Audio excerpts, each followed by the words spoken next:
Please welcome to the stage Martino Stierli.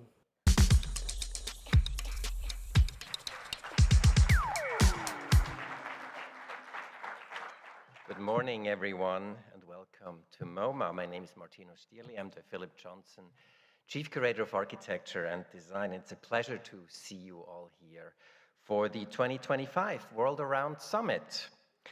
Thank you for joining us here today, either in person or virtually online. It's for this first collaboration between MoMA and the World Around, in which will hopefully be the first in many to come. I'm very truly thrilled by this collaboration, which exemplifies the spirit of global excellence that we here in the Department of Architecture and Design continuously strive for. When you have a moment, I would, of course, invite you to also check out our various collection galleries, several of which feature works by some of the speakers that we're going to hear today, most notably, of course, the transformative expansion by Liz Diller and her firm, Diller, Scofidio and Renfro, from 2019, as well as the work by Chris Cornelius, founder of Studio Indigenous, who is proudly featured in a collection installation on the second floor. And again, my warm welcome and invitation to see all the other things that are currently on view in our galleries. I am deeply grateful to Beatrice for her initiative, Beatrice Galilee, and to my colleagues from the Ambasz Institute, notably Carson Chan and Matthew Wagstaff, for their outstanding work. My heartfelt congratulations to all of you in advance of the program today. The program is curated by Carson and Beatrice, who is the founding director of The World Around. Thank you again for joining us today, and I'm now delighted to welcoming Carson and Beatrice to the stage, who will introduce the first session. Thank you. Please welcome to the stage Carson Chan and Beatrice Galilee.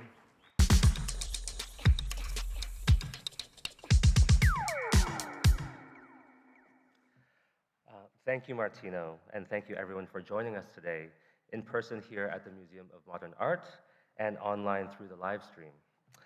It is such an incredible privilege to convene with all of you, living as we are through the perpetuation of colonial and territorial violence, gathering here on the ancestral homeland of the Lenape people, meeting the ecological collapse of the climate polycrisis of our own making, one challenge at a time.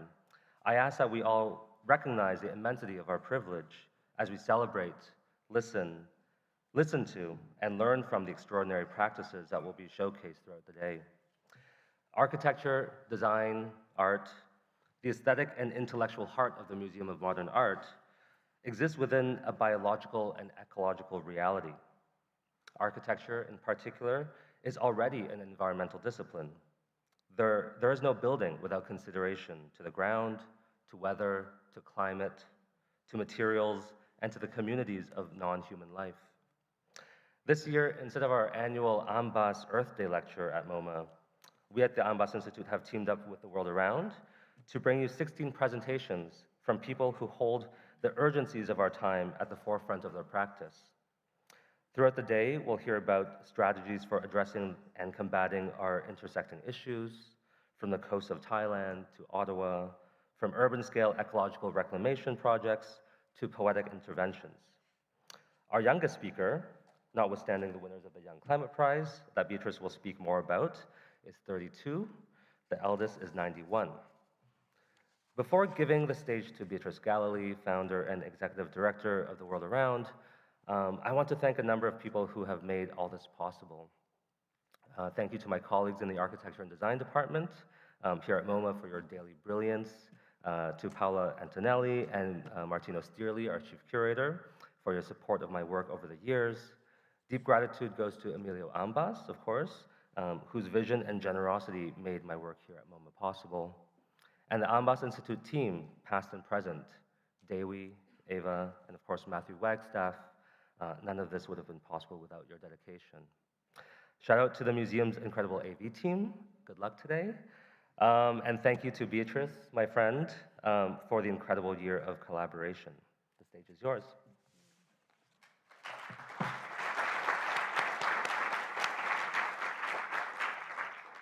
Thanks so much, Carson, and it's really been a total pleasure for the World Around to be working with you and your team at the Ambasz Institute and the whole curatorial team at MoMA. We're in awe of everything that happens in this institution, and we're extremely proud to contribute in a small way today. I'll briefly, I think most people are aware at this point of the World Around. We're a nonprofit organization. We're based here in New York. Our goals are to share architectures now, near and next. That's what we're doing here today. As Carson has so eloquently said, we really need to hear a lot of the ideas that will be on stage this morning. We're going to be hearing from pretty much all corners of the globe. We will be, in this session, looking at the kind of expansive and interdisciplinary ways in which architects and thinkers are engaged in the quiet, determined work of restoration of both cultural memory and environmental resilience. This session is called The Restorers of the World Around. And I believe that architecture's role is not simply in building a future, but it's also in dealing with and addressing some of the wrongs that have been done to our planet in the past. And many of the architects that you'll hear from this morning are doing that. It's so much more than design. It's also about repair. It's also about a vision of where we are today and not just thinking about tomorrow. So this morning, the way that we work is there's not going to be individual intros, so each of the speakers will be coming on stage consecutively. We're first going to be hearing from Chat Architects, where we'll be visiting the coastal waters of Thailand. We'll be hearing from Daryan Knoblauch, who's be speaking about his work in Barcelona and Europe. Nzinga Mboup will be speaking about the work of her work in Senegal. Alina, Kolar, her radical HouseEurope initiative in Berlin. Iñaki Echeverria, who will be speaking from the work he's doing in Mexico. We'll also be showing a work by Jung Youngsun, who is a Korean landscape architect. This is a project that we have at the World Around produced, a short video. And we will be hearing from Salima Naji, who's joined us from Morocco with her presentation, Architecture as Ecosystem. Finally, we'll have Alejandra Castrodad, who will be speaking about her work in Puerto Rico, looking at the repair of after the earthquake and after the floods in Puerto Rico. And finally, I'm so pleased that Douglas Cardinal, the great architect from Canada, is here and will be finishing the session in conversation with the wonderful Carson Chan.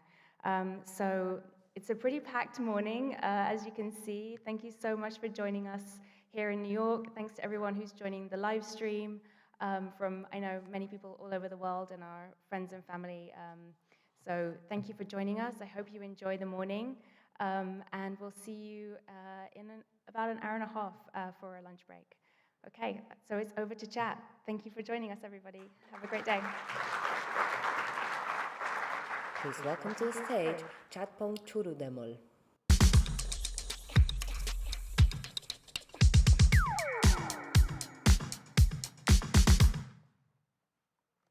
Hello, friends. Can you hear me okay? My name is Chatpong Chuenrudeemol, or Chat for short. I'm an architect practicing in Bangkok, Thailand. My office is called Chat Architects. Just to give you a little bit of a reference, I was born in Thailand, but at the age of 6, I moved to the United States, and I lived all the way through in the US until I graduated with a master's from architecture school in 2000. And that's really where the story begins, when I moved back to Thailand as a fresh graduate from the Western world. In the context of Southeast Asia and Thailand, as with many places in the world, we're kind of inundated with global images of architecture design. It's wonderful to have references of beautiful, innovative architecture, but it can be kind of overwhelming for a young person starting.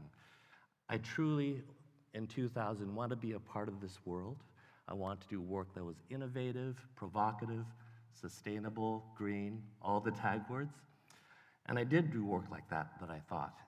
But then stepping back to look at all of it, it wasn't very good, I had to tell myself. And when I say good, I mean, it wasn't tropical, which it should be in Southeast Asia. It lacked a cultural authenticity to Bangkok and to Thailand. And I was in a crisis. And the way I got out of it was I started to look at things around me for inspiration.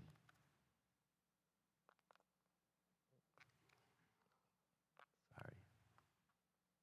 It's not moving forward. Okay. I started looking at things like this. This is a canal about an hour away from my house.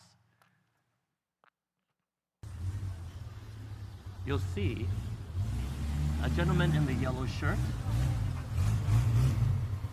and a tourist boat just passed by, and the gentleman in yellow shirt is pulling on a pulley system, a rope, pulling one traditional wooden tie boat from one side of the coast to the other edge.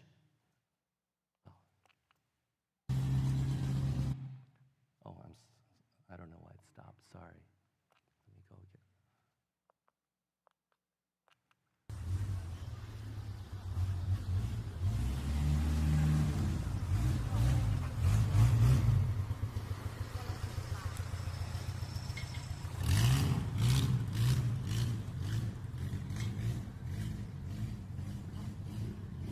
And as the boat is moving towards us, people are crossing the boat.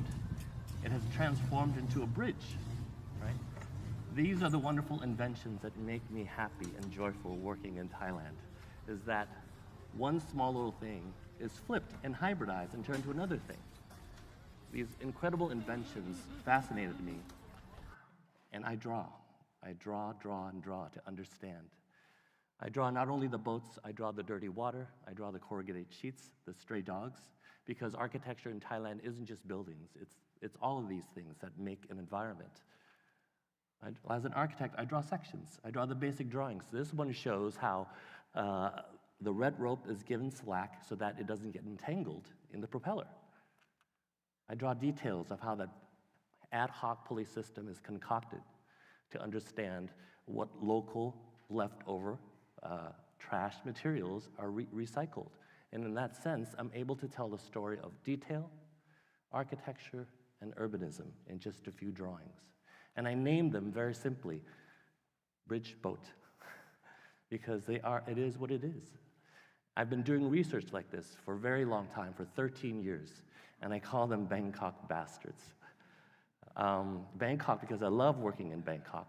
Bastards because I didn't want to use an architectural word. I wanted to use a normal person's word. So a bastard is a person who may or may not know who their parents are. No lineage, somebody who's looked down upon. A bastard architecture is a piece of architecture that has no lineage, no architect. They're basically everyday architecture created by everyday people to solve everyday problems. Like this, construction worker house. In Thailand, the construction worker house is built by the construction workers who live on site. They scavenge leftover materials, corrugated sheets, metal, old timber, to create their own domicile. But when I started to become fascinated with what I say informal architecture, I didn't want to just photograph it and to romanticize it. I went and I drew. I drew exactly the dimensions of this quote-unquote imprecise architecture. I started to understand that there was a system within this madness, that the construction worker house is composed of two elements, the core and the scaffolding. The core itself are very hot, humid, claustrophobic rooms, 2.5 meters by 2.5 meters. But what makes the living arrangement bearable is the scaffolding, this veranda element that's a buffer between sun and rain. But it also becomes multi-purpose living space. Cooking, eating, laundry, getting drunk. And once you understand this formula that the locals have created, you see them play with this formula of the scaffolding and the core. For example, this one is another construction worker house in the back of the construction site. But they've hacked the scaffolding so that there's a double roof that protects this very fragile corrugated sheet from falling hammers and nails with a double, I call it a security helmet of plywood. Once you have that formula, you start to play with it. So core, scaffolding, core, scaffolding, core. From house, it becomes housing. If they don't, they have leftover materials, corrugated sheets. They fold it into a V, it becomes a rain gutter that reflects light onto the underside of corrugated ceilings. I don't think any of this is planned. It was improvised because that's how life is. If you don't have corrugated sheets, you use construction tarp. Once the material of the skin is changed, you don't just unlock a door or twist a doorknob, you just unbutton your door and you enter into this space. Inside, with this new soft wall, there's no need to build a window that's 90 centimeters high from the floor. Because the workers are used to lying on the ground, they just peel up the wall and breezes come in at the appropriate height on the ground. So from my research in Bangkok, 8 years ago, I started to do a lot of work in the rural regions as well as the coastal regions, which brings us to the main project I want to talk about, the Angsila Oyster Scaffolding Pavilion. The site is located in Chonburi province, about an hour away from Bangkok, and as you can see here, this province has been urbanized and developed to the point where there are just cookie-cutter fenced residential homes, factories, neighborhood malls. But within this corner is this place out of time. It's a wonderful little fishing village, 200 years old, with radiating streets that bring breezes into the community. We went to research. We got to know the people, the oyster fishermen, the crab fishermen, the jellyfish fishermen, and spent about a year with them trying to get to know their lifestyle. And of course, we looked at the architecture, what I called Angsila bastards. And we didn't only just look at architecture on land, we looked at architecture in the ocean. The oyster scaffoldings is this wonderful urbanism in the middle of the ocean. Fishermen themselves build these oyster farms out of bamboo. It's a city in the water.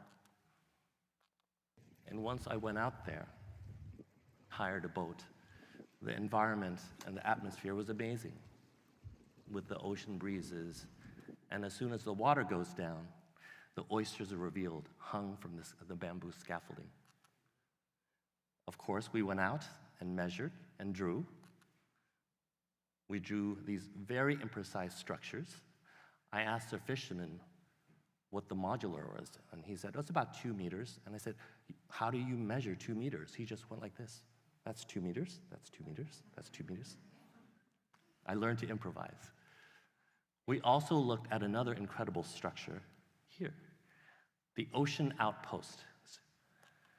Basically, in an oyster farm, at night, we have oyster pirates who come in their boats and scissors, and they snip the oysters. And if you can steal an entire scaffolding of oysters, you can actually make out with tens of thousands of dollars.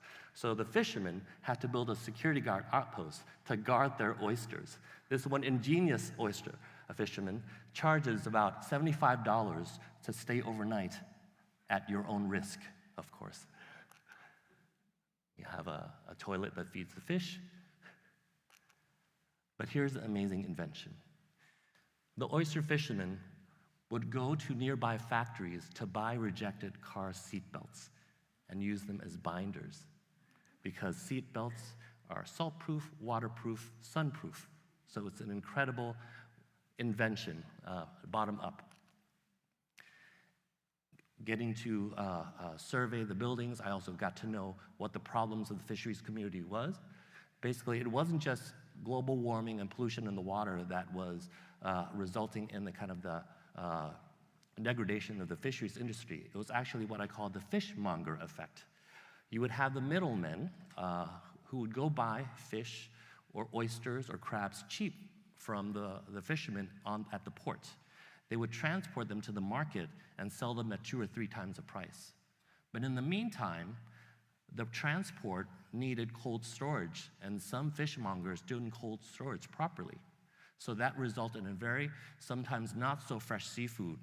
And the customers would blame the fishermen for being dishonest and selling unfresh seafood. I wanted to tackle that problem. And this is a wonderful gentleman. His name is Uncle Jun, who is my savior and my guide and my educator. He taught us about how to buy the freshest mussels and crabs. He took us home where his wife cooked us secret recipes of Angsila. And we thought it was just so wonderful to be able to eat fresh seafood amongst the fishermen. And that experience really inspired me to create a new prototype. A prototype that would combine the oyster scaffolding and the oyster farm outpost. A place where you can bring guests out from land to the scaffoldings themselves and eat the oysters fresh, to create a new experience, to have you understand the stories of the fishermen, and to have them prove that there are fresh oysters in the ocean. So this is the way they construct the bamboo scaffolding. These are all fishermen. First, they would have to cut the fresh bamboo from local bamboo forests and load them onto the boat. And this is how they stake each pole into the ground.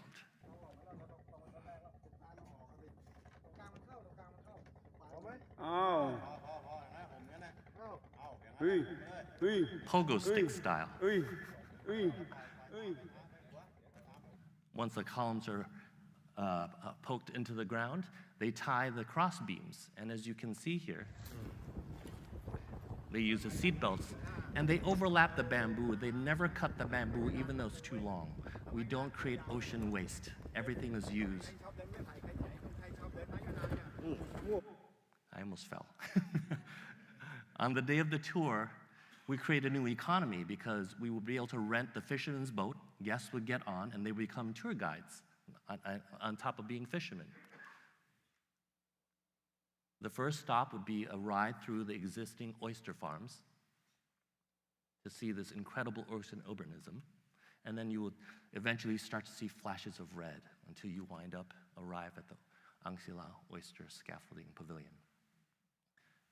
The boat will take you to the end where the lone canopy tunnel is. As you climb up the stairs and walk through this canopy, you start to see that all the materials here are the materials that the fishermen use. There's nothing imported that's foreign.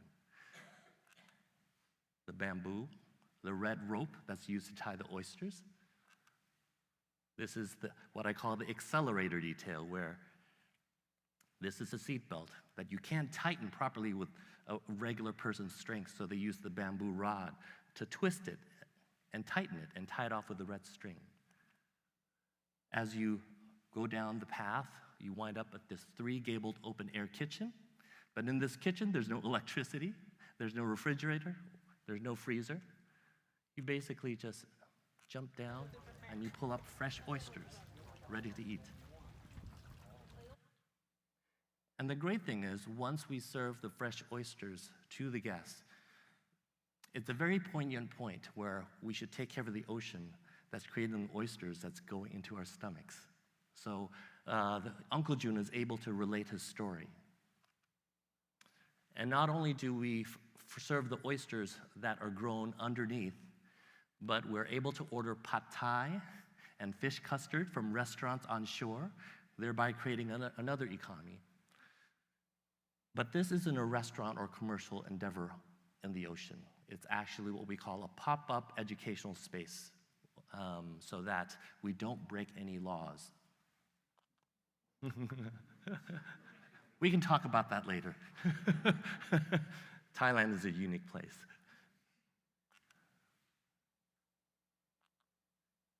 The best time really is sunset, when the scaffolding becomes pretty much invisible. If you look back towards the shore, you see the bamboo scaffolding in the thousands. And as you look back towards the horizon, the other side, it's open ocean.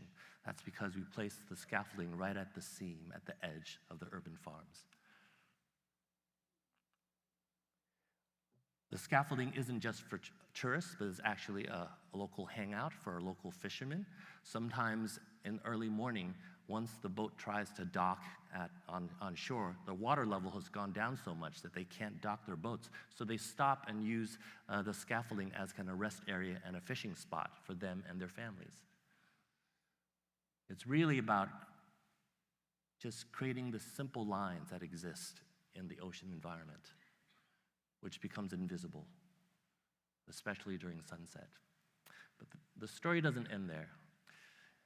This past year, July 2024, during the rainy season, a storm swept through and destroyed Angsila 1. I was quite heartbroken. But within a day after I told our guests who'd visited the scaffolding before, 110,000 baht, or $3,100, went into the fisherman's bank account, and we were able to plan for Angsila 2, a more compact scaffolding with a courtyard in the middle, because we only had 30% of the funds compared to the original. And it awaits for you to come visit. Thank you so much.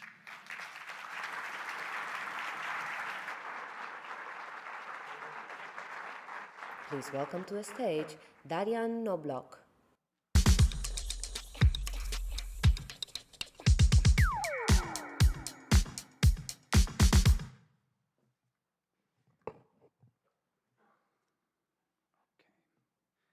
Hello everyone, my name is Daryan Knoblauch. I'm the founder and director of the eponymously named architecture practice that is based in Berlin and London. And I'm excuse me. And I'm grateful to be invited by the world around to speak here today at MoMA. Special thanks to Beatrice and Carson for the invitation. From day one, my studio followed the idea to use space as an infrastructure to stage, observe, and challenge the classical notions of the profession through build design. Every project that I develop is directly reflecting, echoing, and mirroring the impact of multiple crises. My building methodology consists of uncovering hidden building components while consciously misusing found objects and ready-mades. Through this, I aim to generate an extremely present form of space production that brutalizes architecture into an orchestration of pre-existing elements. I believe in the usage of architecture as an optical instrument, rendering visible connections, spaces, and the bodies that occupy them. These are multi-layered, fusing and shifting from digital, technological, environmental to societal themes. Screwing, hooking, turning, moving, reacting to time as opposed to anchoring, fixing, and holding on to it. Architecture is used as a device to reflect, frame, problematize, reveal, study, forecast, and research the immediate present.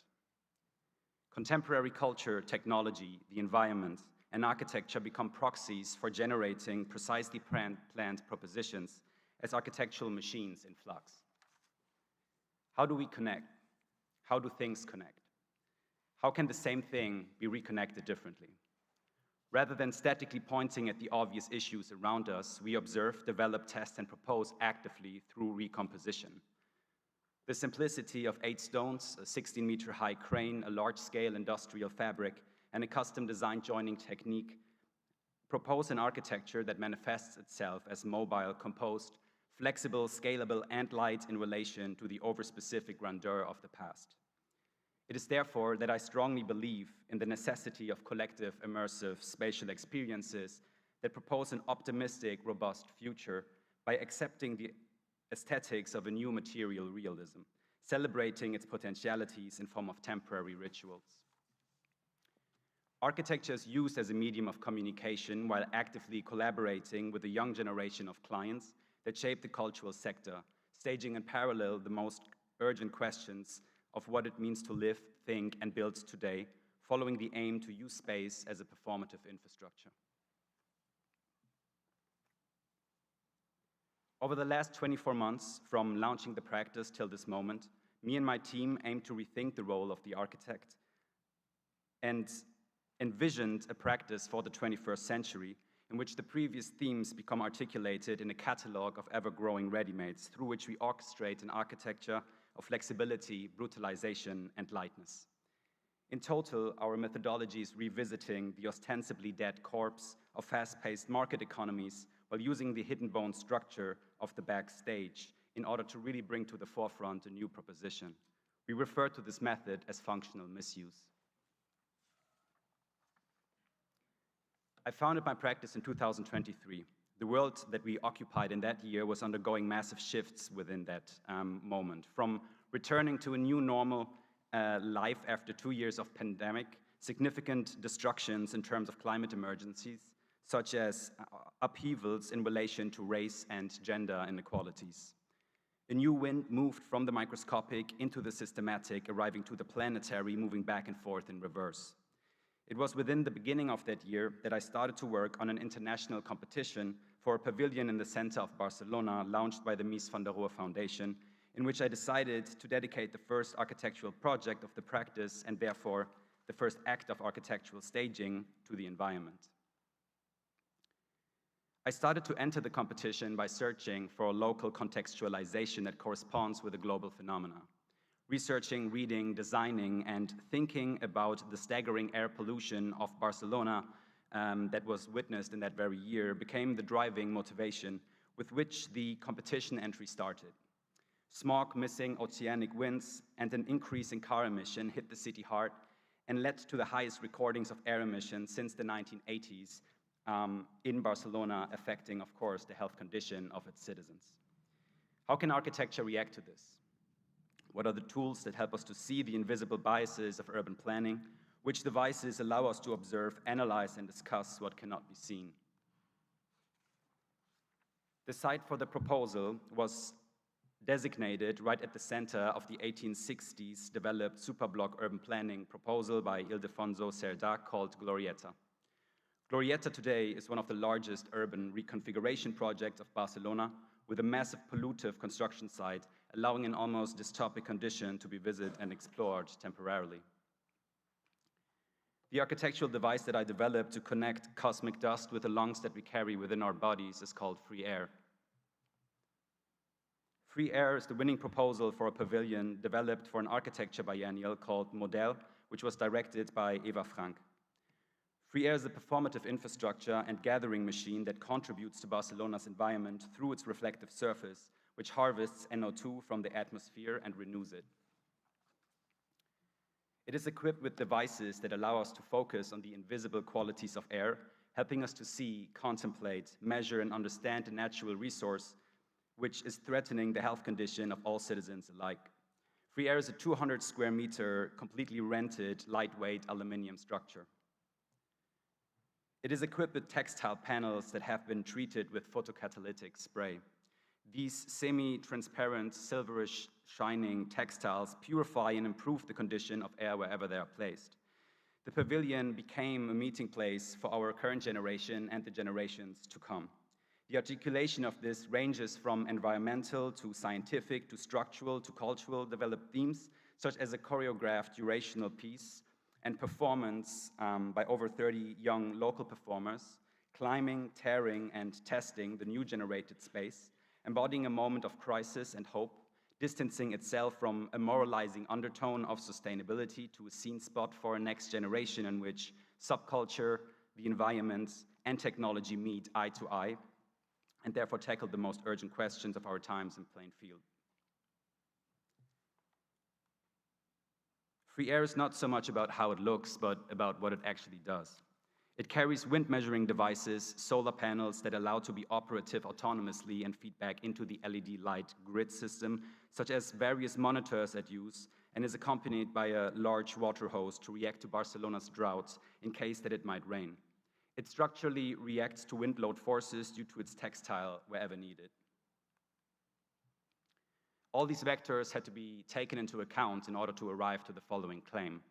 Free Air is a prototype infrastructure that cleans air to the equivalent of taking 80 cars off the street of Barcelona during the time period of Model.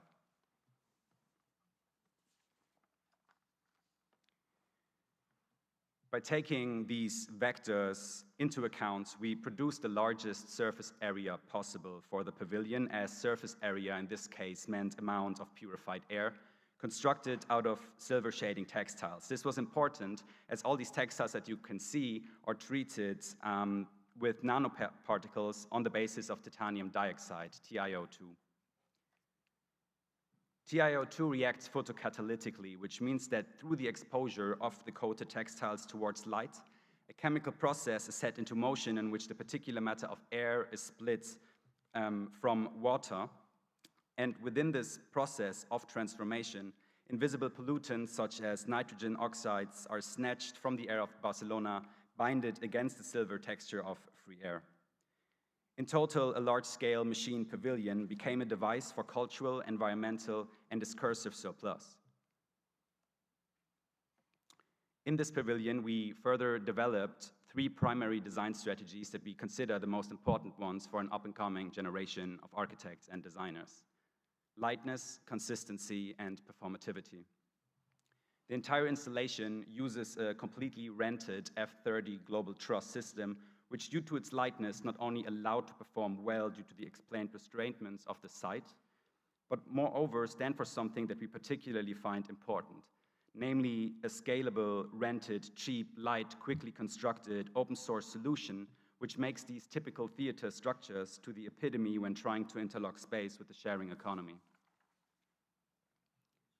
Interested in consistency, you can also find this scalable idea in the fact that we produced multi-scalar methods that allowed us to approach various elements in flux in different ways, ranging from the solar panels that produce electricity for the LED lights, from the wording panels that articulate airflows depending on the wind measuring machines, to this pyramidal water funnel that can be used in order to collect rain.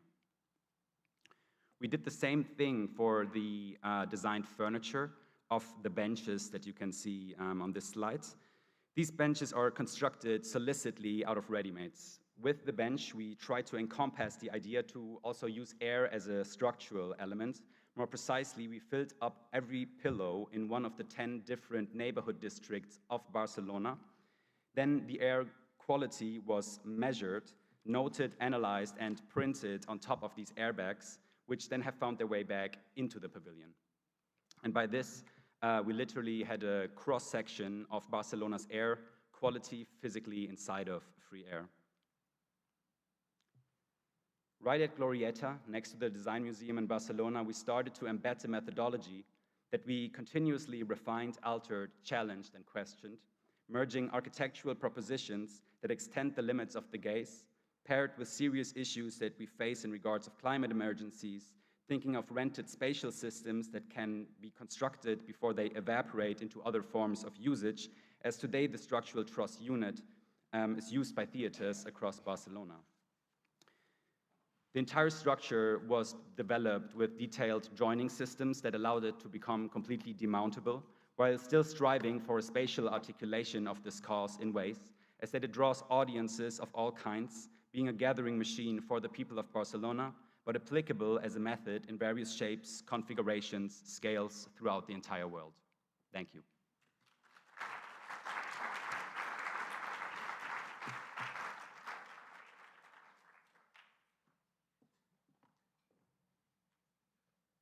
Please welcome to the stage Daryan Knoblauch.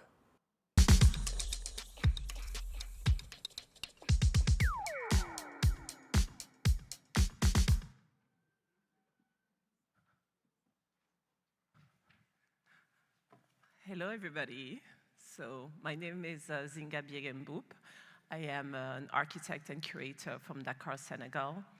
And today I'm going to be speaking to you about the importance of the transmission of bioclimatic practices in Senegal. I think before, to start with, what we understand by bioclimatic design, particularly in the built environment, is one that really centers passive design methodologies in buildings to achieve thermal comfort, depending on the climate that we have, and we do so using biogenic or geogenic materials. In order to understand why this matters, you need to see the context from which we're operating.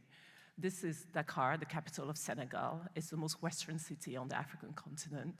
It sits on a beautiful peninsula of volcanic rock, and it is called the Peninsula of the Cabo Verde, which means the Peninsula of the Green Cape. And believe it or not, it actually had this name because of how green and lush it used to be. Obviously, today, it's really marked by this gray, the gray of the concrete, which really dominates construction in the city. If we have a closer look at construction, it's usually done by people themselves. There was a study about 10 years ago by the World Bank that estimated that only 7% of construction actually use architects or any type of professionals of the built environment. So we have this culture of auto construction or self-built culture where people usually build mostly to house themselves.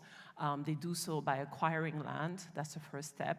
And then based on the kind of income that they get, because sometimes access to credit is limited, they then buy a bag of cement, and the first step that you do is actually to produce bricks. Cement is something that is widely available in Senegal. The country actually is a net exporter of cement. Cement is actually the 5th larger exports of the country.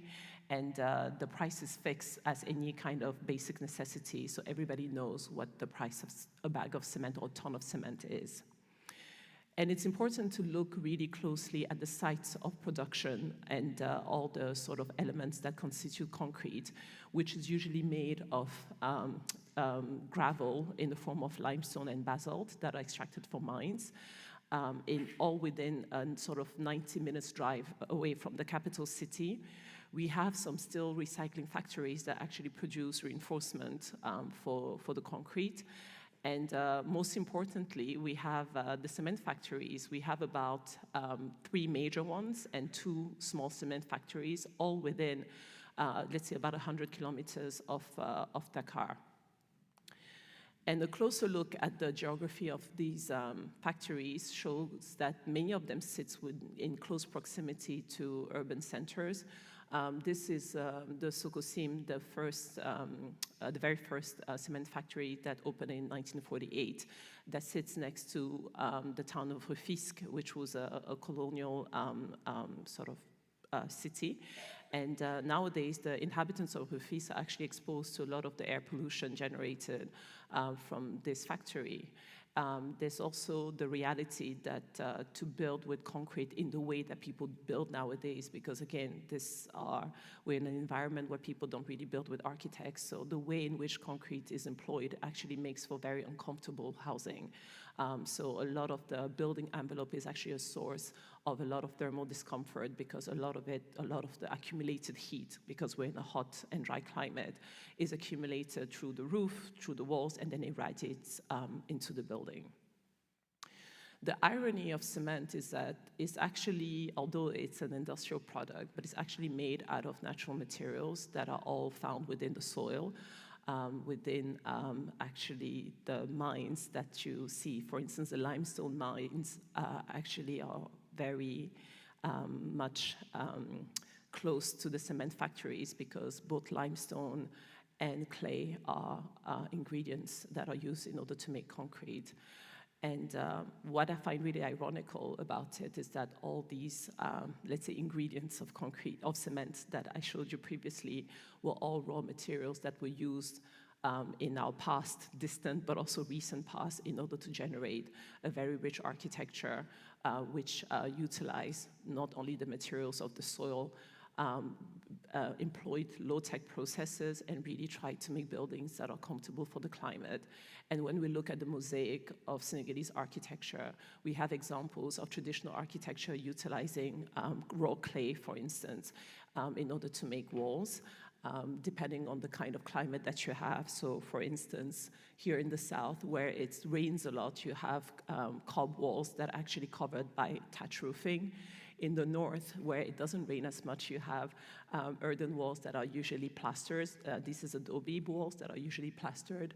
We have stone architecture examples from the French colonial era.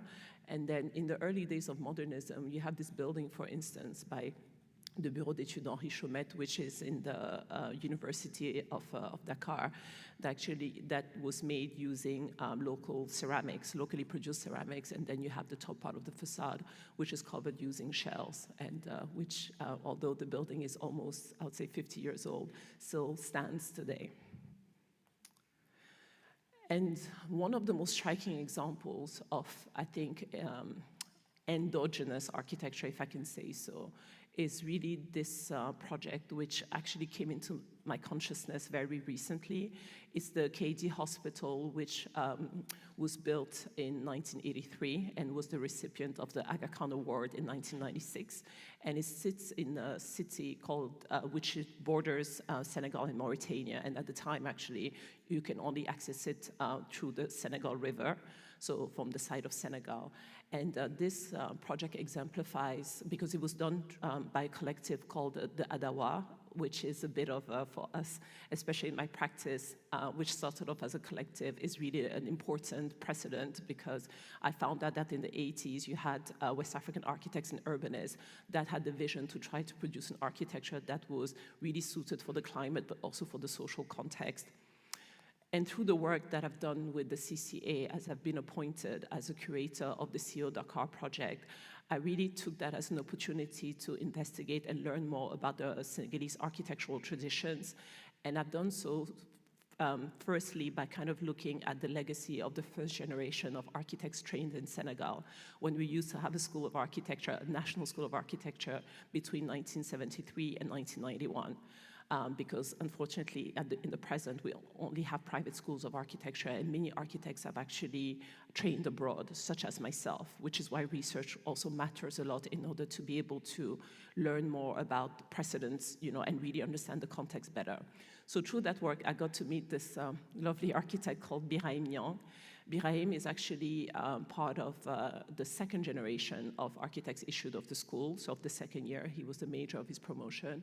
And he integrated the collective Adawa, and really he got out of school in 1980, So almost 2-3 years afterwards, he was already contributing to efforts to think about housing made with local materials, and then got the opportunity to actually design this hospital of KD with another Italian architect called Fabrizio Carola.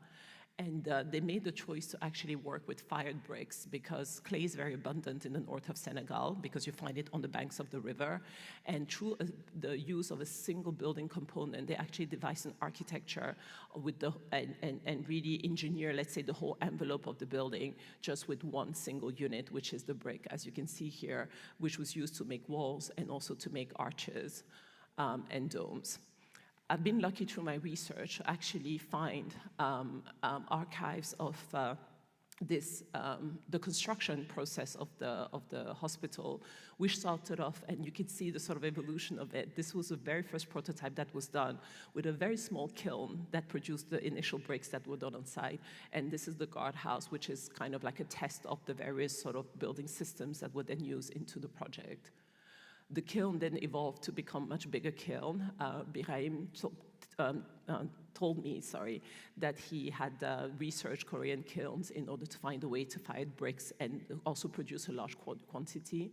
And they did so actually by first molding the bricks using the locally available clay, sun drying them, and then firing them. And at the time, apparently, they had 3 teams of brick makers that would produce, each of the team would produce about 800 bricks a day. And although Birahim had the vision, this would not have been possible without the help and involvement of this man here called Lamine Samb. Lamine Samb is a ceramicist. He is he's actually one of the first ceramicists of Senegal that was trained in a school that opened straight after the independence. And this is very recently, I got a chance to engage with him for a project, which I'll speak to you in a bit. And I was looking for fired bricks, and I didn't know whether it would be possible to actually, have them available today.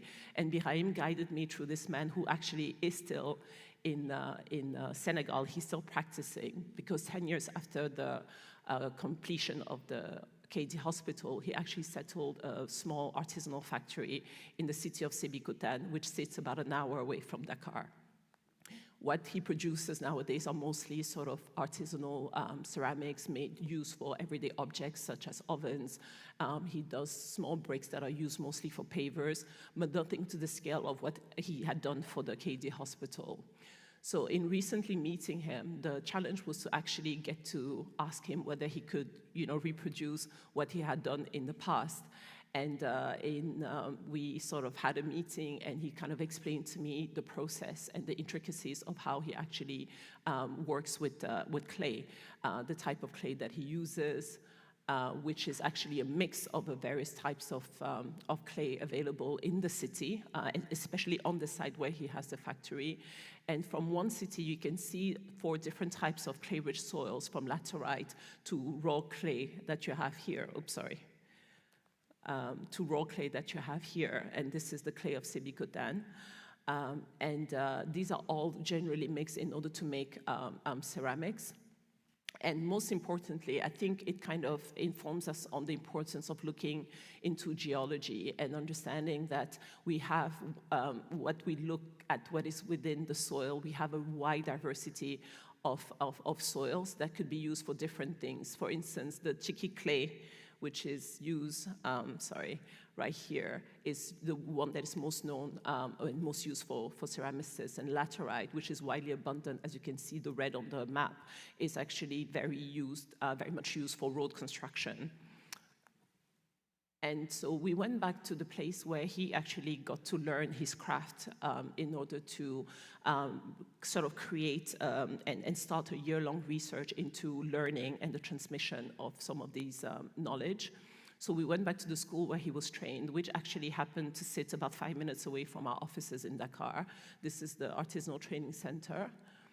And there we actually mounted an exhibition in one of the unfinished classrooms, which is meant to be part of the extension of the school.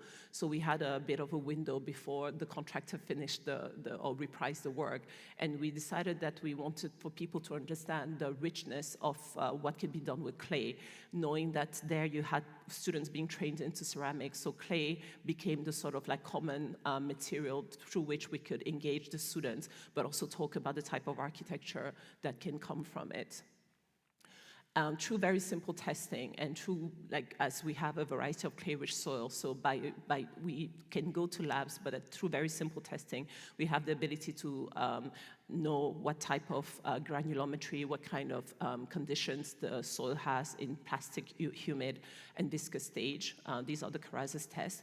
And then through very simple low-tech processes, we can also decide what can be done with it, what could be built with it. In this case, it's mixed with clay. It's clay mixed with hay and water that is actually used in order to make bricks.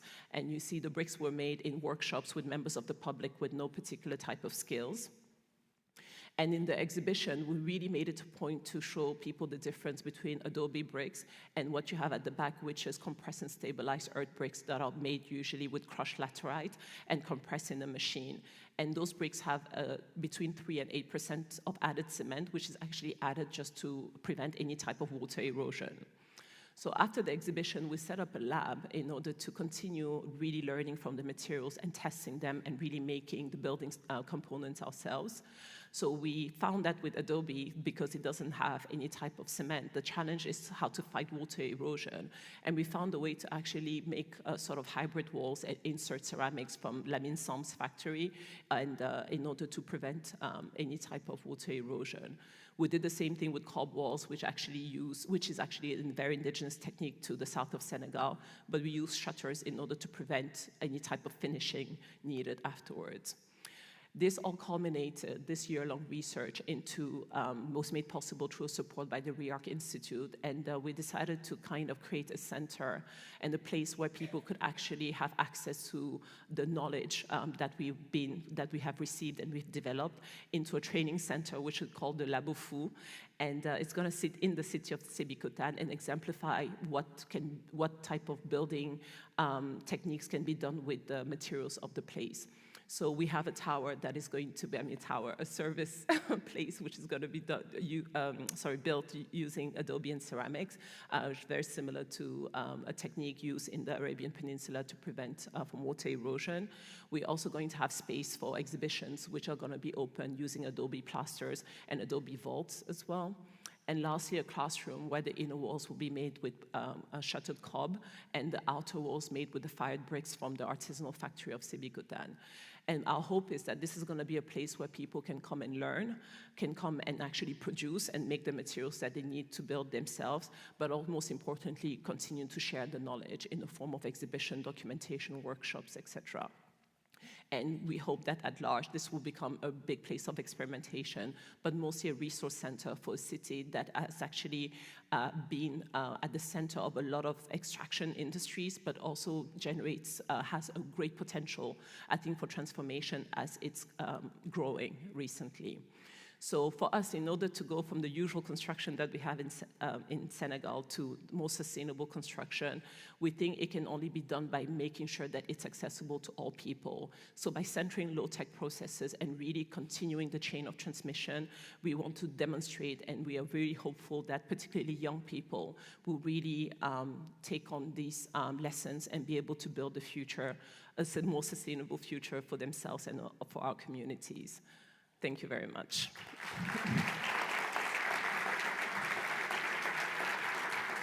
Please welcome to the stage Alina Kolar.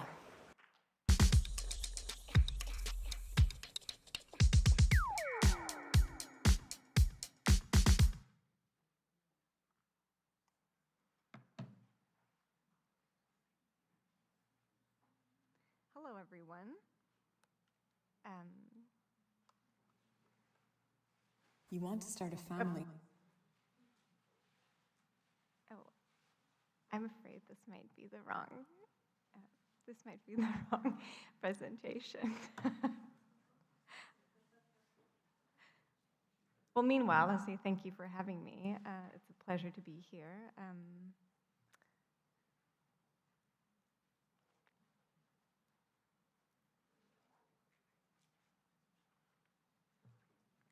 Shall I try this again? Yeah? Okay, thank you. Fantastic.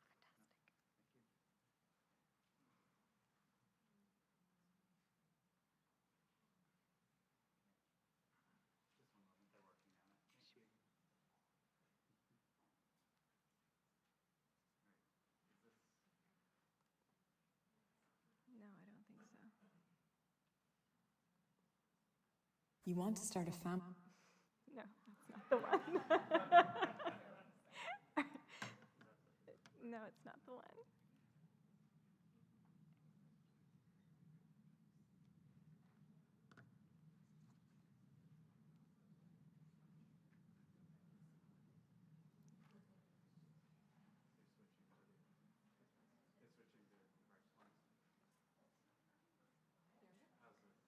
Yes, fantastic. Well done, thank you. Thank you. So I'm Alina Kolar. I'm the campaign manager of HouseEurope. It's a European citizens initiative. And I would like to start with a very sobering single fact, which is every minute a building in Europe is demolished. The European Environment Agency estimates that 5 to 15% of Europe's building stock will be demolished by 2050. That's about 500,000 to 1.5 buildings per year. So the common figure of one building being demolished every minute actually reflects the lower end of the range. Well, it could be closer to 3 buildings per minute. Overall, by 2050, we will have demolished 2 billion square meters of existing space in Europe. That is more than entire cities of Athens, Berlin, or Paris, only to replace them with new buildings. But why do we demolish buildings when we actually need more space? Because space is treated as a financial asset rather than a place for people to live. We demolish because speculation and laws make demolition as well as vacancy more profitable than use. Buildings are torn down to maximize short-term returns, not long-term resilience. This is part of a throwaway society where instead of investing in repair, reuse, or transformation, we default to new construction that drives up emissions, resource consumption, and prices. Putting profit over people comes with extreme consequences. Building in Europe today means destruction of land, of ecosystems, of social fabric. Construction is responsible for 40% of global CO2 emissions, and extractive practices disproportionately harm vulnerable communities. Yet, despite a deepening housing crisis, much of what gets built fails to meet human and planetary needs, while vast amounts of existing space remain unused. This cycle of demolition and new construction is outdated, just like food waste, animal testing, or single-use plastics. And we can no longer speak of sustainability without confronting the contradiction at its core, a building culture that fuels environmental destruction and social injustice. This is why we need a change, not symbolic, but structural and systemic. As a communication scientist and creative strategist, I joined forces with the architecture practice B+ in Berlin and Arno Brandlhuber's chair for architecture and storytelling at the Federal Institute of Technology, ETH, in Zurich. And together we asked, how can we change the rules of the building sector in Europe? How can we design the advent of an idea into culture? And how can we become part of the solution instead of remain part of the problem? So HouseEurope was initiated as a non-profit policy lab and a European citizens initiative, working to make renovation and transformation the new norm in Europe through new laws, new narratives, and a new sense of collective responsibility. We know the facts, especially you, because I know I'm speaking to a very informed audience today. The most sustainable building is the one that already exists. The architecture market continues to grow at the same pace as its emissions, both at 38%. Only 25% of the existing stock in Europe is renovated, meaning that 75% still need to be renovated. At a 1% renovation rate per year, it would take us 75 years to achieve the climate goals of the Paris Agreement. But we only have 25 years. That means we have to triple the renovation rate in Europe. But we also know that facts are not enough to convince people to act. We need to tell a story. So we're trying to change the narrative one building at a time. And here's an example of a building in Berlin that urgently needs transformation like so many others. This is the Misuse Bunker.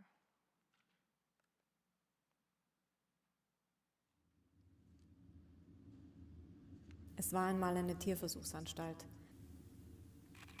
gebaut im Südwesten Berlins als Teil der Charité, geplant als Maschine für Forschung und Experimente, gedacht als Zeichen der Überlegenheit über die Natur. Nichts sollte rein, nichts sollte raus. Ein Bunker inmitten der Stadt. Doch die Menschen wussten, was hinter den Mauern passiert. Sie protestierten für die Schließung des Gebäudes und gegen die Vorstellung, was der Mäusebunker war. Zeugnis der Grausamkeiten von Menschen an Tieren, Zeichen für unendliches Wachstum und Fortschritt, Zweifel an der Abgrenzung zwischen Mensch und Natur. Bis heute steht das Gebäude leer und wartet auf eine Nachnutzung. Und wieder ist es an der Zeit für einen Umbruch, um einen gemeinsamen Raum für unser Zusammenleben zu schaffen. Wir müssen anders auf bereits vorhandene Gebäude schauen, deren Potenzial erkennen, unsere Wertvorstellungen ändern, den Bestand pflegen und weniger neu bauen. Menschen und Tiere müssen am Wandel teilhaben, die Ruine bewahren, die Nutzung adaptieren, die Substanz renovieren, die Regeln transformieren. Mäusebunker, ein Ort des Zusammenlebens.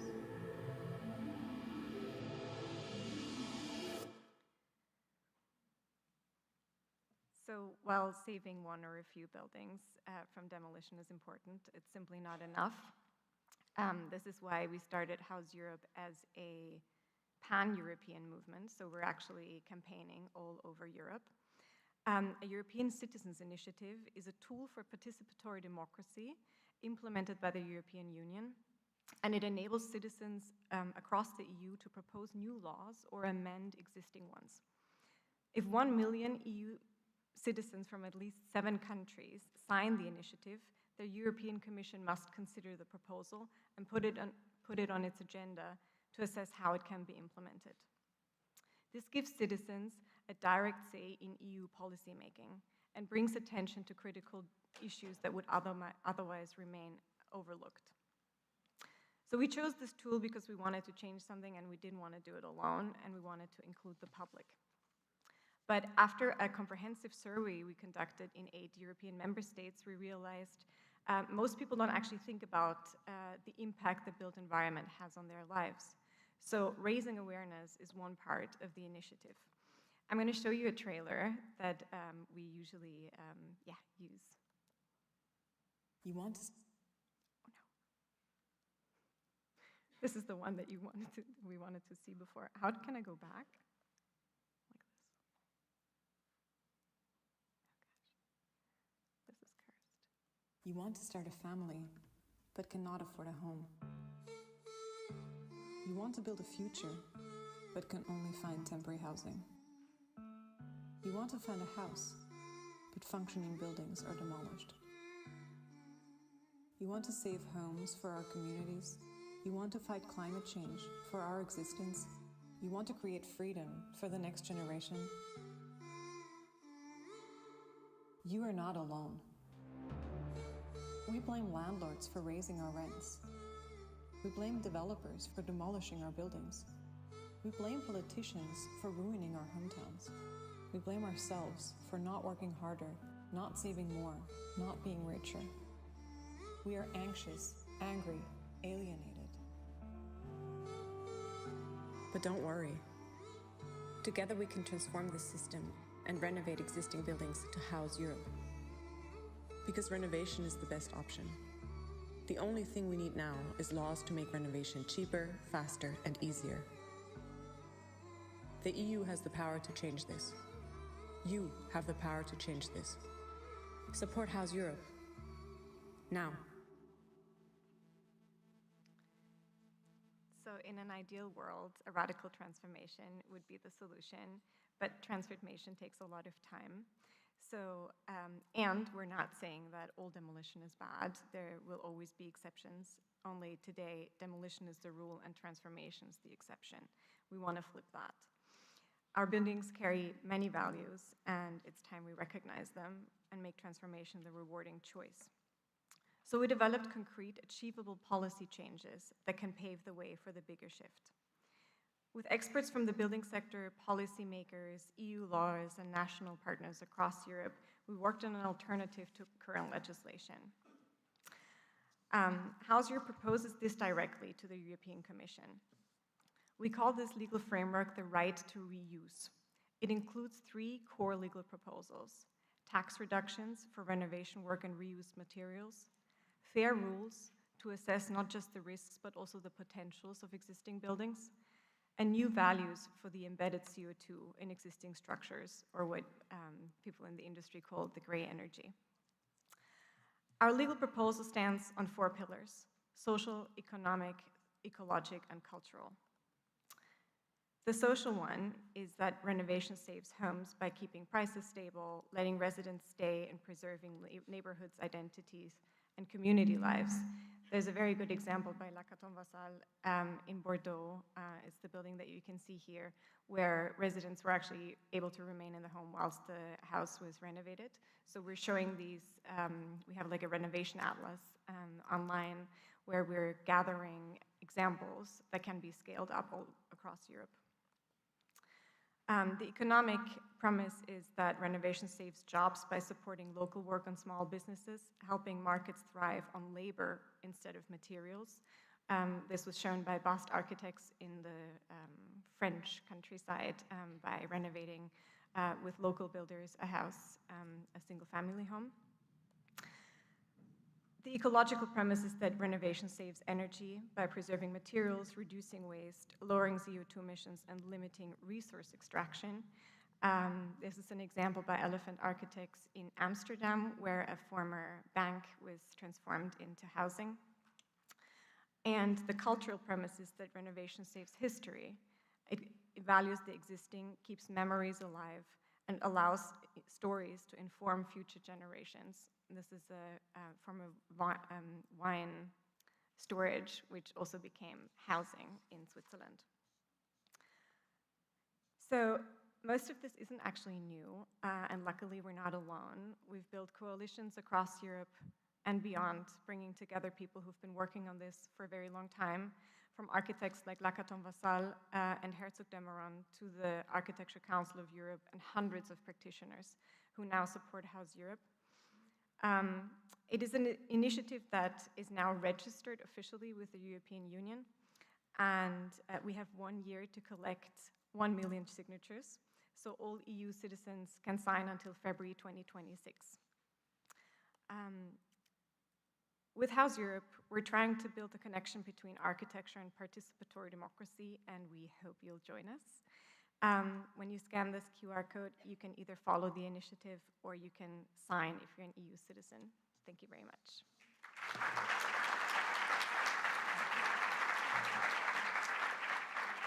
Please welcome to the stage Iñaki Echeverria.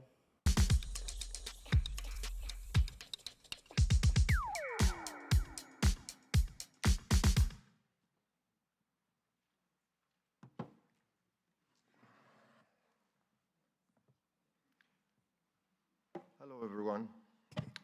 Very happy to be here. I want to thank the world around and MoMA, in particular Beatrice and Carson, for the invitation to be with you here today. A Gardener's Logic is the title of an article that I co-authored 25 years ago together with Richard Plunce from Columbia University. It referred to the need for conceptual tools capable of introducing uncertainty, ambiguity, and change over time in the design process of cities, landscapes, and infrastructures. It introduced the notion of soft infrastructure, a call for a post-Cartesian, more diversified and multifunctional understanding of the underlying elements that allow most human forms of collective inhabitation, or cities, to exist and function. Over the last 20 years, they turn out particularly urgent due to climate change and the rise of the megacity as the omnipresent future condition for most of the urban world. Certainties need to be revised in today's context, like wheel mobility as a precondition of progress, for example. I could be wrong, but I don't believe that evolution in all its iterations found the wheel to be such a great idea. Nevertheless, we don't hesitate to throw on this idea close to $70 trillion only for construction of hard roads or modern hard roads. And while doing this, disregard almost any other alternative as unaffordable or fantastical. Nothing personal against the wheel. I could have used food production or sanitary infrastructures as an example. What I mean to express is that after breaking 6 out of 9 planetary limits using our normal or rational ways, we reach a point where everything should be up for reconsideration. So, I don't know how many of you know about the history of the Mexico City Valley, and that the original Aztec city of Tenochtitlan was actually an artificial island in Lake Texcoco. This man-built territory, based on the Chinampa construction and agriculture system, was an incredible example of massive habitation in balance with its geography and ecology. An infrastructure that fused within a single territory space for inhabitation, governance, commerce, ritual, cultural, and productive landscapes. At the time the Spanish conquistadors arrived in Mexico City Valley, the population of the city was about 300,000. And in Lake Texcoco area, about 1 million. To put that in perspective, the largest city worldwide was Beijing with 1.2 million. Second was Constantinople with 700,000. In continental Europe, it was Venice with 350,000. And in Northern Europe, it was probably Cologne with only 30,000. After the conquest, the entire valley's ecology and appearance was devastated, and after 500 years is completely unrecognizable. These are actually images taken exactly from the same spot. The process that drained the existing lakes to build a classical European city on top of Tenochtitlan and the massive urban sprawl that followed in the 20th and 21st centuries brought on ironic consequences. What used to be water was now the driest region in the valley. What used to regulate heat, capture carbon, and improve air quality became the opposite. It is one of the reasons for extreme water scarcity and soil subsidence in the region. The main historical cause, also ironically, of floods in the metropolitan area, especially in poor areas. The image in black and white is from the 50s in Mexico City, downtown near the Zócalo. The other one was a video I shot just last rain season coming back into the city in one of the poorest areas called in the south of the city called Chalco. This is also the cause for a long history of environmental reclamation projects proposed for this area, for the area of the lake. Some of them by important personalities in Mexico, historical personalities like Miguel Ángel de Quevedo, Nabor Carrillo, who was the ideologist of his eponymous lake, or Gerardo Cruzan, who in 1972 managed to convince President Luis Echeverria, who's not related to me, by the way, to preserve 12,000 hectares or 30,000 acres of federal land reserved for ecological and hydrological infrastructure. So this takes us to our project. Parque Ecológico Lago de Texcoco is a public and environmental health and justice initiative for the eastern region of the Valley of Mexico. It is a biocultural endeavor based on a logic of environmental services with the objective to benefit all populations, human and all, others, but especially the most vulnerable and disadvantaged. It is a large expanse of land, 40,000 hectares or 35,000 acres, located between the urban fabric of the metropolitan region of Mexico City and its agricultural and rural east. In March 22 of 2022, was declared a natural protected area by President López Obrador and recognized as a wetland of international importance by the Ramsar Convention. This year, it was acknowledged by UNESCO as one of the 10 first hydrological projects worldwide. This protected land represents 11% of Mexico's metropolitan area. It is almost 3 times the size of Manhattan, and it is larger than most parks in cities worldwide. It is a historically neglected region that has suffered hundreds of years of hydrophobic public policies aimed at draining the lakes. This transformed a mostly lacustrine region into a dry and barren land. In this space, we have recovered as many water spots as possible, and we will continue to do so as long as it doesn't endanger human rights to water access. We built social, sport, and cultural facilities which double the available public space infrastructure within a 15-kilometer radius. At full development, the lake park will increase up to 5 times the green areas per inhabitant in neighboring municipalities and an average of 9% of green space available to residents of the metropolitan area of Mexico City. As a carbon sink, it could capture up to 1.5 million tons of carbon emissions per year. So, Parque Ecológico Lago de Texcoco is a process rather than a design project. It pursues a behavior rather than an image. So this rendering, for example, is a visualization of a plausible scenario, one that could happen in the near future, but it is not really our project. This is our project, or the image plan of the initial project at least. I call it an aptitudes map, a diagram of what things were, what things are, and what they may come to be with different effort. It is a master strategy that opposes conceptually to a master plan methodology. A strategy differs radically from a plan. It is a general direction rather than a set of directions. Strategies establish open-ended goals in which many different plans may be incorporated. We believe that taming nature has been too long a prevailing system. A project aims instead for a more sensible rationality, one based on notions of potential rather than challenge, to devise feasible self-reinforcing behaviors. So a set of 34 landscape units was our point of departure, devised through chemical and physical analysis of water and soil, research of vegetation and fauna, and readings of potential for remediation, regeneration, or redesign. We called them conditions. And we use them as a horizontal of a matrix with different tools are applied on the vertical. Tools in the broadest of definitions: scientific, architectural, social, cultural, political, etc.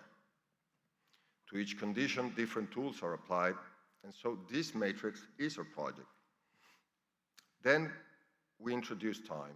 Both conditions and tools are flexible, and therefore they adapt, change, or disappear during the evolution of the project to accommodate new demands and/or opportunities.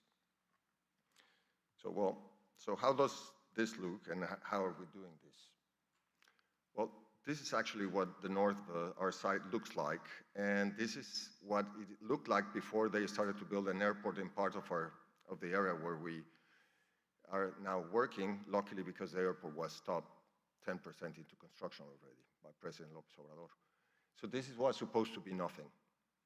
And the narrative that was constructed politically was that it was barren land and there was nothing there. So this is a little bit of what nothing looks like and sounds like. Few people are aware that this exists from the city. It's actually the communities on the east, the agricultural communities that have lived on, by the lake, through the lake, and in many ways for the lake, and actually saved it from total destruction. And basically what we are trying to do is just help natural processes that can happen there. So this wall was part of the airport, so we didn't take it out because there was stuff already built there and it didn't make that much sense, but we did reconnect certain areas that weren't destroyed with what is inside. So when we came in, we saw this was the state of before it looked like the other thing, and then it was only barren land. So we built, using the materials that we found on site, we built these dikes or walls, and then forced water into smaller spaces so it could be deeper, and then therefore avoid the extreme evaporation because of the heat island and the extreme infiltration because the land was so thirsty. And with a few rains, let's say, and a little bit of luck, we had a demonstration by nature in 2021. It's sort of the same space started to look like that. And nowadays it looks like this. So it's not, this is not all year long, of course. Now in the winter it's a dry season, so we don't have snow, but we have a lot we have a long dry season, so it looks a little bit different, but it actually looks like that. So we did these roads and we built these looking towers for bird observation, etc. And this is basically how it looks nowadays during the rain season and the months afterwards. So we started to do this all over the site. Not yet everywhere, but we proved that it works quite well, even when it's only temporary. So we built, for example, these pavilions where you have dining rooms, restrooms, internet, tools for bikes, etc. And sometimes, they just become these almost islands in the middle of a park. We also worked to restore Lake Nabor Carrillo, who was one of the ideologists of this process from the 80s, from the 70s, I'm sorry. And this is an amazingly beautiful space, and it was actually where I fell in love with the whole thing. So we worked to restore the walls in it because one of them was sinking, and therefore they weren't able to completely fill it. And I convinced the authorities, and I'm the authority, I have to say, I'm not working this from my office. When I was invited by President López Obrador, he asked me to re-engage a project that I had done 12 years before, or yeah, 15 years before him, for the area. But the condition was to work for the government. So I'm a government official right now. I have been for the last 7 years. So it turns out everybody has a price. And anyway, this space is actually where I fell in love with the whole idea. It's 900 hectares. It's almost like 2.5 times Central Park, only water.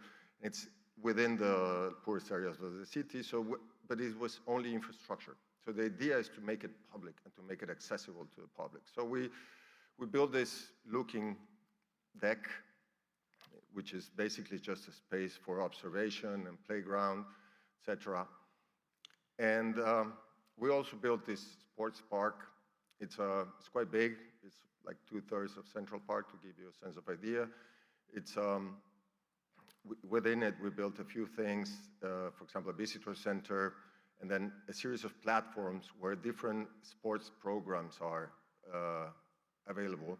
So, for example, the pre-Hispanic ball game, highlight, baseball, football, American football, fountains, labyrinths, looking towers, etc. And we tried to make this as hard as possible in terms of to make it really resilient, because in Mexico there's not a tradition of maintenance of public space. So we did two things: either work with the materials that will behave well over time in the region, or use wood, which is something that ages gracefully, more gracefully than steel, for example.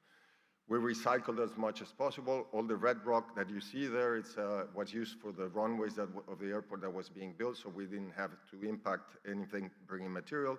And these, for example, are manholes that we needed for the airport that we needed to move. So instead of just sending somewhere, we just rearranged them into certain forms. So this is our pre-Hispanic ball game, our gym, the stadium, which is kind of a volcano crater, some playgrounds, looking towers, picnic areas, soccer, basketball, and just repurposed construction areas that we just didn't want to demolish, but still reuse them, just repurposing them as tracks. This is a first full pipe in a public playground in Mexico, which has been very successful. Our offices, restaurant, cafeteria, etc., looking tower. This was done, some of the projects were done in collaboration with other external offices. So this is one of the cases with Bea Arquitectos, Alejandra Castrodad, and Locus, Josh and Slaik and Sana. This is our museum, small one, but it sort of tells a little bit about this story. This is a nursery that we built, which was actually the first experiments that we had in terms of techniques. And also it was very successful. We already produced more than 4 million plants. So by now it's already paid for itself. And it allowed us to build this community center or social center within the area of the nursery. That has been also very useful and successful. And so the nice thing is that it's already open. So on weekends, people are beginning to use it. This is not staged. This is actually a guy from Nezahualcóyotl. There's a few leagues, I didn't know that before the project, that play pre-Hispanic ball.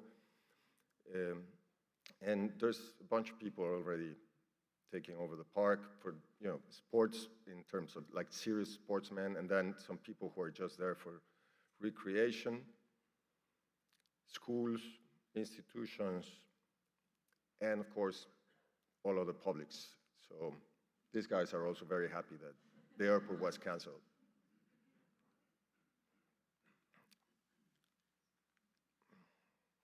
I mean, I could even get as close as I could to this because she was guarding her nest. Some turtles, which are amazing to find there, snakes, all kinds of birds, etc. So the thing is, we're not being nostalgic, and we're not trying to go back to a path where we can all go back. I mean, no matter how amazing it was. This is not even 15 years ago. I mean, our volcanoes had glaciers. The last glacier on this volcano was extinct in 2023. And I just sadly read that by, I think in about 15 years, all glaciers in Mexico will be gone. So we cannot really go back, or even less so to past maybe 70 years ago, where this was everyday reality, exactly where we were working. But we know that we can go from this to this really easily. It's just a question about, stop messing with nature. So basically, we're gonna keep doing that and trying to bring as much water as possible, as long as we don't go, anybody's rights or to access it. Thank you very much.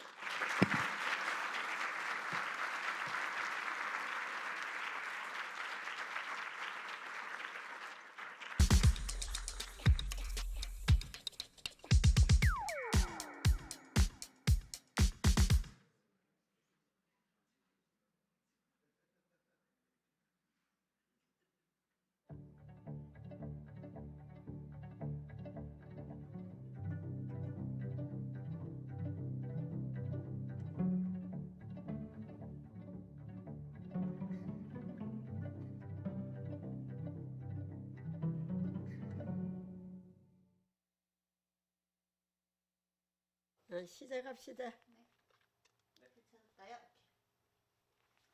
그래서 어떻게 보면 우리나라의 그런 산업화의 그런 궤적 속에서 교수님께서 그 자연이 인간에게 이로움을 주고 하는 그 가치들을 여러 방식으로 좀 표현해 오신 것 같아요. 나는 텔레비를 보는데 귀가 나빠서 자막으로 나오는 그 다큐멘터리 중심으로 보면서 세계 여러 나라에서 얼마나 자연을 보존하고 하려고 하는 노력들 곳곳에 있잖아. 이런 거를 좀 배우고 조경가가 그런 사람들의 리더가 돼가지고 풀 하나 심는 것도 가르쳐주고 해야 되는데 아직도 다급한 마음이 없는 것 같아. 참 안타까워.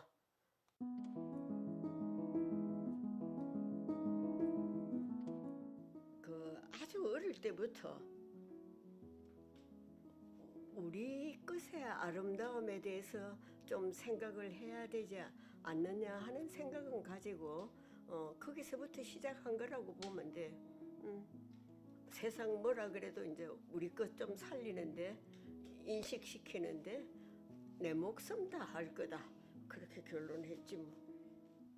우리가 아주 고대부터 했던 정원에 관련된 모든 문헌들을 찾기 시작했고 우리 전통 정원 혹은 우리나라 동양화나 시나 이런 데서 나왔던 우리 정원에 대한 아름다운 그림이라든가 이런 거를 어떻게 구현하는가를 공부하기 위해서 무지 노력을 하면서 제일 먼저 간 게 이제 중국부터 봐서 너무너무 다른 거야. 이것뿐만 하여튼 정자부터 전부 다 다른 거야. 쓰는 방법도 다르고 놓이는 위치도 다르고 건축 모양도 다르고 집안의 마당도 다르고 담도 다르고 치아라 나 너하고 안 갔다. 일본하고 중국하고 완벽하게 다르게 하자. 그게 이제 내 모토였고 작은 나라이지만은 우리나라 고유의 나라 전체가 하나의 정원이다. 저 위에 백두산에서부터 제주도 한라산까지 산들이 이어지면서 그 산 하나하나가 풍경이 다르고 거기 들어간 바위들이 다르고 거기 심겨진 나무들이 다르고 거기에 나오는 그 어느 쪽에서는 진달래고 어느 쪽에서는 뭐고 풀들이 다르고 한 그런 요소들 이런 거를 잘 새겨내서 우리 것의 특징을 살려야 되겠다.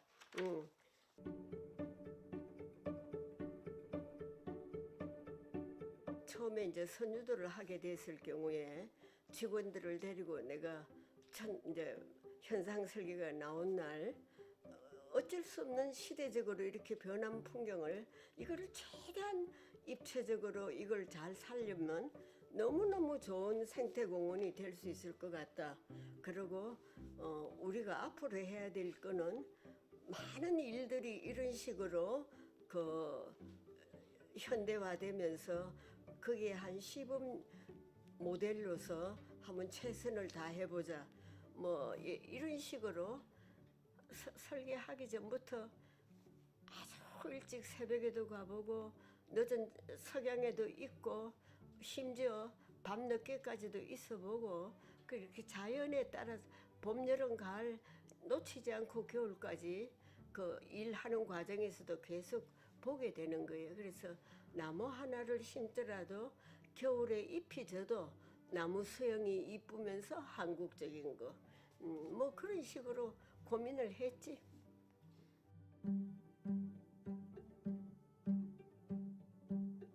여의도 색강을 설계를 해가지고 그 공사를 하는 과정을 이야기 자세히 하면 그게 우리나라의 조경사의 한 이야기야. 설계를 딱 시작하고 나서 제일 먼저 한 것이 이게 내 혼자서 잘났다고 이 설계를 했다가는 어떻게든 구설수는 나고 성공 못한다.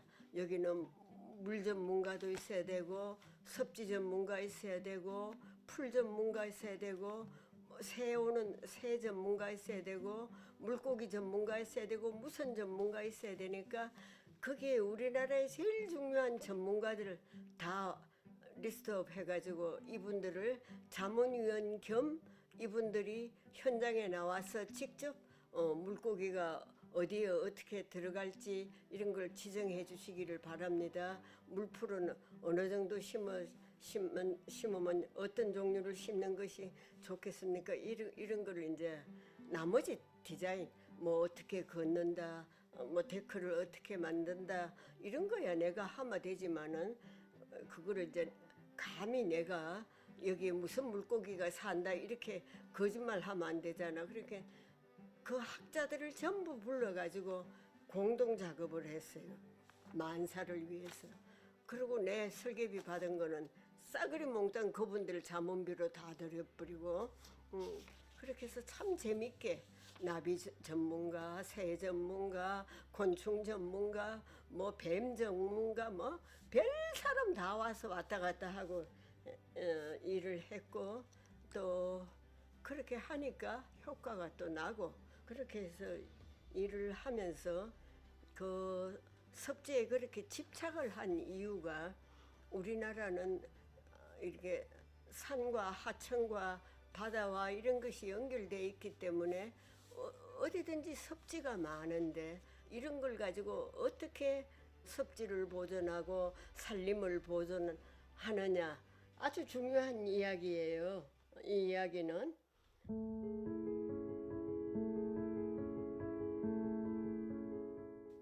정말 고맙게도 그렇게 큰 전시회를 열어주면서 나는 그 조경 설계 작품 가지고 전시회가 된다는 거는 꿈에도 못 생각했던 거기 때문에 이런 것도 전시회가 되구나 하는 것도 놀랬고 또 참 읽을 수 없는 도면을 보러 그 많은 분들이 오셨다는 데 대해서도 나는 지금도 좀 어안이 벙벙해. 그 설계실에 뭐 오랫동안 그냥 숨겨져 있던 옛날 도면들이라 온갖 자료들이 다 끄집혀져 나오는 걸 보고 아이고 참 부끄럽구나 하는 생각이 이런 걸 전시하면 내가 이게 뭐 어째되노 이런 생각도 많이 했지. 왜냐하면 그 한 작업이 다 마음에 들고 다 도면들이 마음에 들고 그런 거는 아니었기 때문에 내 나름대로는 주어진 환경 조건에서 항상 이거는 이거 당시에 최선을 했는데 참 지금 보니까 좀 창피하구나 하는 그런 게 굉장히 많았다고요. 그 청사진 뭉태기를 끄집어내고 하는 거 보니까 과거로 돌아가서 다시 한번 일하는 느낌이 들기는 들더라고. 그러면서 그 전시를 통해 가지고 내가 이런 일도 할 때 여기서 무엇이 잘못되었던가 혹은 이런 일을 하면서 이게 과연 반응이 좋았던가 혼자 이렇게 많이 생각을 하게 되더라고요. 그게 잘했다 안 잘했다를 떠나서 한번 아주 초기에 했던 일부터 시간이 가면서 직원들은 어떻게 변하고 나는 또 어떻게 변하고 그 다음에 또 세상은 또 어떻게 변하고 고객은 어떻게 변했는가를 그거를 통해서 다 볼 수가 있었어요. 그리고 그래서 지금 베니스 얘기를 좀 해보려고 하는데 한국에서의 전시가 굉장히 많은 호응을 받아서 저희가 이제 베니스에 초청이 됐잖아요. 소회가 어떠신지.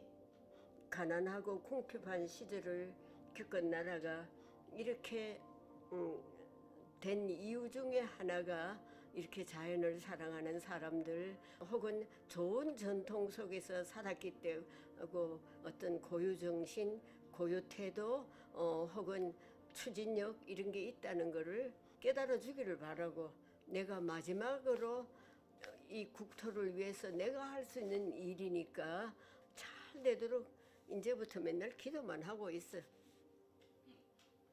감사합니다.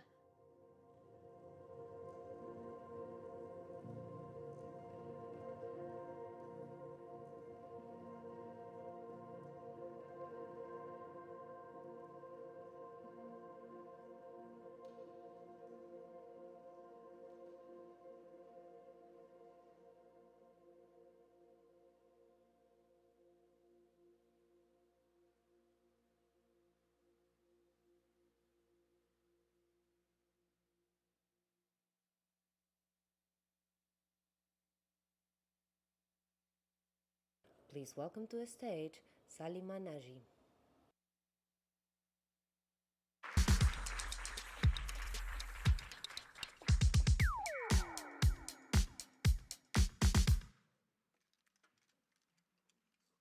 Good afternoon. I'm Salima Naji, architect and anthropologist in Morocco. In these times of growing inequality, the architect is incredibly torn, moved toward the ostentatious of a source of prestige and comfortable income, or defend the common good. As an architect working with sustainable material and traditional metal, the crisis and risk, climate change, pandemics, food crisis, earthquake, this succession of crises confirms the urgent need to develop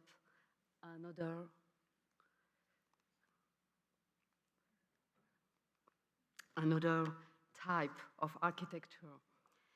To give you an idea of what's involved practically and theoretically, I'm going to show you a lot of images at a rapid pace.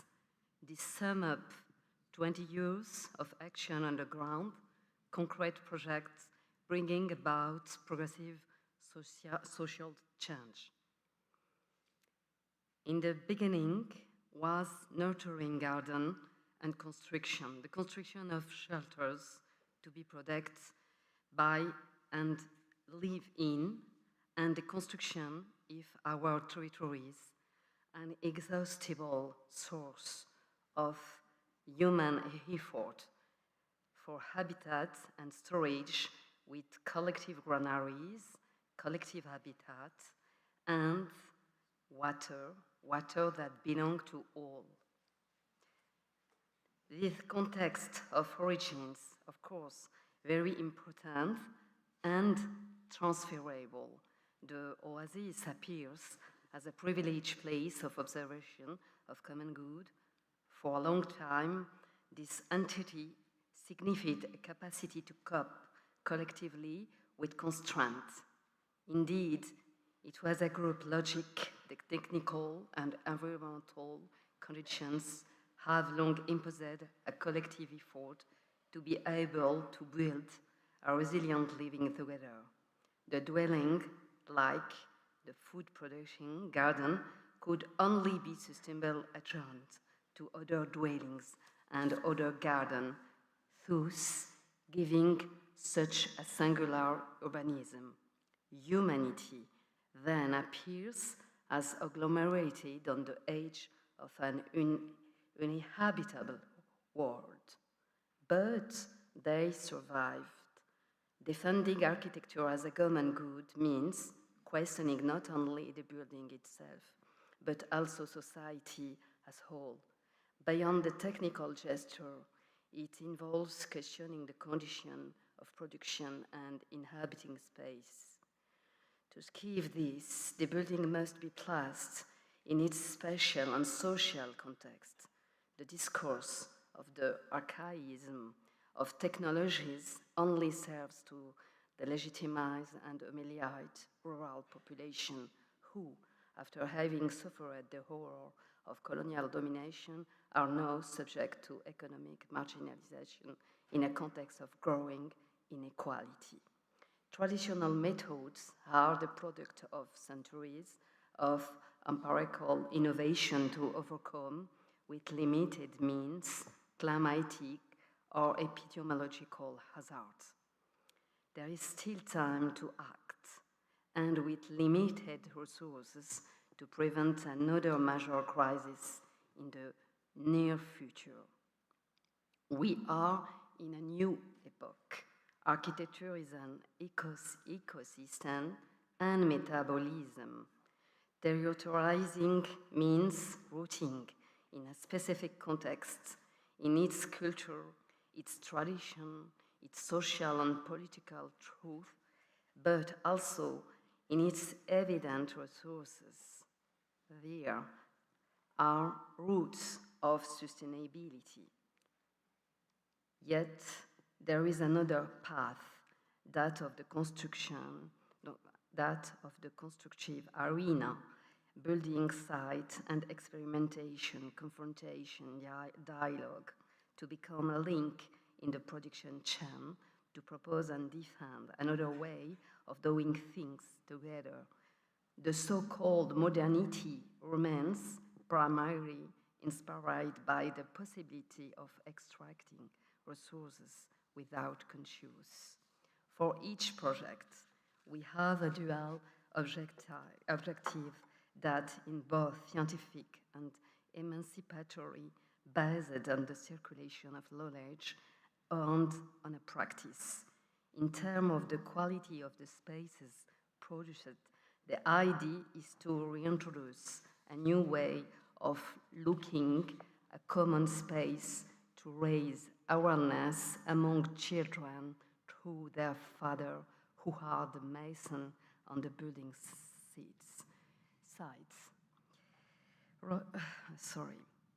To relate current issues to our contemporary condition, to reverse human relationships, and to look after women, children, and the most disadvantaged.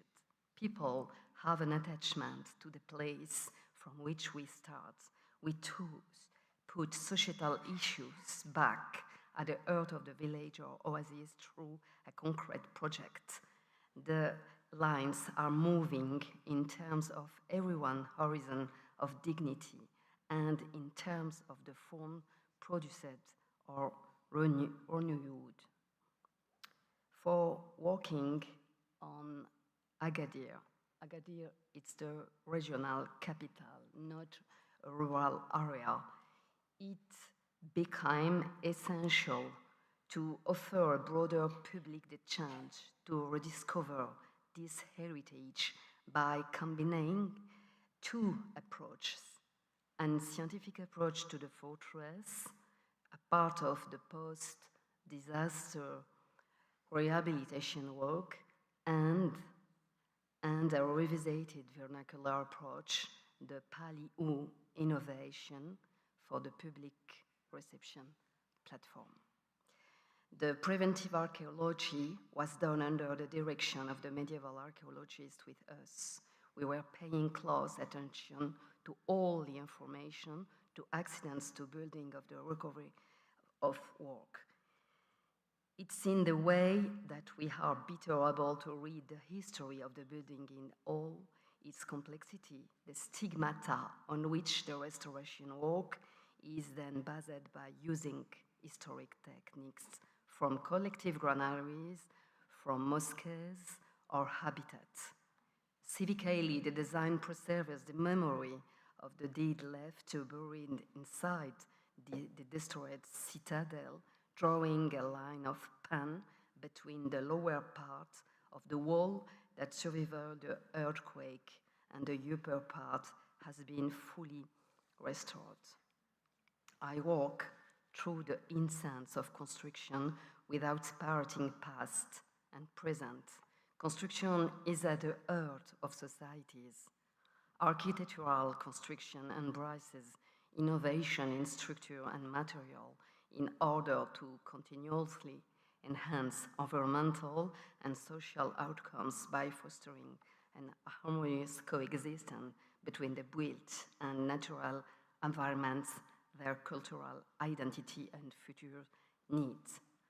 Architecture appears as an itinerant, all-terrain laboratory that encompasses art, craft, visual language, architectural design at all scales, public and community infrastructure, territorial awareness, landscape rehabilitation, environment process, books, etc.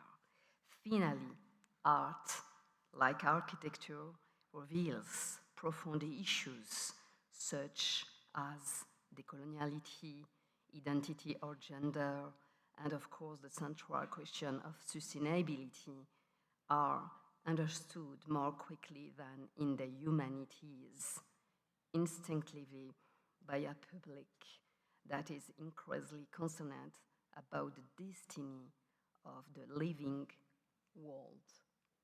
So I will conclude with the philosopher Simone Weil on the question of rudeness, which brings us together. Rudeness is perhaps the most important and least understood need of the human soul.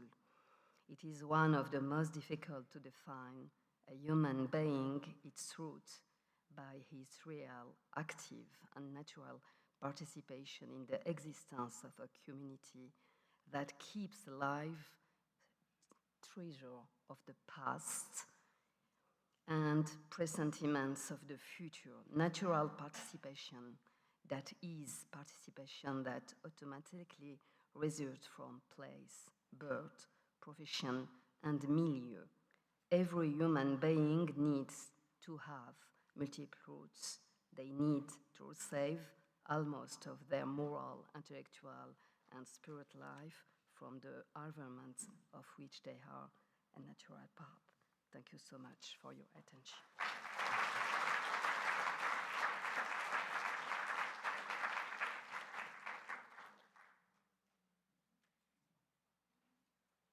Please welcome to the stage Alejandra Castrodad-Rodríguez.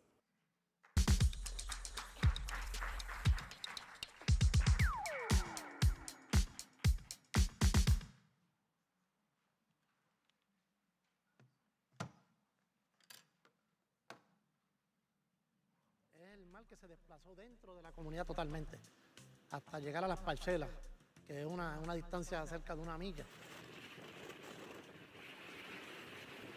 Y más cuando uno tiene niños pequeños como yo, que tenía a mis nietas, que las saqué salieron de la otra casa, huyendo a la casa que estaba inundada, para yo meterlas a casa a las 4 de la mañana, que era un poco más alto. Y ellas ven como el agua seguía subiendo y gritando: abuelo, sigue subiendo el mar, sigue subiendo el mar. Pues eso le rompe el corazón a uno por una mala decisión. Que no vuelvo a tomar esa de quedarme aquí. Mejor prefiero que se pierda todo, pero me voy de aquí. Hi, my name is Alejandra Castrodad-Rodríguez, and as I spent much of last night, I'll start by apologizing and let you know that I'm an economist, and just leave it at that by warning. I'm here today to talk about my work with a collaborative design model in Puerto Rico and a matching tool that we developed for communities to participate in the design process.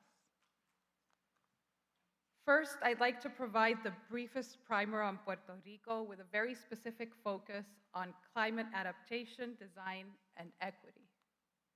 Puerto Rico is a small Caribbean island country where the threat of climate change is not a matter of later, but now. Climate damages in the Atlantic have increased exponentially over the past decades, and Puerto Rico has been rated 6 in German Watch's most recent climate risk index. Perhaps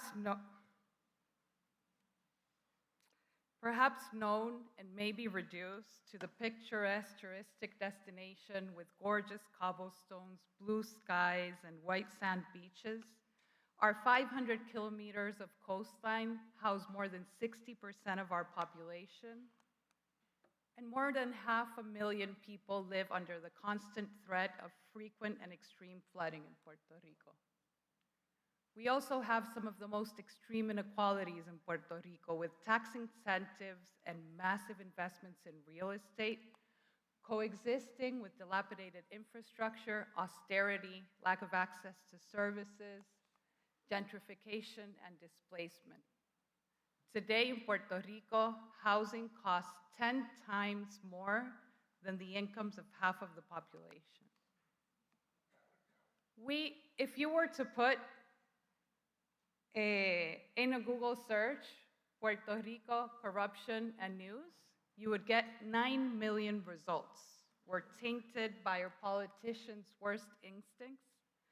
But the Puerto Rican people have succeeded against all odds, defeating military practices in Vieques and Culebra, the Villa Verde natural gasoduct mega project, and even overthrowing the executive through popular movement in 2019 without a single life lost. Climate action projects in Puerto Rico are at the center of resistance, from holding government and developers to account, to defending natural areas from harmful developments. We also have a rich tradition of collectivized management of infrastructure, whether it's our historic community aqueducts, renowned estuarine community land trusts, or decentralized renewable energy systems. Before I get into our projects, I'd just like to briefly give you a peek into how it is we think about our work. So climate action, very basically, is about reducing the harmful effects of extreme events on people, places, and society, whether those have to do with natural events or human-made events. We normally think of this work as relating to infrastructure, which, as we've seen, might be about drainage or flood protection and what buildings look like. But also, as our colleagues have been demonstrating, has a lot to do about choosing where you have open and natural spaces and how much our communities need or want these spaces there. Also, most of us immediately think of design as putting pen to paper and drawing something. But I like to think of design in its broadest sense as coming up with a solution intentionally, using all the tools and information at our disposal.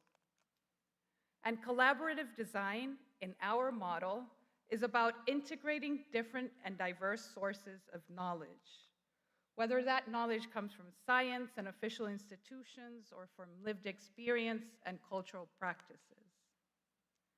Since our collaborative design is equity-centered, all these knowledge bases have equal value. And the way in which we center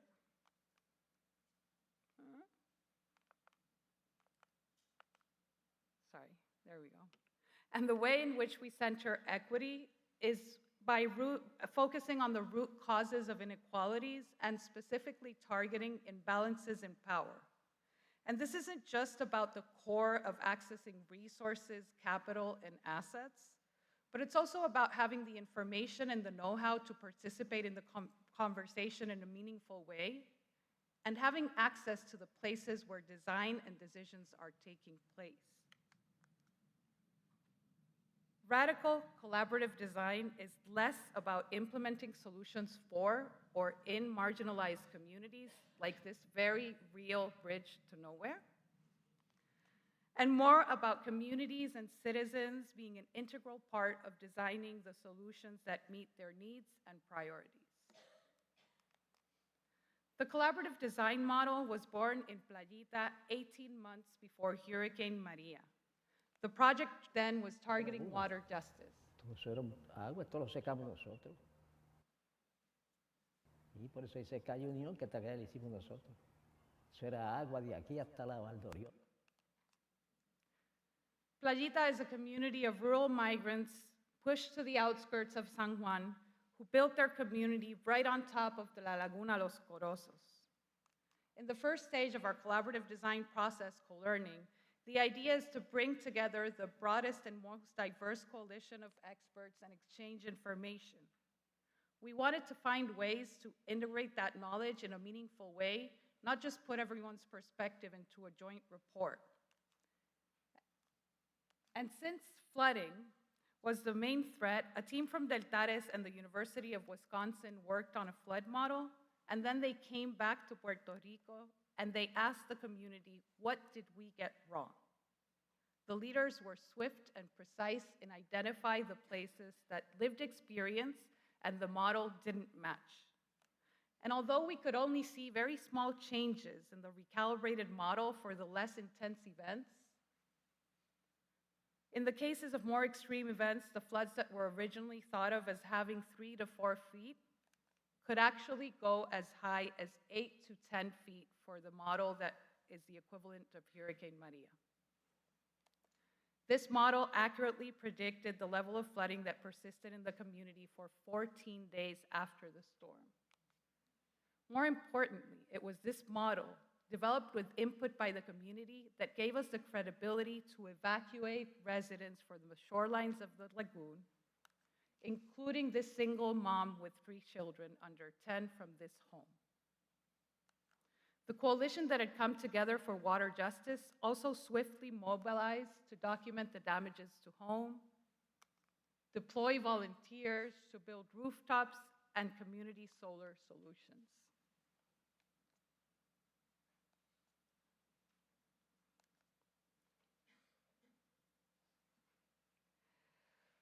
Once release efforts were done, organizations on the ground had to start thinking about how and why this Category 4 storm had taken this power grid and decimated, leaving the entire population without power, and 30% of consumers still without power 4 months after the storm. Where exactly were the final 30% of the communities located? So we documented hundreds and hundreds of tweets by the Power Authority notifying restoration of power to those communities during that period. We georeferenced them and mapped them so that we could understand where it was that investments for reliable, renewable electricity would be needed the most. We also considered the intersections between that delay in restoration and other factors such as poverty, to better prioritize our work with our partners. Iluminación was born from the need to translate technical data into information for action. Initially, the data that we'd worked on informed Resilient Power Puerto Rico and other donors' investments in solar energy systems from Daguao in one of the hardest hit communities in the East Coast, to El Coqui in one of our environmental justice communities suffering from decades from the fossil fuel generation impacts. Resources were being distributed through competitive funding in Puerto Rico after Maria, but the communities that needed those investments the most had the least capacity to compete for them. So Iluminación is a web platform with 4 tools designed to support communities by generating actionable data to develop proposals in projects that range from climate vulnerability to renewable energy. The first tool is the energy calculator, which allows users to create inventories of their appliances and equipment. They then document when and how frequently those equipments are used, as well as which equipments are essential to their day-to-day operation. Our aim is to nurture their engagement with the design process and challenge preconceived ideas of who it is that can design. So instead of completing the audits ourselves, we trained participants from programs in our partnering organizations, Coordinadora Paz para las Mujeres, and the James Stern Community Library. And these participants received grants and training to audit 20 centers across Puerto Rico, which we then provided technical assistance with to develop their clean energy solution proposals. The first data set in the calculator helps users understand how it is that they're consuming energy and to decide whether energy efficiency investments are worthwhile. This is the library where, to our surprise, in pink, most of their consumption was focused on lighting, instead of the AC, which we see in the deep purple. The calculator then estimates the exact savings the user will have if they make and they implement those retrofits, which in the library's case, post-implementation meant a 30% reduction in their consumption total. This means that community centers can then refocus that money and those savings into critical services for the communities they serve.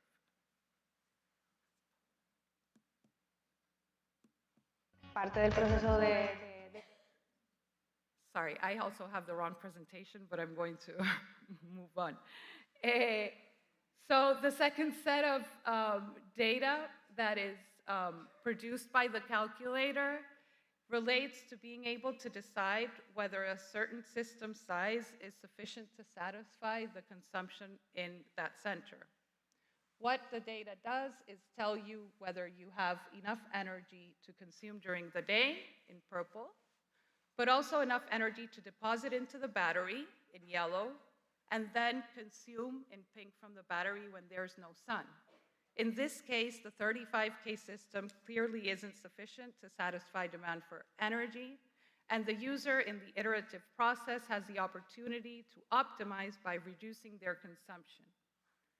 Alternatively, they can increase the system size to satisfy that demand.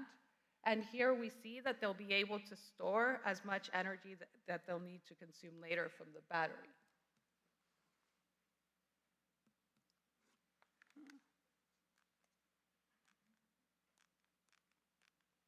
Sorry.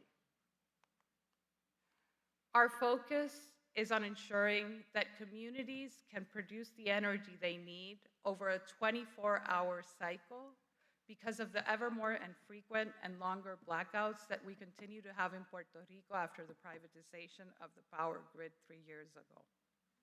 Here, Alana Feldman from Centro Paz para Ti discusses how she used this process to expand their system and satisfy their increasing program. Centro Paz para Ti es un proyecto de Coordinadora Paz para las Mujeres. Así que nosotras hemos ido instalando sistemas solares poco a poco según hemos ido identificando fondos y recursos para hacerlo.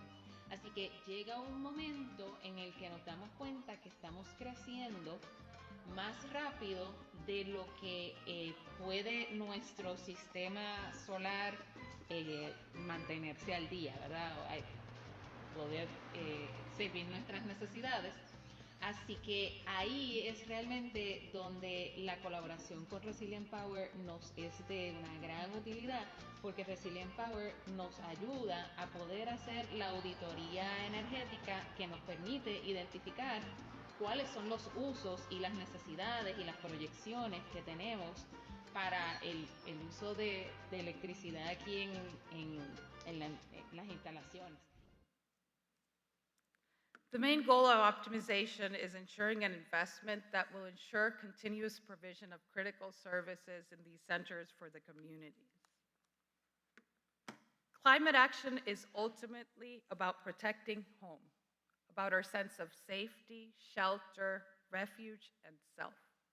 Our proposal is simple: prevailing and resisting against the threat posed by climate change, whether it's natural or anthropogenic, hinges on design practices that are based on a trust of the other.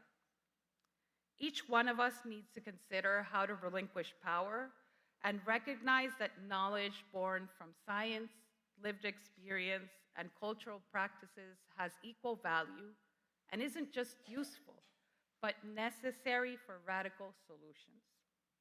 We may individually hold knowledge, but wisdom will always be collective. Climate action will require radical wisdom. Sabidurías radicales, muchas gracias.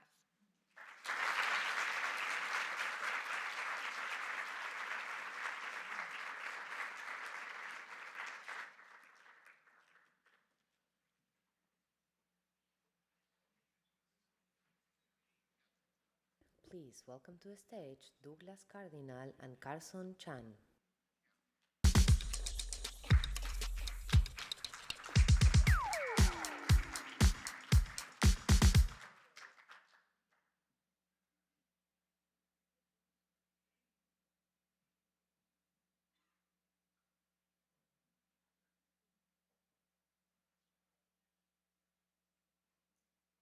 So, our last session before lunch break.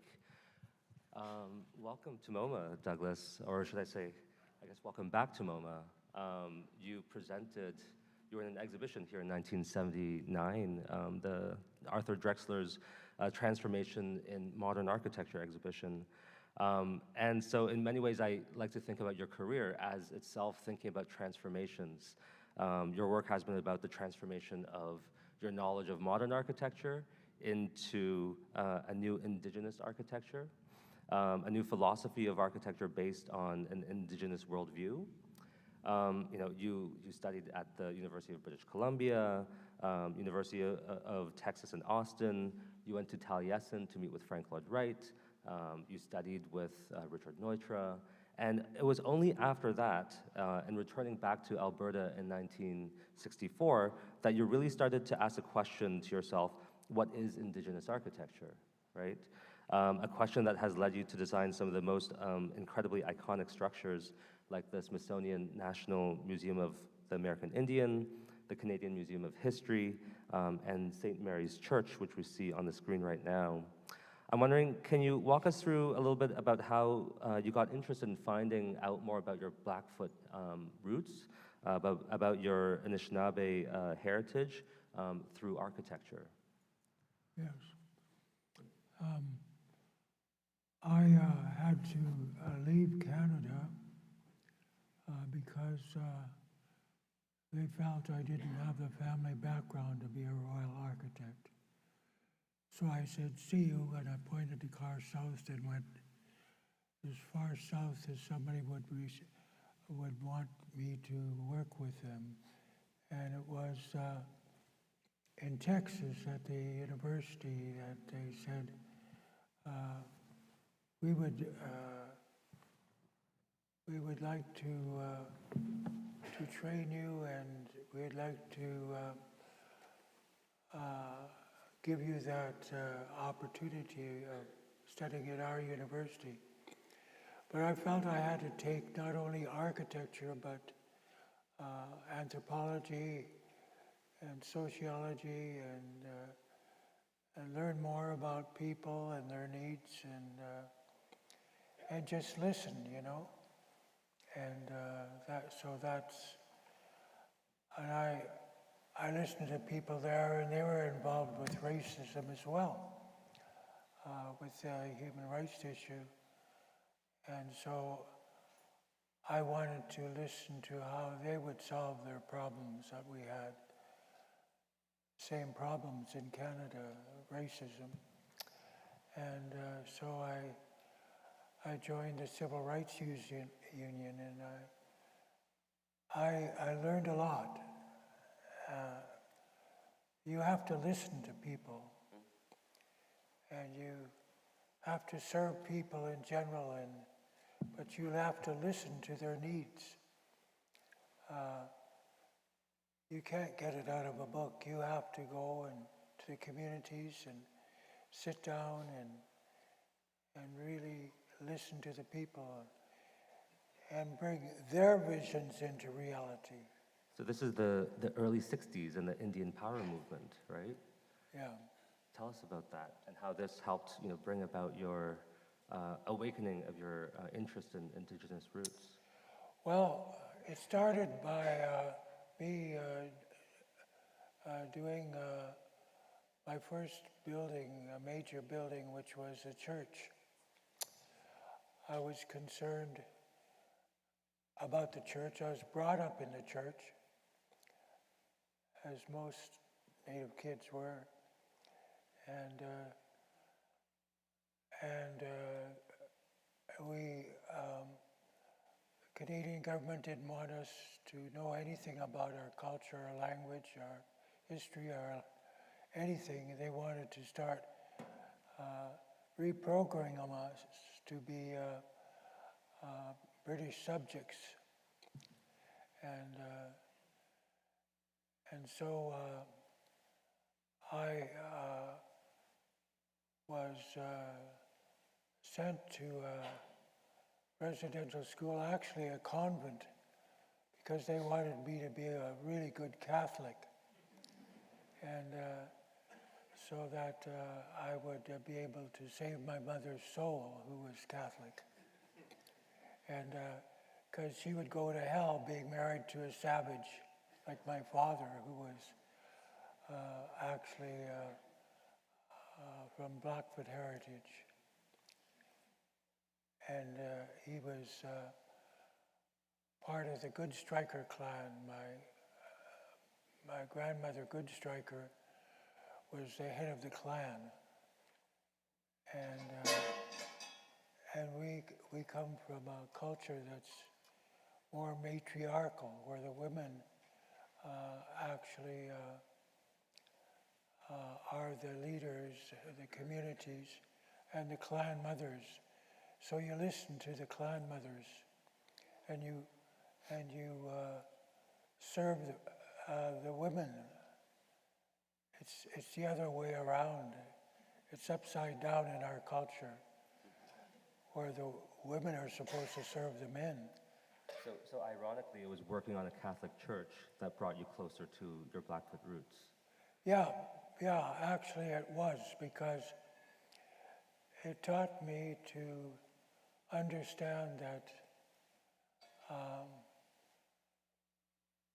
like we're sacred creatures as human beings, and we owe our lives to the Creator, and therefore we have to honor the Creator and use the gift of knowledge and the gift of creativity to bring together a better society, one about loving and caring, one about not only loving and caring for the women, the mothers on the earth, but Mother Earth itself. We have to approach everything with honor, love, and respect. And so that training led me to follow a more spiritual path. So I know the nuns wanted to make a priest out of me, and I had to learn a whole Mass in Latin and be an altar boy and serve, get up every morning early in the morning and serve the priests in the Mass. And I had to go through all that, but it actually, I decided that I would make the best use of it. I didn't really, it was very foreign to me, the whole thing. How can you program people to think everybody's the same? We're all different. We all have different brains, thank heavens. Makes the world a very interesting place. We all have amazing brains where each brain is different. And each brain is not the same, so how can we all think the same? We can't. We're all different, thank heavens, because that makes the world a very interesting place to be in.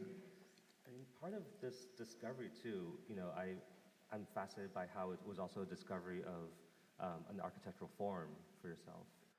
And can you walk us through, a little bit about your definition of architecture?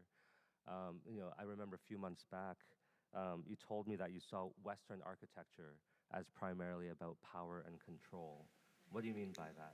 And how is that different? Yeah, well, in the West way of thinking, and that's one way of thinking. All thinking is good. All ways are good. There's only good in a crooked good that needs to be straightened out. And that's the way my elders taught me, that all knowledge is good, even bad knowledge, because it teaches you what not to do. And so I really learned a lot about what not to do in my field of architecture, because we have a real problem on this planet, because we have this attitude, in the West has this attitude that we're dominion over nature. How can you be dominion over nature when you are nature? You're one of the highest forms of life, because we not only are creatures, mammals, but we have this tremendous gift of creativity that we have evolved. And that's a unique and powerful gift. And it's something the elders were saying, that we have to use our creativity in a good way. We have this gift of creativity, and creativity is defined by creating something from nothing. So they told me that in the Creator created all of knowledge, but what man has got in his head is only knowledge that he's learned through his lifetime.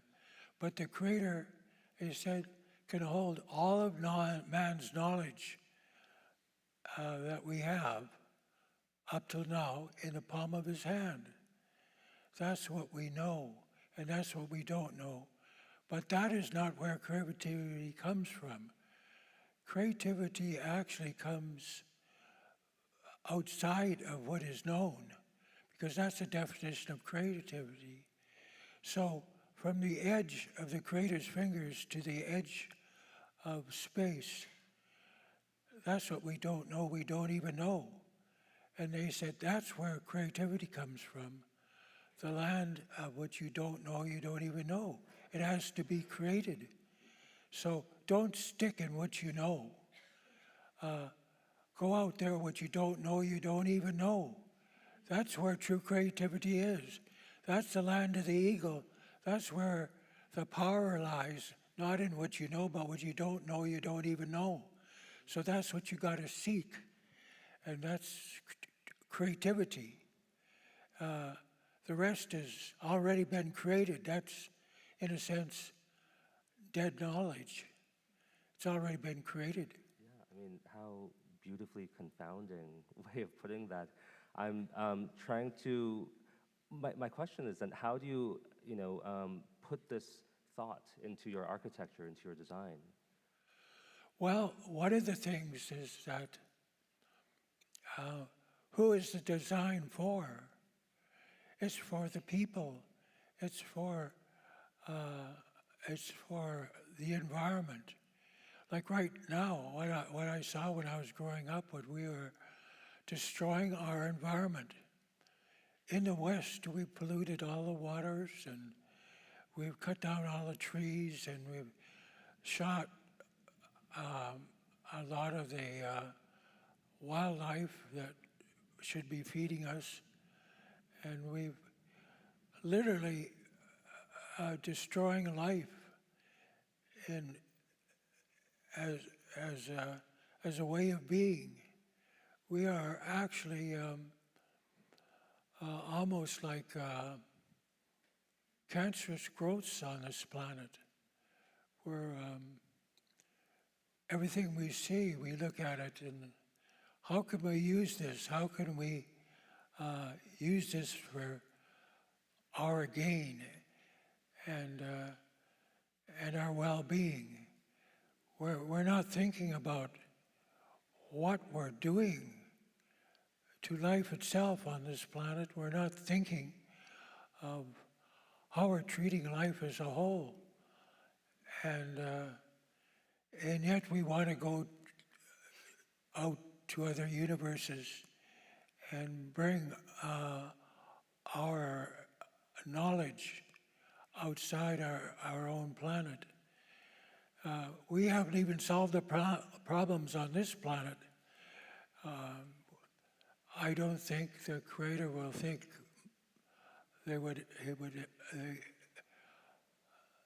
he or she would help us go to another planet, given the fact that we're so damn dumb. Right. You know,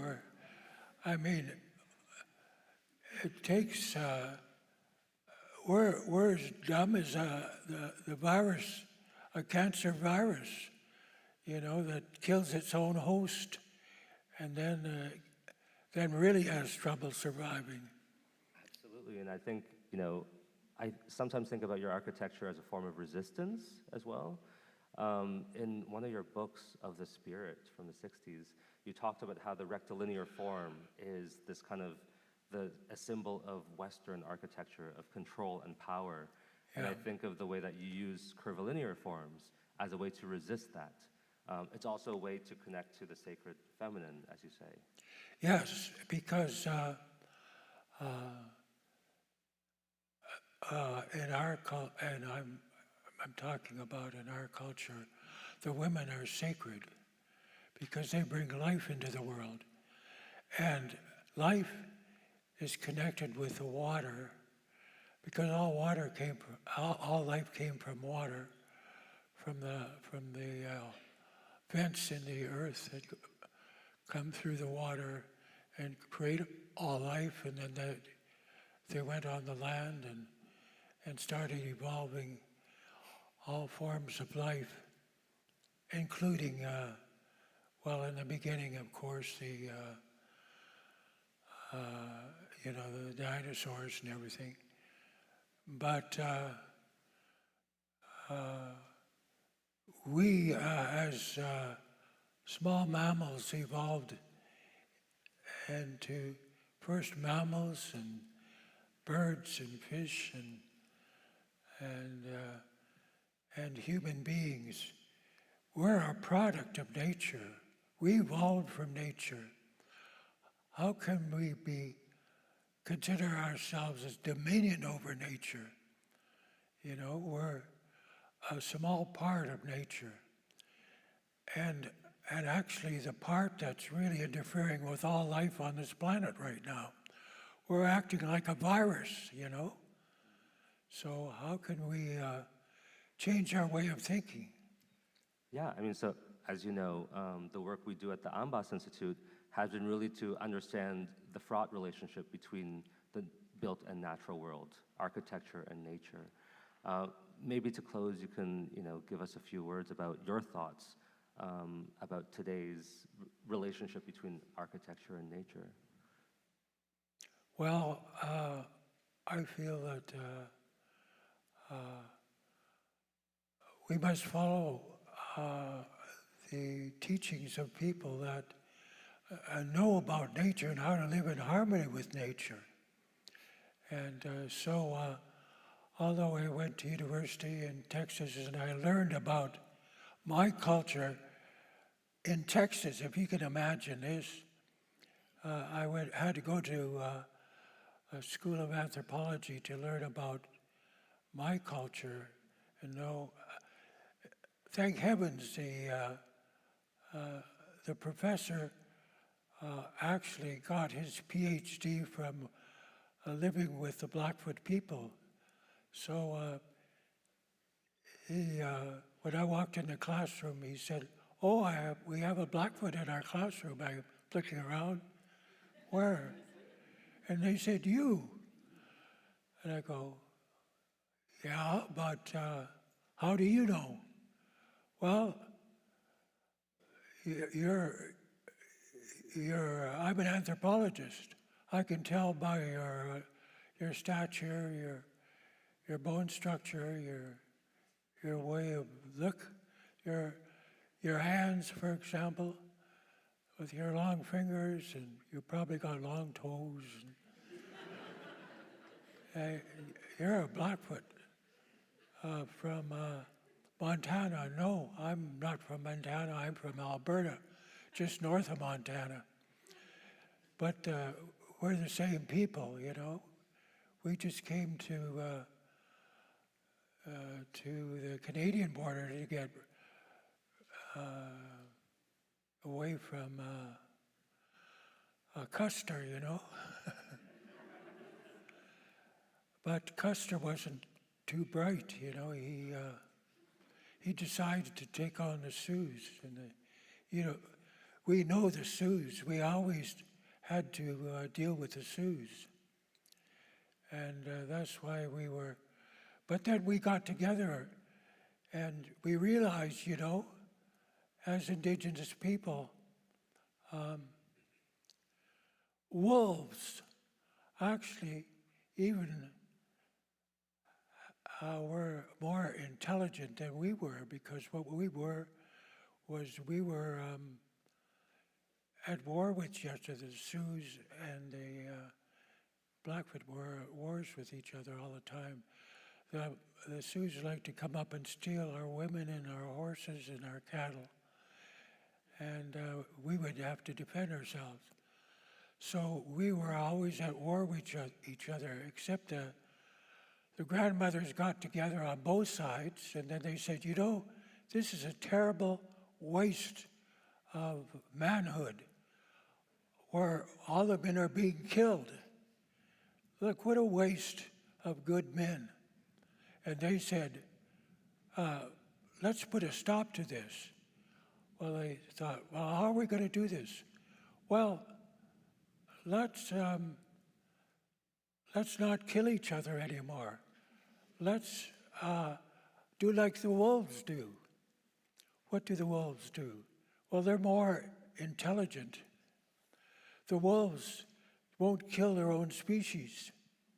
Most animals don't kill their own species for territory, you know.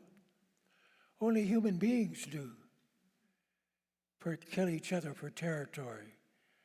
I mean, we haven't learned much, have we? No, but I think on that note, you know, learning from the non-human kind of civilizations around us is a great note to end on. And thank you for reminding us that, you know, architecture, thinking about architecture is also a way of thinking about how we live on this planet, how we continue to think about living on this planet. So thank you very much for that.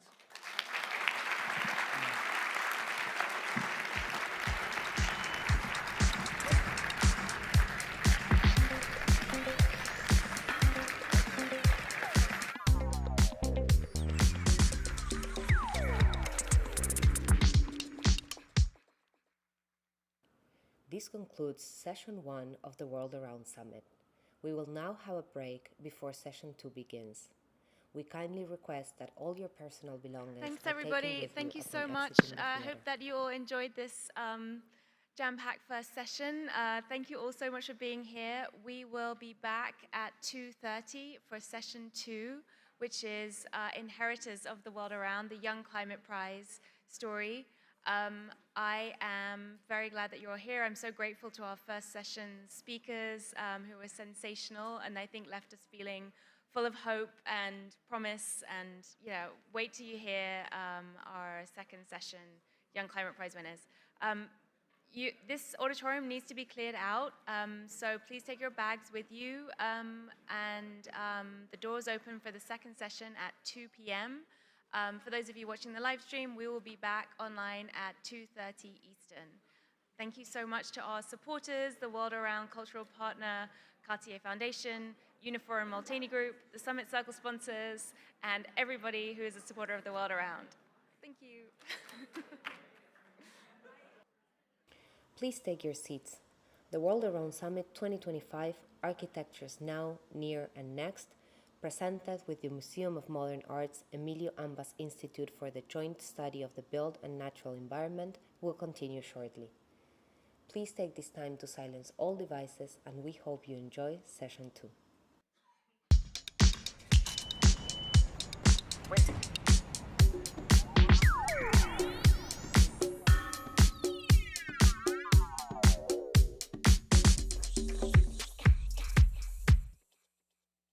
Please welcome to the stage Beatrice Galilee.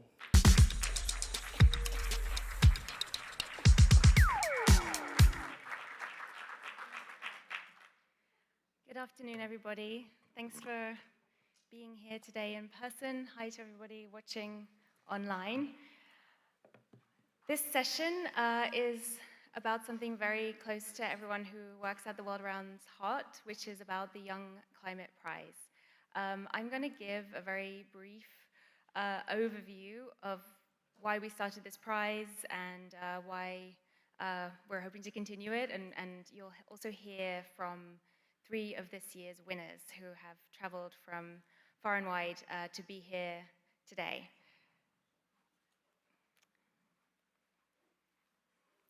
So back in 2022, a couple of years after we had started the World Around, I had a conversation with a friend's daughter who was 14 years old. And she shared with me that she felt that she was not going to be a mother, and she felt pretty convinced that the future was not a safe place for her. And this conversation just stayed with me. And I kept thinking about it and how different that was to my childhood and my feelings about the future. And I started to feel a slight sense of responsibility that maybe we should be doing more to connect with this generation who were born into this climate crisis, who inherited it, and really could be the last people who may have it in their power to change it. 84% of 16 to 25-year-olds are concerned about climate change. And not only that, we're also in an industry where 40% of global carbon emissions come from the industry that we're working in. So as the director of an organization that is dedicated to action and positivity and hope in the climate space and the design space, I really felt this sense of responsibility that we have to figure out a way of changing it. So architecture, to me, doesn't just drain the world of resources. I think that we learned from this morning's session that it can do so much to fix it. And so with very few resources, we started the idea of searching for young people who have the same plan, the same idea to use design, to use architecture, to use creativity, as we heard from Douglas this morning, to change the world for the better. We started a campaign called Your Turn, Your Voice. It's a completely open call to anyone under the age of 25 who could apply to work with a mentor that we would assign from one of the World Around's previous speakers, from people that we know, from our network of globally influential, inspiring, productive, talented people. And we would assign each of these 25 people under the age of 25 a mentor. We would also give them training. So we promised to not only give them an individual mentorship, but we also wanted to make sure that they met each other so that the Young Climate Prize was a place of a network and not just a one-to-one experience. So we put out this open call just asking people, are you a young climate maker? Are you a young climate thinker? Are you a young climate designer? And we waited to see what happened. So we're now in our second cycle, and this second cycle we had 301 applications from 51 countries. From that cohort of 300 people, we selected 25, and we basically are working in the spaces where people are really hard to reach, where their voices are not so often heard. If you look at the demographics of the applications, we have 50% from the continent of Africa. The second most popular application came from Asia. You know, Europe and North America were kind of in the middle. But we're really trying to hear from people who don't get to share the stage very often. So in this year's cohort, we have some incredible people.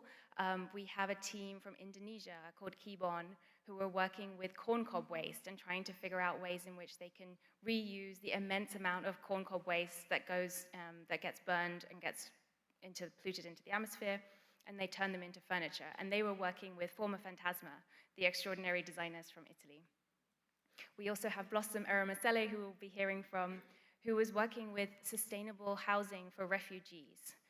These are people under the age of 25 who have chosen to dedicate their lives to solving problems that are closest to them and nearest to their hearts. We also heard from, we also had in our team Bella and Tasha, also here tonight, this afternoon, from the Philippines, who are working on a community center, saying things like the world does not need saving, but re-enchanting, using indigenous knowledge and communities to connect with island communities and the archipelagos around them to build community centers and build culture and build life. We hear from young people that they're channeling anger into research. Amara Nwuneli, who we'll be hearing from later today, you know, we want to hear from these young people who are so concerned about the future and what are they going to do about it. Also here today is Corinne Tenenbaum from the US, who is using her passion for birding to try and influence other people into into being inspired to fight the climate crisis by caring about birds, learning about birding. She's creating community groups. She's working with her peers. She's trying to build a coalition around birding and trying to expand that around the world. And she was paired with a mentor in the UK, and you can actually read about that online. She was an editor at Wallpaper magazine who was sharing her experience of working with her as a mentee. In Kenya, we had Lawrence Koskei, who was working with a mentor from Millenol, who was trying to figure out how to use plastic waste from the ocean, not just to create any old product, but to create educational infrastructures like desks and chairs using plastic waste that not only cleans up the ocean, but also goes into a much needed resource for the community. So with these 25 extraordinary people, we took them on a kind of online Zoom journey. We had weekly sessions on Saturday mornings at 9 a.m.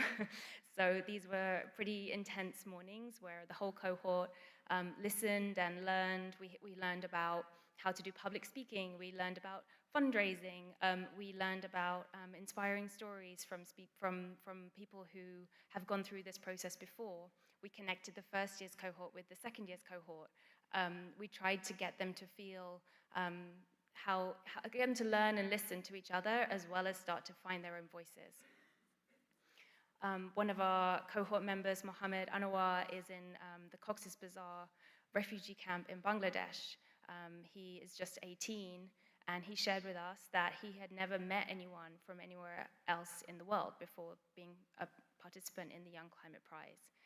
And Mohammed's project was simply to even though that he was living in some of the most most unimaginable conditions in Bangladesh with his Myanmar community, he was still trying to improve the life of his colleagues, his friends, his family by planting trees, cleaning water, and learning about the climate crisis. And he also learned from his mentor, Gurmeet Sayan, who's an architect in London. So again, we've learned from the first cycle that really these types of awards, even though it's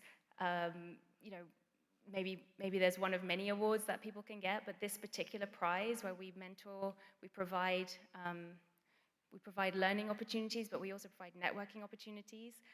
These young people are at a critical moment in their lives where they really grow, and it's been just like an enormous privilege to be with them, to learn with them, to connect with them. We're kind of friends with many of them. Alphonse is here with her mentor, Paola Antonelli, from the first cycle, and we are considering this as like a really fundamental part of the world around. And It really informs me as a curator in my practice and how I think about putting together an event like this, feeling that responsibility to represent everybody's story and listening to everybody's story.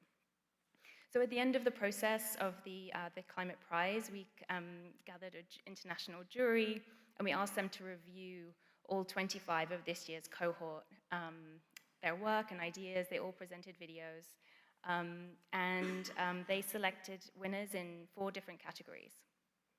The Young Climate Voice category, which went to Amara Nwuneli, and we have the, there's going to be a lot of applause for Amara. We also gave the award for Young Climate Visionary to Mohammed Salam Mohammed Ali, who's in Algeria right now.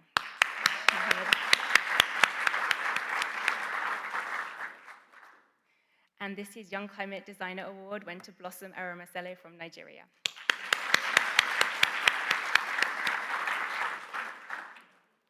And finally, every year we ask the jury, we try to create these categories to represent the diversity and expansive nature of this group. And then there's another prize that is just simply the jury's prize, and this year went to Diana Blanco, who's joining us from Bolivia.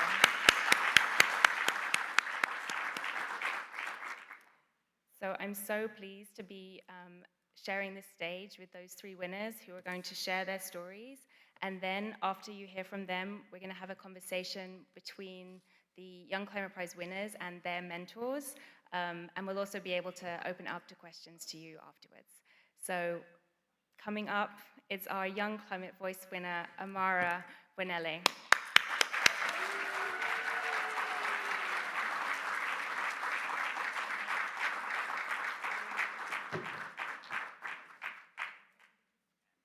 Good afternoon, everyone. I'm a bit taller now. It is a pleasure to be here today, and thank you for everyone in this room that has made it happen or has made this past week very special. We do not take it for granted. I'm speaking for the rest of the cohorts who are here and who are physically in New York. I'm just going to tell you a bit of my story and why we need more of these spaces. I was 3 when we moved from Dakar, Senegal to Lagos, Nigeria. There were 2 coastal cities, but they felt nothing alike. In Dakar, the sea was part of our lives. I could see it, touch it, breathe it in. But in Lagos, the ocean was an afterthought. A store-bought photo op hidden behind high-rises, construction sites, and billboards of beach houses most Lagosians could not afford. I was in love with nature, but this love would soon grow dark as I spent my childhood in a city with little to no public parks to run in, no trees to shade me, or scarce stars to gaze at. Like millions of other kids in this entire world, my childhood was robbed of the eternal life source known as nature. Even as a child, I felt like something sacred had been taken. I wasn't searching for luxury, I was searching for the sky, for the feel of earth beneath my feet. But at the age of 12, I was finally forced to experience the reality of failed urban planning that forgot to center on the one thing that makes a city habitable: life. When my community was ravaged once again by yearly flash floods, I saw my streets and entire homes, schools, and infrastructure disappearing underwater. But I knew after then, with my anger channeling to research, that these were direct consequences of the choices I and my people made daily as we placed nature as simply decoration. Lagos, like many cities, was built without flood-conscious infrastructure, without room for nature to do what it does best: absorb, protect, and balance. We had paved over wetlands and traded mangroves for mansions. So nature, once ignored, struck back. I couldn't accept my generational trend of simply complaining and accepting our fates and looking for money. So at 13, I founded Preserve Our Roots, a youth-led NGO focused on social advocacy and youth mobilization, galvanizing youth-led change through storytelling campaigns, environmental education, and grassroots initiatives, doing what we could with what we had right where we were. Whether making an award-winning climate documentary or writing poetry books and rebuilding 2 schools that were torn down due to flooding, the buildings kept on getting higher, And this education was going theoretical. People did not know what to do and did not feel compelled to take action. I mean, my nation and everyone around the world seem to be fighting all sorts of battles. Why would they care about something as climate change when they don't know where they're going to live or sleep for that night? And then I realized that you cannot talk about the climate crisis with someone who hasn't seen a tree in the past week, or ask children in slums about clean energy when their only light source is kerosene. You realize that the conversation cannot remain theoretical. You must highlight the true SD of the SDGs, stories and design. Through the Green Sustainability Park, a publicly accessible park designed and built with recycled materials, dedicated to education and empowerment, could be what physical representation of sustainability in our cities could look like. That's why I created this project through Preserve Our Roots. It was a movement, but also a model. I envisioned it like this: a sanctuary in the city, a living, breathing classroom, a space where children could run barefoot and elders could rest in shade, where we could get connected to our culture while healing, growing, organizing, and galvanizing against climate change. So I began pushing, door to door, email to email, desk to desk. I had to personally learn how to conduct land surveys and lead community design charrettes. I listened to elders, rallied youth, and begged government agencies to listen. But listening and optimism wasn't going to get me far. It took frustratingly a long time.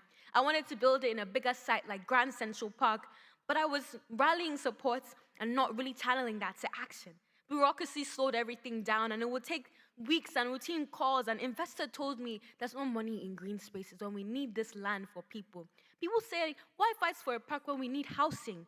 But after what felt like a million Robux, I found and paved one way and built it through a private site in Ikota, Lagos, a high-risk environment in Lagos, Nigeria, where we turned waste into wonder, building a sustainability park, especially only out of recycled materials, using indigenous trees in that garden and shaping it as an outdoor classroom for scrap tires and bamboo. It was entirely free and open to the public, and we did this in a city ranked the 9th most unlivable in the world, where over 70% of youth lack consistent access to green space. But when we launched this pilot park, something changed. Children asked me, can we have more of this? This is beauty, and the answer is yes. It's not about a park, it's about imagining what our cities can be. It's about environmental justice as a human right. This is a blueprint for climate-resilient urban futures led by the youth who are going to be living and raising their children in this community. We have a grand vision, but we cannot do this without your help. Every one green park, there are 10 more communities begging for space, for air, for your action. So I ask you, urban planners, policymakers, philanthropists, and fellow fighters, what will we build? Another highway, another mall, or a future where cities don't suffocate their people, where green is not gated, where joy is not priced, where healing is not a privilege. Don't just sponsor a bench or a paint on the wall. Join the revolution, support land access, and fund youth leadership. Invest in transformation, not just decoration, because the cost of action is an investment in life, justice, and joy. Let's make this the standard and not the exception. Let's preserve our roots, because in them lies power. Thank you.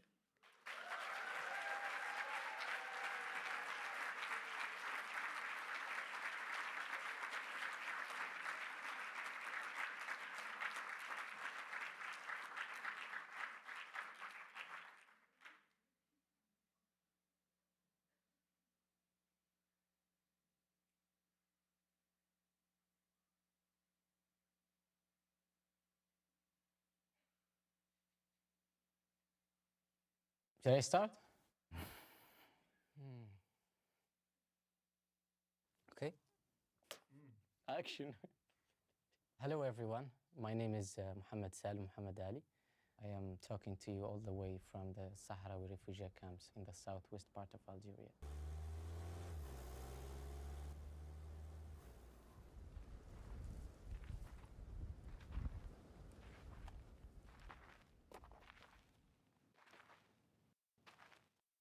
I would like to take this opportunity to thank my mentor, Brandon McCuttrick, who have been helping me all this past year and guiding me.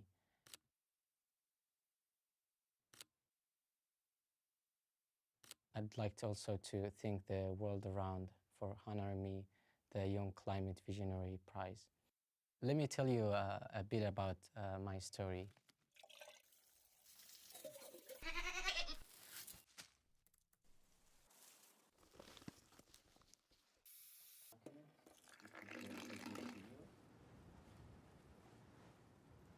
Living here in the Sahrawi refugee camps is not something easy to do. You can't imagine the number of challenges that we have to face in our daily life, from political to economical challenges. The reason why we are here in this place and have to face all of these challenges belongs to the mid-70s, when a colonial power came to occupy Western Sahara looking for natural resources. Then the Sahrawi people were running from a bloody war, and they ended up settling here looking for a safe shelter.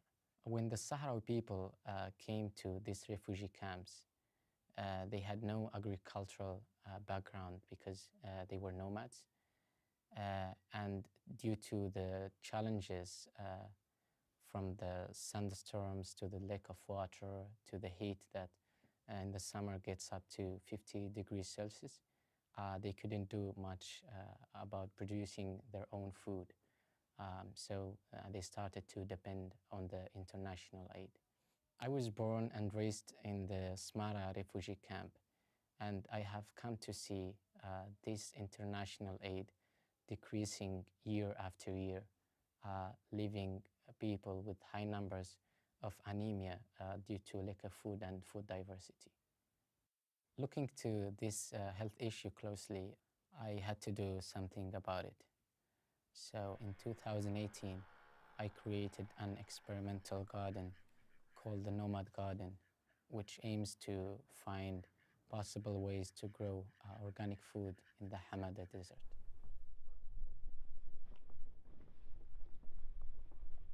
So in the garden, we are trying to find the creative solutions and try to work with the available materials that we have locally, so we can allow the locals to replicate.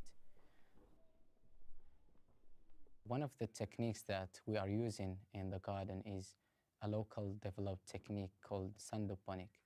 Basically, it's a raised bed covered with plastic, and once you water the plants in the raised bed, the water goes through the sand to a pipe and then in a water tank, and then the water could be reused. So the three main problems that we are facing in the garden is the poor soil, the heat, and the lack of water. We are working on all of these problems separately. In order to face this water problem, I created a water cycle in which the water goes to different stations before its last destination. First, the water arrives to the fish pool, and it spends some time there, and then it goes to the duck's pool. They swim in it, spend some time there, and now it's full of ducks and fish manure, which is a fertilizer for the plants.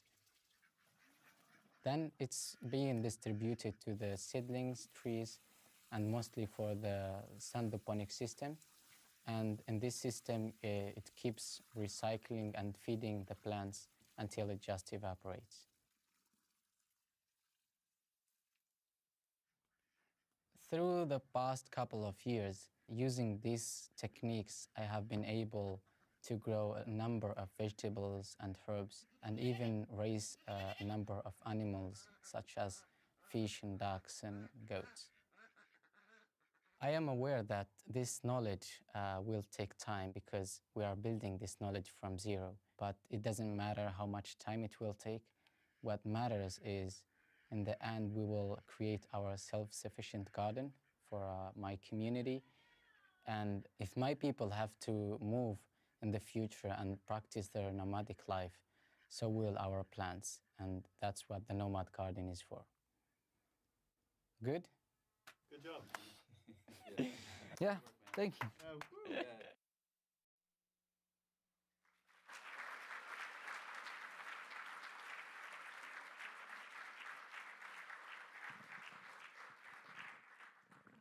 Mohammed, we hope that you're watching, and we're very proud of you. And thanks so much to Mohammed's mentor, Brenda McGettrick, and to our incredible World Around production team, Forhawk, Satomi Blair, and Craig Foisty for going to Algeria to make that film for us. And thank you to our design partners, Miller Knoll, for supporting this whole prize. We're so grateful to everyone. I'm now going to welcome to the stage our young climate designer from Nigeria, Blossom Eramosele. Welcome, Blossom.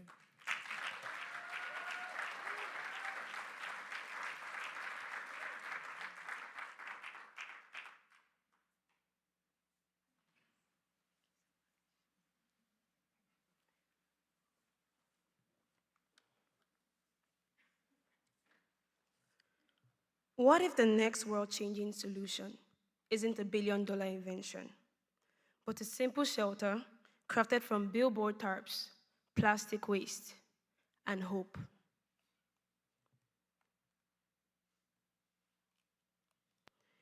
My name is Blossom Eramosele. I'm a 23-year-old architect from Nigeria. Growing up in a family that struggled financially, I knew what it was like to live without a sense of stability or security. We often had to stretch the little resources we had to meet basic needs. And that lived experience left an imprint on me. It made shelter more than just a structure.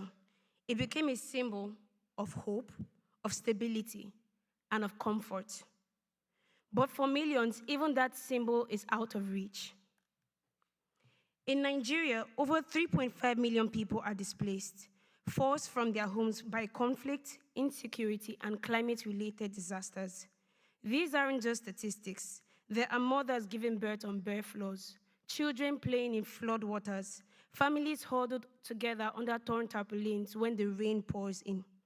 In refugee camps, resources are stretched thin, sanitation is poor, clean water is scarce, and the sun beats down relentlessly on makeshift shelters that offer little protection.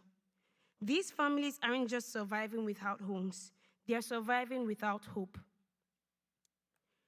As a young architect, I kept asking myself, in a world that celebrates architectural marvels, mega structures, smarter cities, why do so many lack the most basic human need, a place to call home? This led me to co-found Allspace, an initiative driven by one core belief that design can be a tool for justice. At Allspace, we design low-cost, climate-resilient homes, especially for displaced communities. But these aren't just any shelters. They are inspired by traditional African architecture, rooted in heritage and adapted for resilience. Each home is constructed using recycled materials like plastics, tarpaulin, and aluminum, ensuring sustainability and accessibility. The homes are prefabricated for quick assembly and can be set up in as little as 4 hours. They are lightweight, modular, and easy to transport, making them perfect for emergency response. We integrate solar panels for off-grid power, enabling lighting, phone charging, and even fans to combat the intense heat in the environment. But our mission goes far beyond just providing roofs. We're creating sustainable communities, training locals in construction techniques and helping them generate jobs, helping them rebuild their lives with dignity.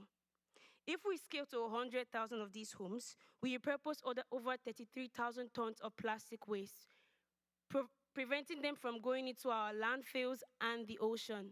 We will be able to prevent over 96,000 tons of CO2 emissions in the environment, offering a dual solution to our housing crisis and climate change. But this vision isn't just mine.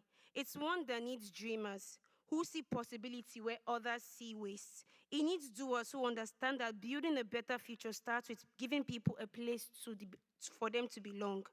So let's build a world where no one is left behind, because when we build together, we build hope for all. Thank you.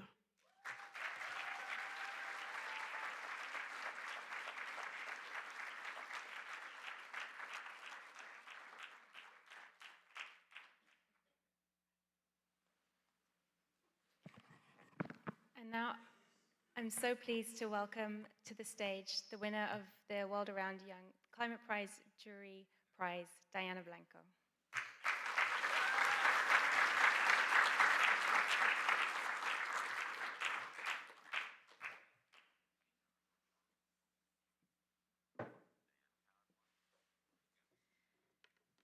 Skirukipan, Hilatas, Cuyacas, Nayaja, Diana Blanco. Hello everyone, my name is Diana Blanco. I am an Aymara indigenous woman from Oruro, Bolivia. High in the mountains live my community on the shores of the Uru Lake. When I was a child, I would listen to the thousands of flamingos who live in this rich aquatic ecosystem.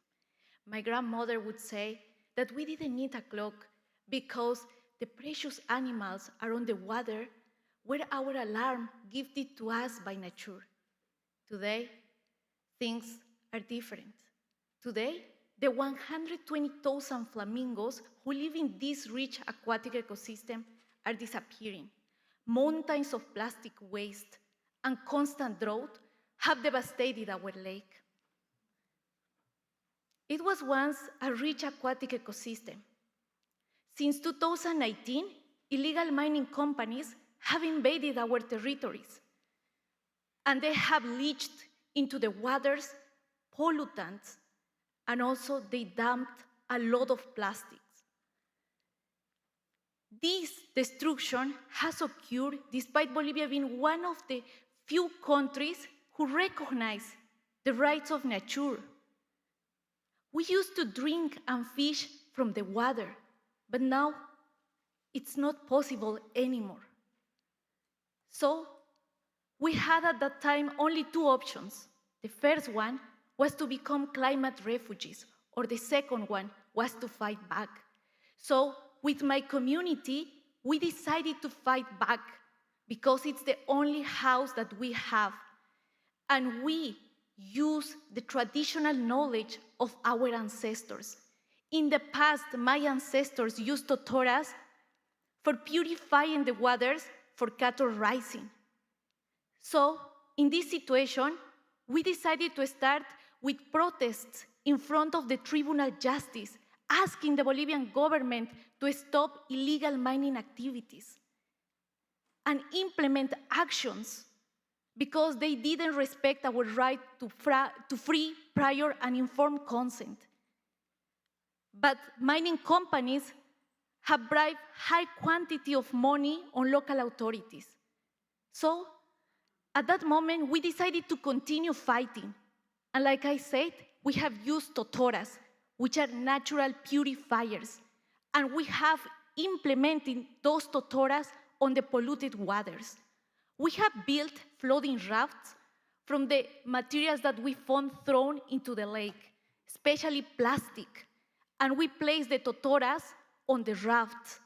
The first 300 totoras, they took root, they work. That is the reason because I am here to tell you that the power of nature is helping us to tackle this crisis. At the same time, we are implementing in my community gardens where we grow our vegetables and fruits. It helps us to be auto-sustainable, but also it helps us to recover a right that we have lost, which is food sovereignty. Today, I am here to share with you how we have taken action, but also to invite all of you to include this traditional knowledge on all solutions that you are designing. Imagine if we come together as a world and implement solutions based on the traditional knowledge of indigenous peoples, because these solutions are working, are helping us to tackle these wicked problems. And also, I want to share with you today that we have tested with a laboratory these waters where we had placed totoras. The pollutants were absorbed in 30%. Lastly, I want to share a value and a principle that we have in my community, which is summa camania. What it means, living in harmony, living in balance with earth. We need to live with earth and not live from the earth. We need to think what future we want to leave for the next generations, because we need to work together for our common house. Thank you.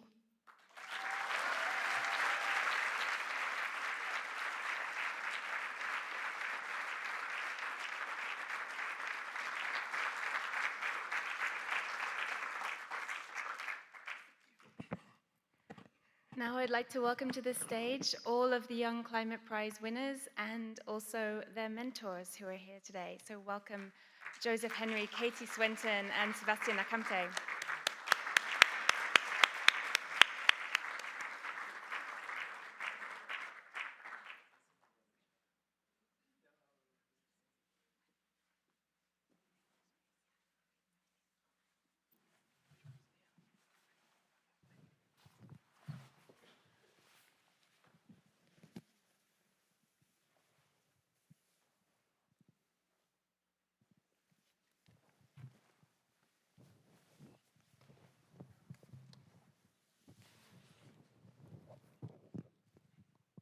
Well, congratulations so much to the three of you. Your presentations were super inspiring, and we're so proud to share the stage with all of you. So thank you so much, and congratulations again, I think.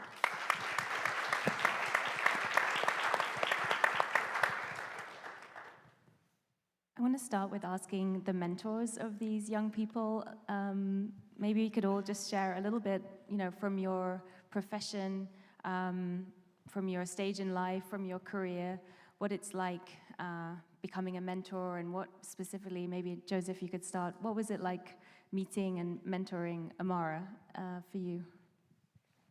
Well, I guess everyone got a taste of it today. So I guess for me, I actually partly became an architect through mentorship. So I was at school in South London, and some architects came and they mentored some of the students, and they mysticized the career and took away some of the sort of the things that aren't necessarily true, and sort of lowered the barrier to entry for me into that profession. So I guess the idea of mentorship to me is quite personal, because it was like something that unlocked a career and a practice for me. When you then jump on with Amara, that's not exactly the way it goes, but you try to find a thread that's interesting for the conversation. I think we found two things that sort of sustained our conversation. One was Amara has this savant natural ability to operational governance of institutions. Some people are naturally good at dancing or singing, and Amara's good at setting up organizations as a natural ability. So we talked a lot about how to sustain things in the long term. How do you set things up right first? So I was always pretend you are that big global institution already. How do you make decisions? Who do you want around? How do you, that was a point of and then the other thing was just, ultimately you're still a human being. And there's a moment of every decision when you're young seems like the most important decision you're ever gonna make. And then obviously Amara has so many options. So it's different to when I was young. It was my decision was do I go to the 120th worst school of architecture or the 121st worst school of architecture in the UK?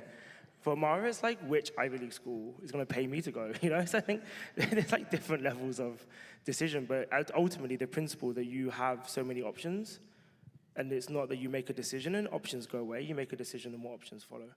And I think that was actually where I think I was most valuable, was this idea that you have the whole world ahead of you. You don't have to worry about every decision right now, because whatever you make, I trust that you will find the best way, and you can't predict where life will go, and I'm sure you'll be fine. Which I think people don't really tell that to young people. It's always this is so important, your grades, your exams are so important. Obviously, Amara's about to fly out because she has exams tomorrow. Amara's also 17 years old, which I didn't realize for a while. So I think that's actually what's really important, is that we live in a society that's quite credential heavy. It's I have a master's, so therefore I must have value. I have this professional certification that must have value. When you meet someone who's 17, it's just them. It's their ideas, it's their thoughts which have value. And I think we can learn a lot by not being you have education that makes you somehow intrinsically more valuable than someone who doesn't. Because here's a 17-year-old who is probably thinking much more sophisticatedly than most of the people I meet in a professional day-to-day life.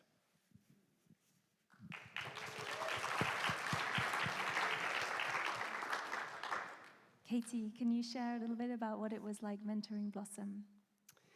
Absolutely, my pleasure. So first of all, just to say that the way this happens a little bit is that the world around finds a group of mentors while they're doing their selection process, and then they match you.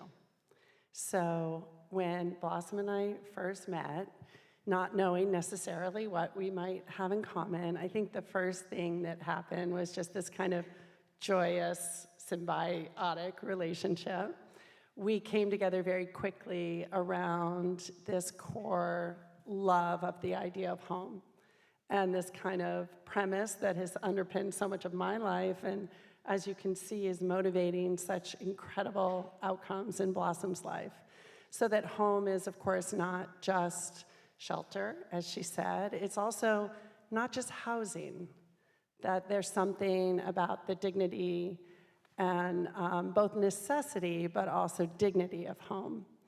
And so we really kind of got off to the races so beautifully. We also invested a lot of time in getting to know each other.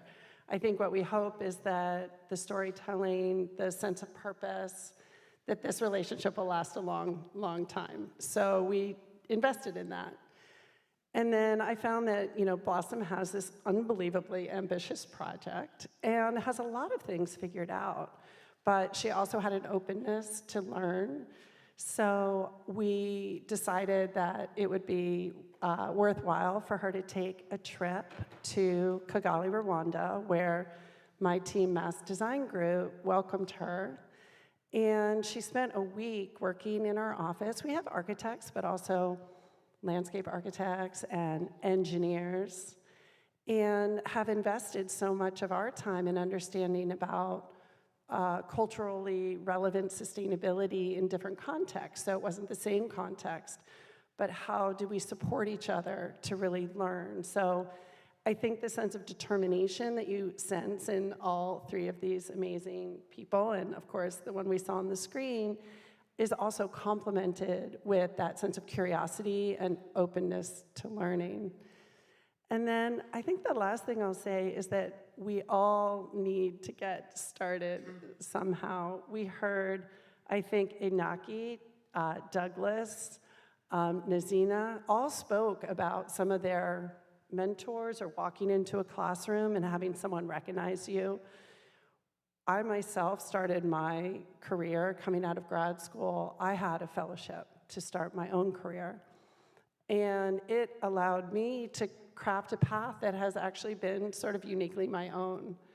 And I think that this opportunity and ones like it give people not only the time and space, but also the sense of self and ability to have the confidence, the resources, and really identify how to match this very personal mission with a professional purpose and the means and networks to make it so.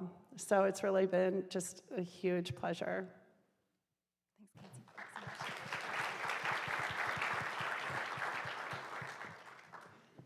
Sebastian, we'd love to hear about your relationship with Diana. I know that you're not an architect, you're more like me, you're more of a curator and organizer. So how did that conversation go, and what you learned also from working with Diana? Thanks, Beatrice, Carson, and the rest of the team. Well, as a curator in these decades of working, I had been interacting with many types of wisdom, giving voices to many artists and projects, but nothing makes more sense to me, and I think to many of my colleagues, than to amplify ancestral messages, and specifically in my case, the pre-Columbian legacy, which I think is huge, not only visually, but especially in their knowledge and their contemporary message that they have to share with all of us. At the same time, when I started doing my things, my first event, I was 19 years old, so in South America, and I know that lack of validation that young people has in southern hemispheres and everywhere. We youngs are hard to understand or to believe in that kind of dreams. And I felt this empowerment to empower, which was beautiful, because I got extremely connected with the whole Aymara sense of feeling Aymara is the community where Diana comes from, and where I learned a lot of sweet words to understand our complex reality.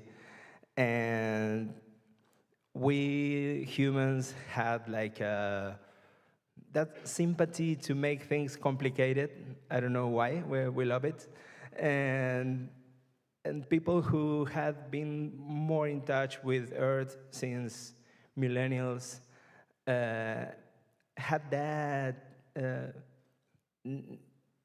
nature way of interacting with the Earth, and a lot of solutions that in this kind of context we can be a generational bridge to start listening, especially people like Diana. Like, I think you perceive it when she's speaking. She's not speaking from his present.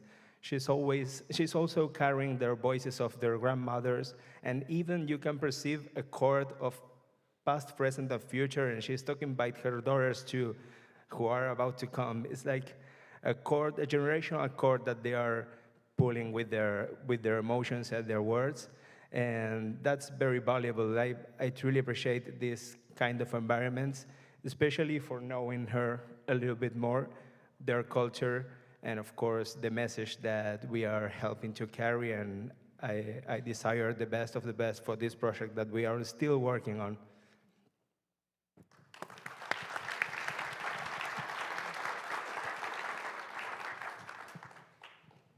Thanks so much. And Amara, what did you learn from working with Joseph? I think really throughout the entire process, especially when we had really left the more lesson stage so we had our weekly meetings where we learned from people across the world, across different fields, but when we then started to use that work and I started trying to implement it in my, in Preserve Our Roots, my NGO, it felt like there was a disconnect. And I didn't understand really how to implement it in my local context, because like I said before, the bureaucracy, and I really came to Joseph with that frustration. We scheduled 1 or 2 meetings, and he really then just, although he works more in the UK and has spaces in Boston, I did research about him in Chicago, in all of these spaces before we met, when we had, and he's actually created sets of cultural spaces in that same context. So he understood that while there was that cultural difference and geographical disconnect, there's still things that you can carry everywhere with you. And there are principles that you can implement that can guide you. And that's one of the really core things that I took away from him. When I was really trying to focus on one sustainability part, after our first site was taken back by the government because we weren't able to build permanent structures because of, governments change every 4 years. And it was very frustrating for me. And he said, just set up an advisory board and have people from different fields who are experts, who understand a bit better each, whether governments or marketing. And that was what then helped streamline a lot of the focus and a lot of the things I was juggling as a 16-year-old. And it really, but it helped a lot. And I think he grounded me in a sense of, this is what you want to do. And so any resource that is available to you, you can utilize to then power forward. And that is something that has really stuck with me, and I will definitely carry into every project I continue to do, and to the more parks that we will hopefully and will create in the next few Just months. to add, the advisory board was set up in 2 weeks. No, but it was great advice, thank you. I was like, oh, it's taking so long, I'm so frustrated. 2 weeks, ugh.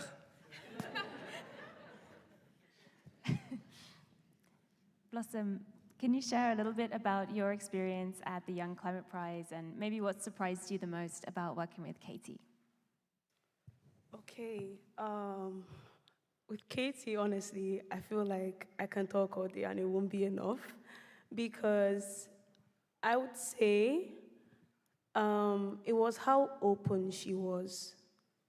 Because the first time I got the notification about how I had been paired with Katie Swenson, and I was already trying to do my research on her, okay, who is Katie Swenson? She works with Mass Design Group, and within the first hour, she had sent me a message on Instagram. She was like, "Hi, Blossom." I was honestly shocked because she was very receptive, and I started doing my research, reading about her work and the ideas she has about home. I saw how we shared a lot of similar values. I remember clearly reading one of her interviews with Forbes, and she said something that just stuck with me from then on. She was like, what we term affordable, sustainable housing for these people is just home. And as a young person, as an architect that was trying to design, I feel like I had gotten a bit carried away with thinking of how this thing can be efficient, it can be modular, it can be sustainable, all these things. But at the end of the day, it needs to be home for them. They need to feel safe in that space. They need to have a good foundation to start rebuilding their lives. So I feel like there's this adage in Nigeria, it's something they say, what an elderly person would see sitting down, a child wouldn't see if they climb up a tree. And I feel like that's what Kitty did for me, because she really puts my work in perspective. Like, she helped me see the future of my work. I had all these rough ideas and sketches and like she said, big plans of what I wanted to do, but she helped me refine it, and she helped me understand my story. It's like past, present, and future. So she walked me through that journey. And even in the field, she felt, okay, I'm not a specialist at this. You know what?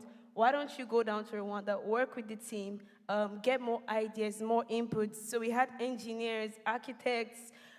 We had so many specialists, and everyone was just like sketching for me. And honestly, it was just amazing. So Katie, I didn't expect any of that, but I don't think I could have been paired with a better mentor than Katie through this program. It's been amazing.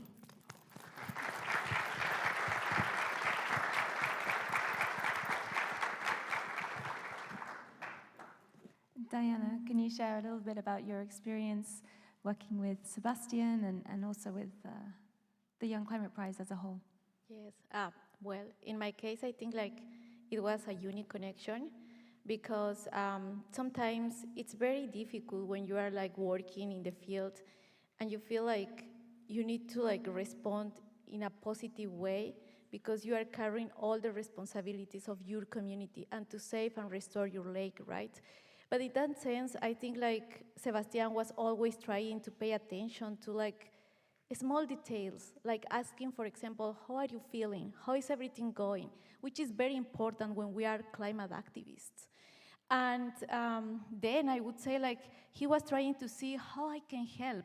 For example, we have worked for the design of the flooding rafts, how we can like improve that. And also right now we are like trying to see how we can advance and move forward. It's a connection that doesn't end here. It continues, right? So right now we are like saying maybe we can like write a children's book where we can like share the history of our lake and also try to illustrate the things that are happening. So this is like connection that I really appreciate, because it's a way how our mentors are connected with our work, but also how they respect us, right? And also I would say like sometimes he was like trying to say, oh, should I like learn Aymara? And I was saying, yes, you should learn Aymara, because Aymara is my native dialect. So now he's like learning Aymara. So that is very beautiful. That is very, very beautiful. So I really appreciate this opportunity, and like the girls say, this is like a second family for me. So I'm very grateful for that.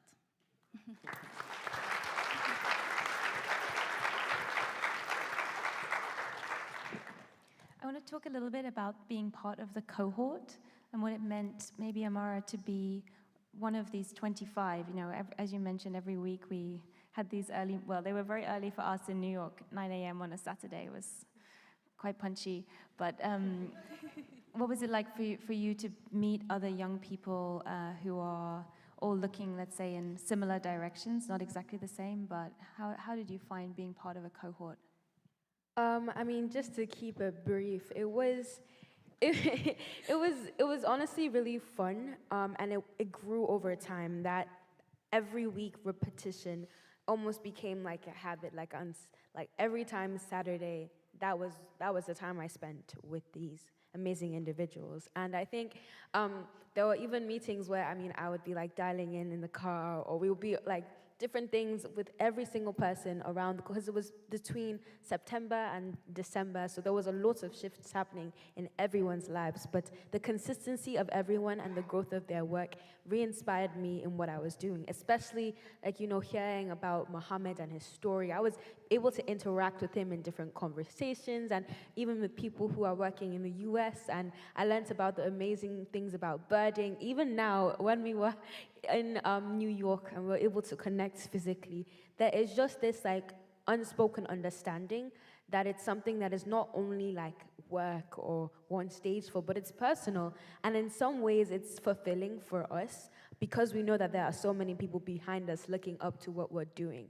And so I think knowing that you're not walking that path alone has been really great, and I can't wait to work with these people in the future. Blossom and I are in the same country, although in different parts, in different states. I can't wait to see how we can then use our different cultural and ethnic knowledge to work together. And even with Diana, she's always saying, come to Bolivia, come to Bolivia. So next time, we will be up in those pictures next year, and I'll be in Bolivia, and we'll be, yes. So. I told you we'd be clapping Amara a lot. Blossom, we, as part of the prize, we also connected you with the first year's cohort, and there's a lot of representation from Nigeria. Maybe you could tell us a little bit about your relationship with Stierli from Cycle 1, and a little bit about your experience with this cohort as well. Okay, so I was paired with Stierli. He was part of the Cycle 1 cohort, and I feel it was really amazing.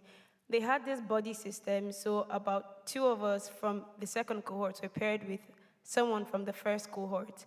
And I learned a lot from him because he also works in Nigeria. He's a creative designer in Nigeria. And I saw how he was able to use his project, his light models. So we actually incorporated that in our project. I remember talking about the solar, how every unit comes solar powered. So we partnered with Stierli, and we're like, you know what? You have this power pack. Why don't we partner? So each model comes fully solar powered, and we're still looking forward to like future collaboration. So it was really amazing. I also met Namra through that system. So it's really, really good. And I feel like I didn't know how beneficial working with the first cohort would have been for me until I did. And it was really beautiful. Thank you. Thanks, Blossom. Happy to hear. And Diana, what surprised you the most about meeting other young people from the climate community? Well, I would say like the different realities, but in a way how these things that are happening are interconnected and intertwined in a way. So I would say like in these kind of like spaces, you start to like think out of the box, to like implement different kind of solutions, to say, for example, the things that Blossom is doing in Nigeria, I can implement in my project, because also we have a big issue with plastic waste. So yesterday we were having a conversation and we were saying how we can like, I don't know, use this plastic waste for creating other things. So this unique approach, for example, I don't imagine how like Amara will like be in the next following years, because she has started right now, and it's to see like, I don't know, her brilliant future, because she's very powerful. She's always like sharing this positivism that we need in this kind of work. So I feel so blessed to share with people like Amara and Blossom and the other fellows who are part of this program.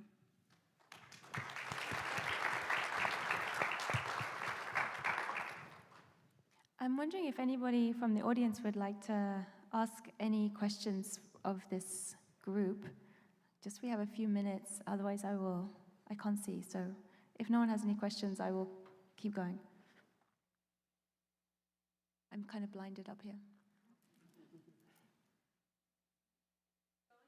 Keep going? Okay. Maybe I'll start with Sebastian again.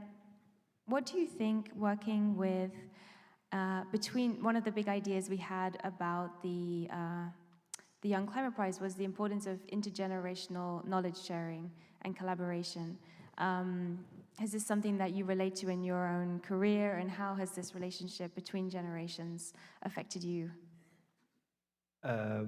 Well, in my case, I always think in transversality, not only in the different branches of design or thinking in general, but in the chronological way of talking.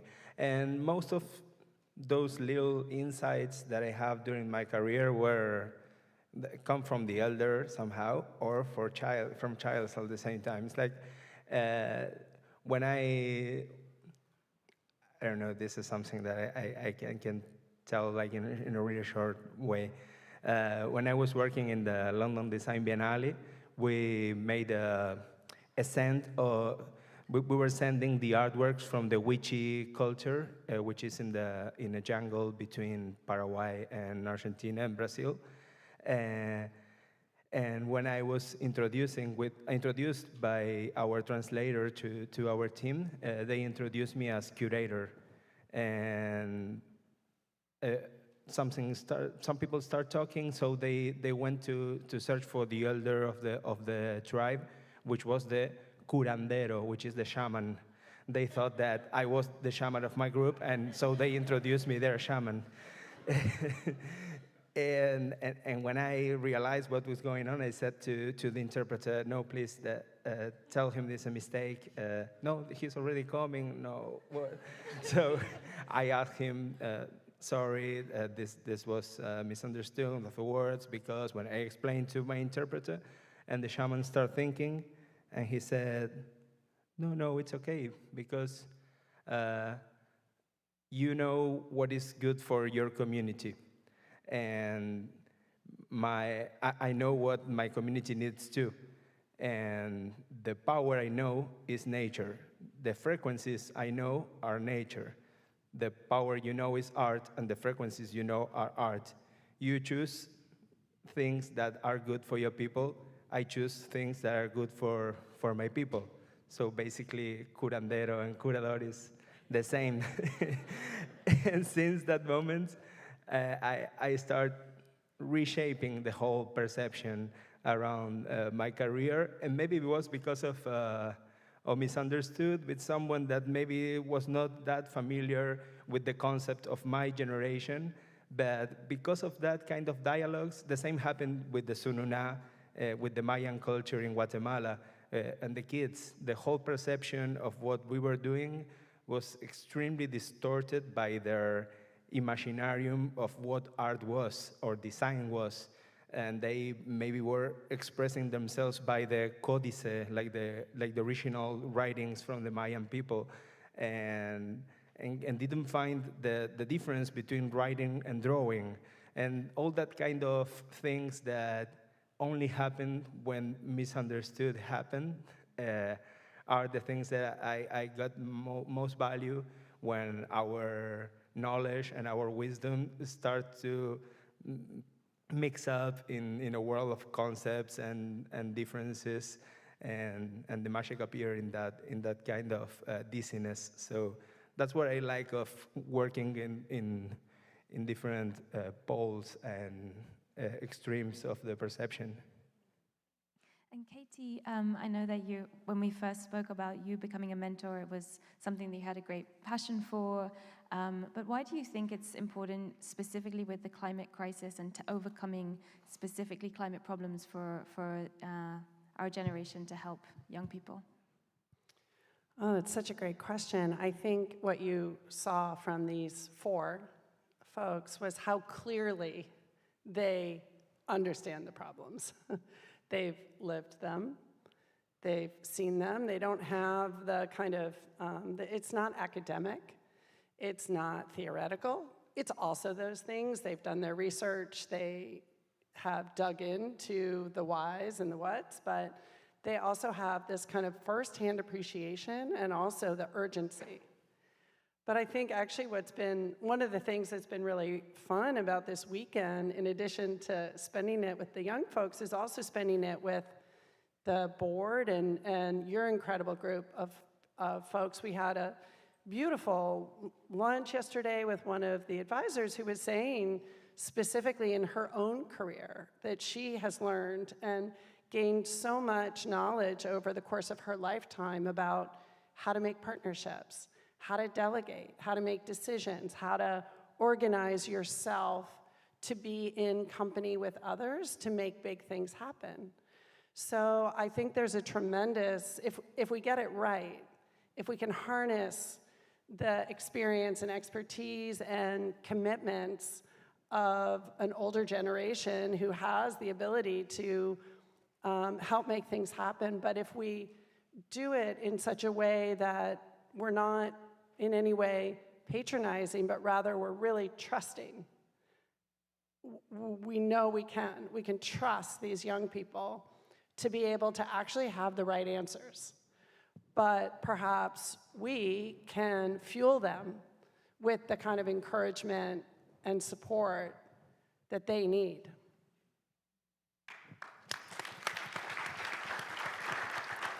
So we've just got 1 minute for each of the Young Climate Prize winners. What would you like to leave everybody with today? What's your message for the room? Dang. I wish I could have thought better about this. But honestly, I would say that throughout this week, I've been in New York and I've seen and been able to learn from so many visionaries and people who have done great work in their field or continuing or thinking about. And I would just really say, thank you once again, Beatrice, for this amazing space that you have created. Can we give her a round of applause, please? Thank you.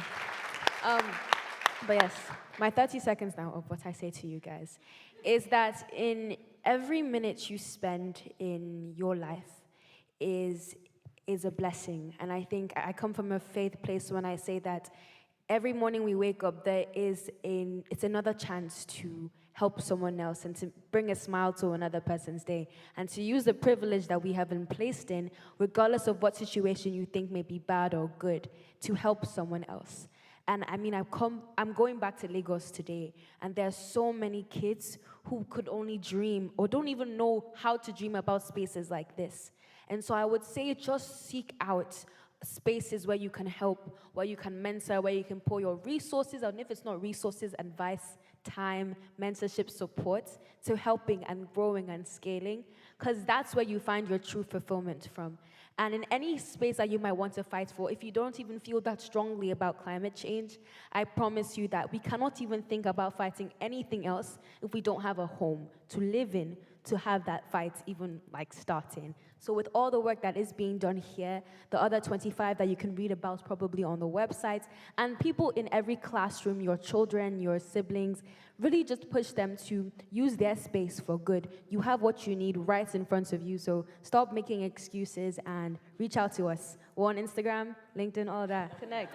Yeah, bye. I'm not sure I was the mentor. And thank you, Joseph. Thank you, Joseph. No, I was just saying I'm not sure I was the mentor in this situation.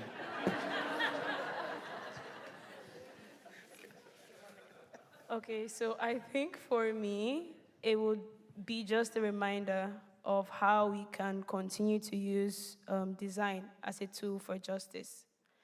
And I feel like sometimes it can be all these things, but at the end of the day, each of us have everything we need to be able to make impact in the environment. It doesn't have to be a full-scale project.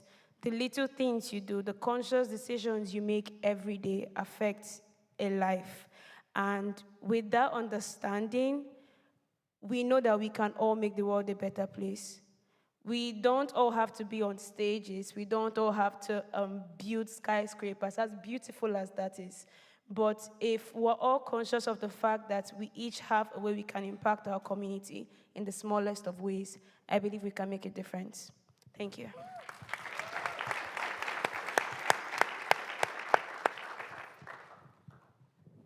Well, I only want to say that indigenous peoples, we are not in the past. We are in the present, and also we are the future. So that is the reason, because like I said, you need to include indigenous voices in different spaces. Don't think that we are in the past. We are here. Maybe some systematic inequalities didn't allow to be in these spaces. But now I am here, talking by my ancestors, through my ancestors, and through many women, indigenous women, my mother, my grandmother, they couldn't access to education. And maybe for that reason, I am carrying all the responsibility.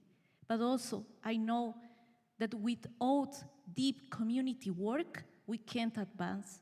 And I feel so blessed that I have a community that is supporting me, helping me to advance with this work. And finally, I only want to say you that this is the common house. Nature doesn't have borders. So we need to work together if we want to live in a better world. Thank you.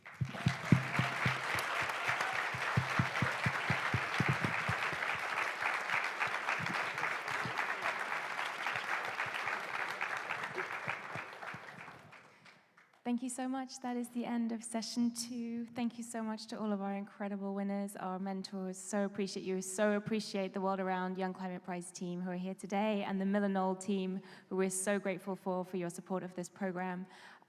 We will be back at 4:30 p.m. for the final session of the World Around Summit. See you in half an hour. Thank you so much. Thanks for being here.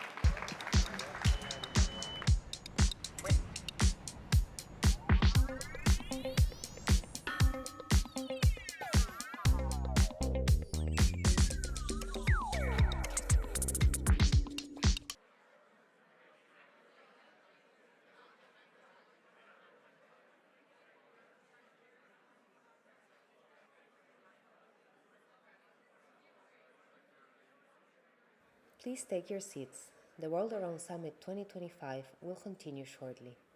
Please take this time to silence all devices, and we hope you enjoy session 3.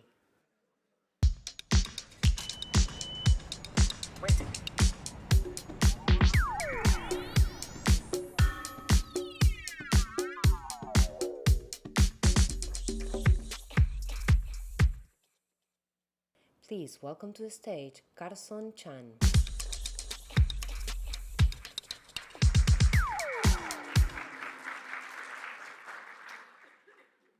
Welcome back.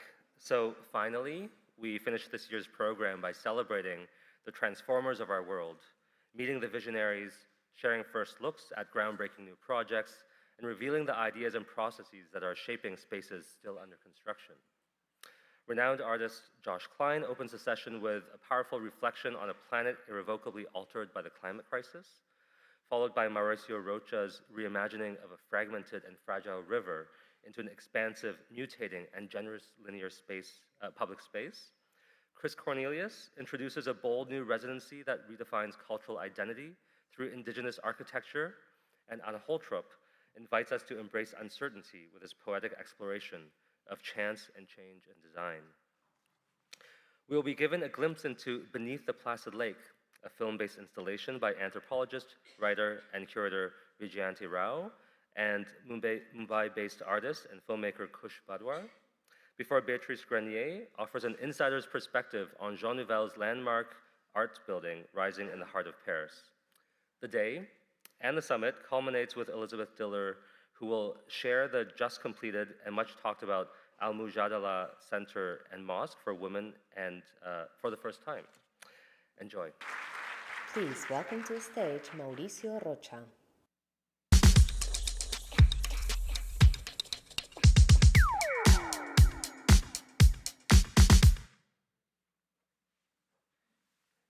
Hello, thank you for the invitation. I remember that we begin with the video. Okay. We found these videos of 2007 when a tremendous flood in Villahermosa, Tabasco, that is in the south of the country, this city close to the sea and the river Grijalva, that is very big, have this tremendous flood and a lot of problems in that moment.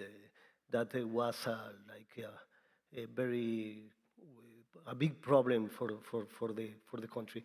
And then with that, they need to make in the government a wall that for 100 years you cannot have a problems in the city, but then you don't have relation anymore with the river and the city. So what we did then is to make a big dock with plazas and public space and a new relation with the nature and the landscape that we can have in the riverside, and how come then we come back this connection with the historical center of Villahermosa, with these plazas and restaurants to get in the shadow. And in the other side, I will tell you later, is like a popular town that Gaviotas. So we make in the two sides of the river an important connection. It's a government project. We need to make something that is not easy to make details in this kind of project. So we have to be really smart to have a language with some only with concrete maybe, and trying then to have all the spaces for this. Okay. For me was for me was really something strange to do this scale of building, because the kind of buildings I do, like some cultural buildings, trying to work with materiality, the memory of our culture in these different projects, is something that are in our studio. And with all this connection with vegetation, with the interior and exterior spaces, and relation with obviously the nature. But then now we have this big, they invite us to do this, and then we have to make a good investigation. This is the place where is Tabasco, and then here is the place of the Rio Grijalba was in this city that is growing the city, but at the same time this big river, the second more big river in the places, happens. But the problem was that even not only in 2007 we have the flood, we have in different moments, like you see in 27 or other days, a big problems of the flood on the places. It's a very nice place with memory in the historical buildings, and they have a very beautiful past, but then they begin to have many problems. We found these photos, and then as you see here, happens this big problem that happens in all the different places, and they have to make an important decision to make that big wall. When they make the wall, as I said before, they put away the river and the city. And then with that, we cannot touch the wall. We need to, nobody sees anymore the river, and we cannot touch the wall because it's, that's something that cannot happen. So how can we make intervention in the places with all these rules, no? Here you can see before of our intervention. It's very nice, the river, even the vegetation, but was without connection with the city. Okay, with that, we begin to see we need to have this landscape natural, and we want to leave it like that because it's the thing is the water goes all the time to this riverside, and the only way is to really understood what happened with this kind of vegetation to make the new part. And then they invite us to do, as I say, this dock, this malecon, that happens 3,500 meters every side, and then we need to make some interventions with the malecon, and then some buildings to work in the places. So here is one more time the finish of our intervention, 3 years that we work in this. And I will begin to try with you walking the places, no? And if you see in the section, we try to make the same section with different points, depends of the topography, and how can then we manage to make city, bicycles, and the place that the people goes. So here is the all intervention, and then we can see the dog, we can see the relation with the street to make a new places for the houses, and then have a new experience with the landscape in the other side. How we make this? We don't touch the wall, but then we make a topography to make the dog to the top, and then to make this public space there. To make it the same language, to make everything in concrete really fast. We have a lot of constructor companies, so we need to really be something really hard that they can manage in that time. No? And then that's why we begin to have this new relation between this is in Gaviotas, this is the popular zone, that is nice. We have the same dog in two different economical zones. I have to say this is one of the 5 more dangerous cities because there's a lot of crimes. So how can you make something that is in democracy one side and the other side? So with that, we make these benches. This is places to make the light. We design everything like that. And then the relation with the riverside. With that idea, we try to get to this something important in our work, to make the stone of the places, to make some materiality. Then you can feel not only a wall, it's the invitation to go to the dock. It's important, like in the happens in the I didn't, let me see if I can go to the, okay.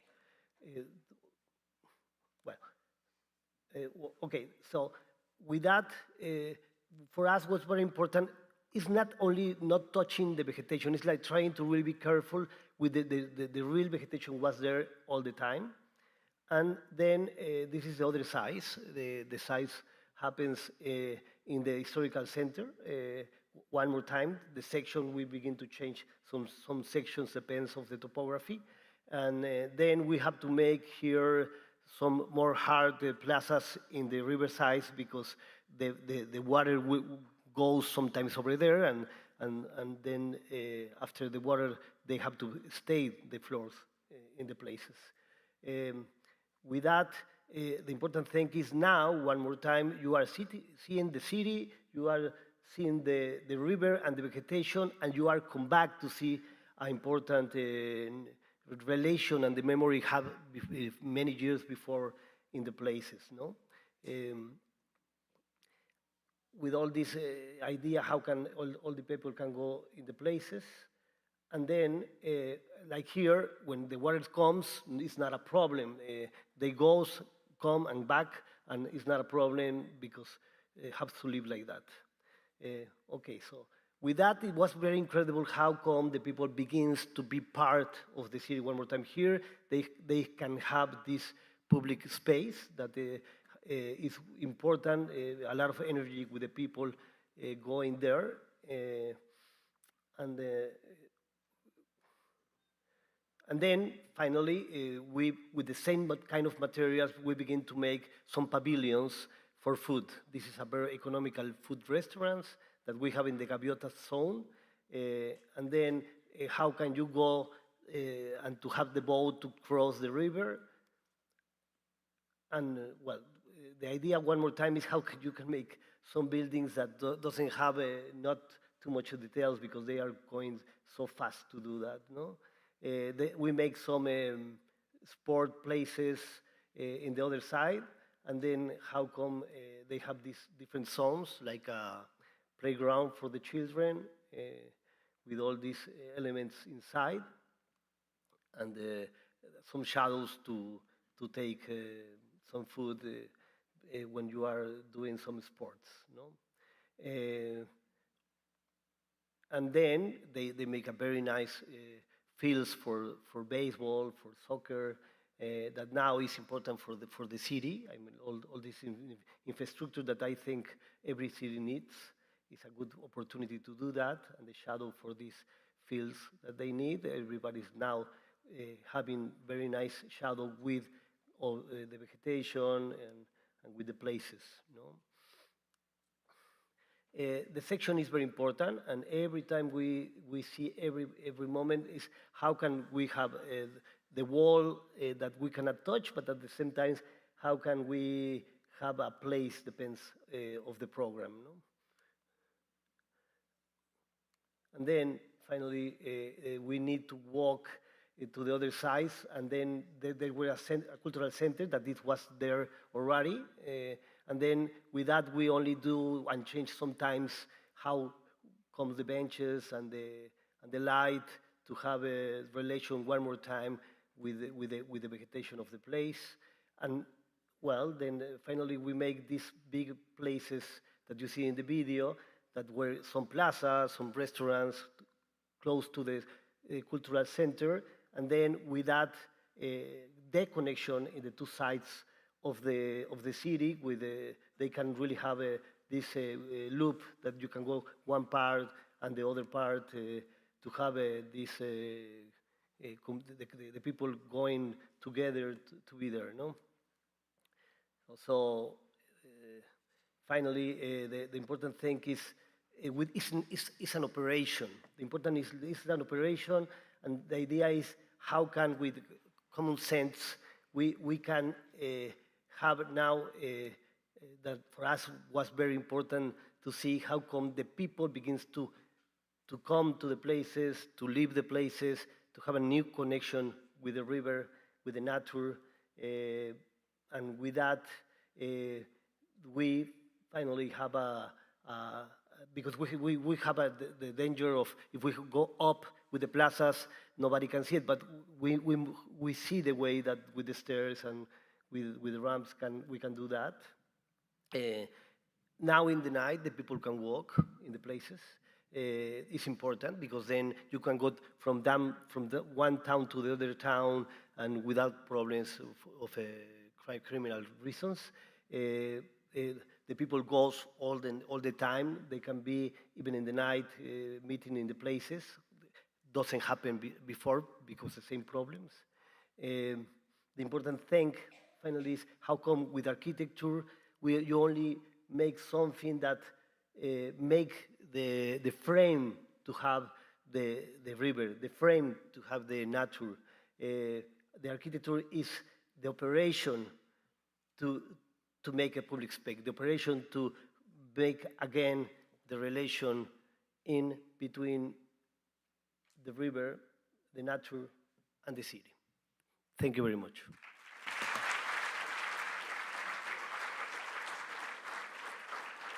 Please welcome to the stage, Chris Cornelius.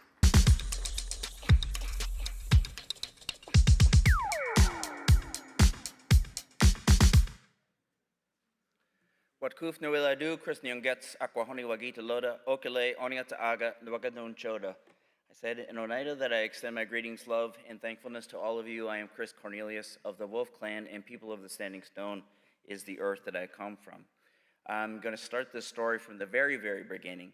And in my culture, we're taught that the earth began when the Sky Woman came from the sky world down to this world. She landed on a turtle, and that turtle is what we now call North America. So my DNA is from the sky. Before there were colonial borders here, the lands that we inhabited were in the two places that are now known as New York and Wisconsin. But I'd like to tell the story without those colonial borders. So my people, the Oniataaga, people of the Standing Stone or Oneida, were part of the Confederacy known as the Haudenosaunee, which means people that build the longhouse. And so we were one of 6 nations within that Confederacy. We are the longest running democracy in the world, still active today. So our lands, the Oneida had here in the middle, and then that to the southeast, we had neighbors called the Mohicanuk, or Mohican. And the project that I'm going to talk about today is based in those lands now.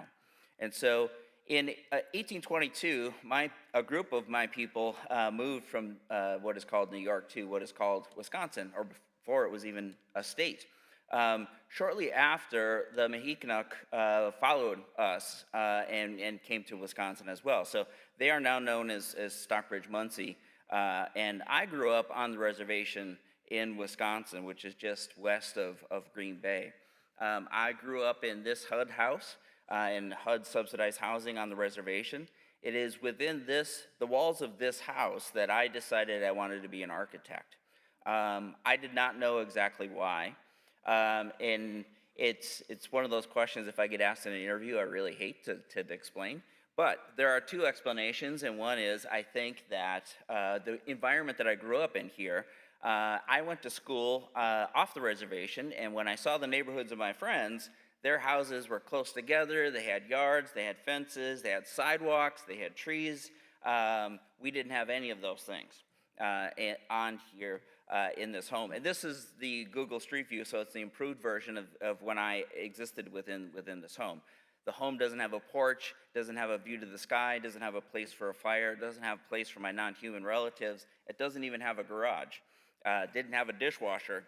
Didn't have a place for me to do the things that I needed to do to become an architect. It didn't have a space for me to actually do the drafting drawings that I had to do in high school when I decided to do that.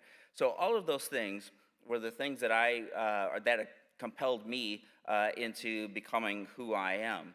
In 2003, I established Studio Indigenous when I was asked to be a part of the design team with Antoine Predock on the Indian Community School of Milwaukee. It's a K-8 school that was founded by 3 Indigenous mothers who were not happy with how their children were being taught American history. And so in 2000, they bought nearly 200 acres just southwest of Milwaukee. And I was asked to be a part of this design team, first as a cultural consultant, but then became a collaborating designer with Antoine. And it was in this project that I really learned how to, I created this methodology of understanding how I should be designing as an Indigenous person, because I'd already developed through my education this position where I wasn't going to replicate forms or stereotypes or things like that.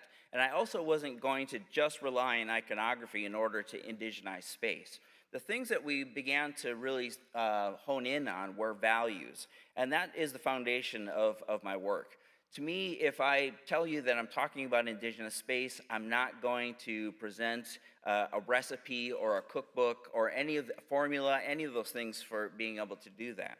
But when we look at things like this, and I'm working with Antoine, he says, well, what if we make these columns trees? And I said, let's do that, actually, because the Menominee Nation in Wisconsin, their culture is largely based in trees. And so these trees were taken down in a ceremony, and they gave their lives to the school.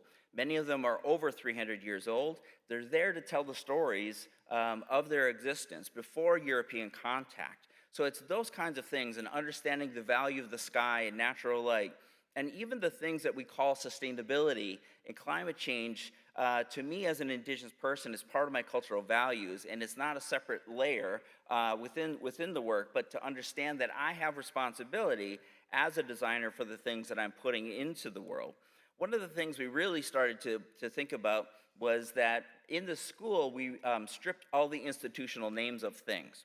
So we started the project in 2003, it was finished in 2007, so it's more than 17 years old. They have never, ever called the place that they eat the cafeteria. We've never called it the cafeteria. It is called Feast. The place that you come into is called Community. It's not called the lobby. And the place that they have their ceremonies and performances is not the theater, it's called Drum. And it's really important to me to begin to think about those places as having those names because they're embedded with cultural values. I named all of the classrooms within the school. Some are named after trees, some are named after medicines, some are named after animals that show up in clan structures and stories, because we didn't want students to go to this place and say, well, what classroom are you in? Well, my room is 134 with Mr. or Miss so-and-so. No, my classroom is Turtle, or my classroom is Sweetgrass, or my classroom is Sumac.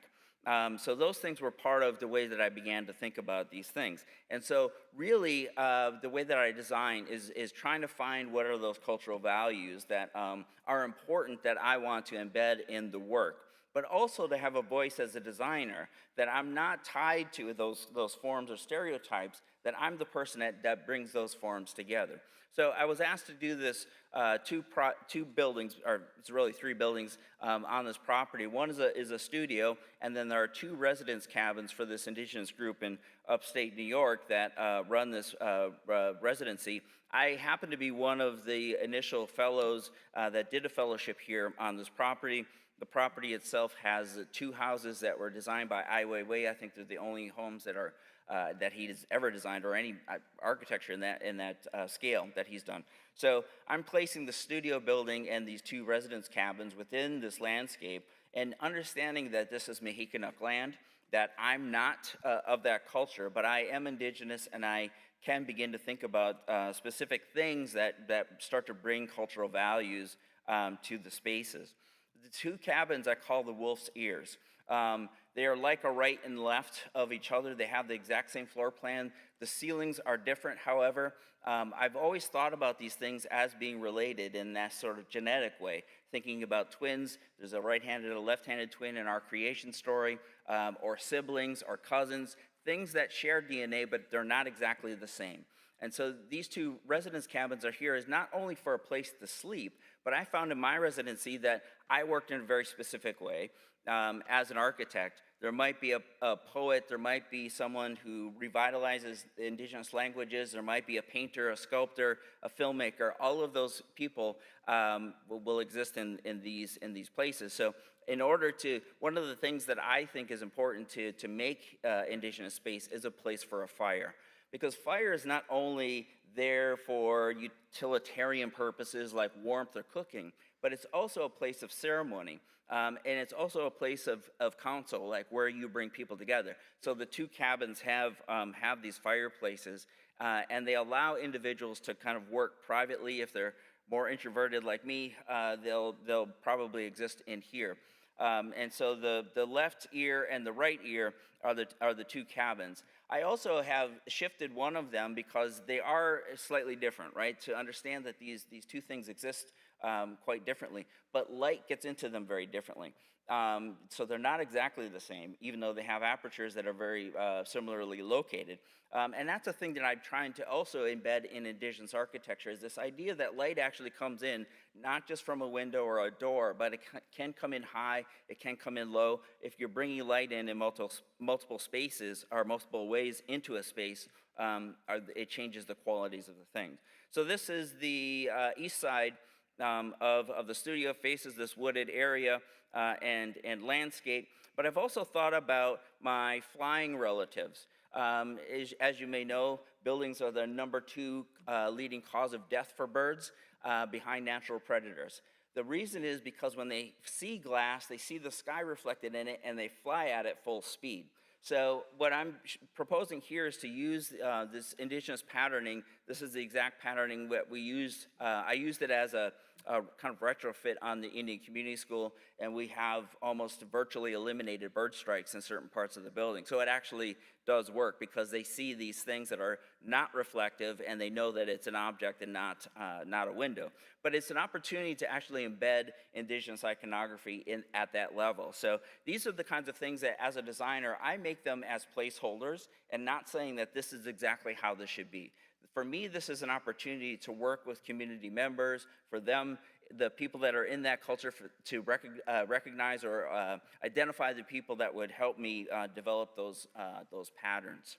And so the studio building, when in my own work too, drawing is an important part of what I do and what I call the interrogative drawing. There's usually some drawing that emerges that starts to tell me how the project should kind of work. And so I started to think about the studio building actually being these sort of 4 cells, that working in the studio wasn't the only thing, that people needed to perhaps prepare themselves mentally, psychologically, for what they were about to do when they're making the work or when they're coming out. And so the plan of the studio is such that I've created the middle part as the studio, but the right part is what I'm calling the nest. Because when I was a fellow at this place, I got to be in fellowship with Sky Hapinka, who's a MacArthur Fellowship winner, other indigenous people, someone that is revitalizing the Stockbridge-Munsee language, and that sort of existing with each other was the thing that I was really thinking about within the studio, and the nest is one of those places to do that. And then there's this more intimate space that I'm calling the hive, and that is where you can have these sort of intimate conversations with one another. They talked about potentially having podcasts that are recorded and things like that. That would happen within the hive. And then the studio, as I mentioned, is within these 2 volumes in the middle.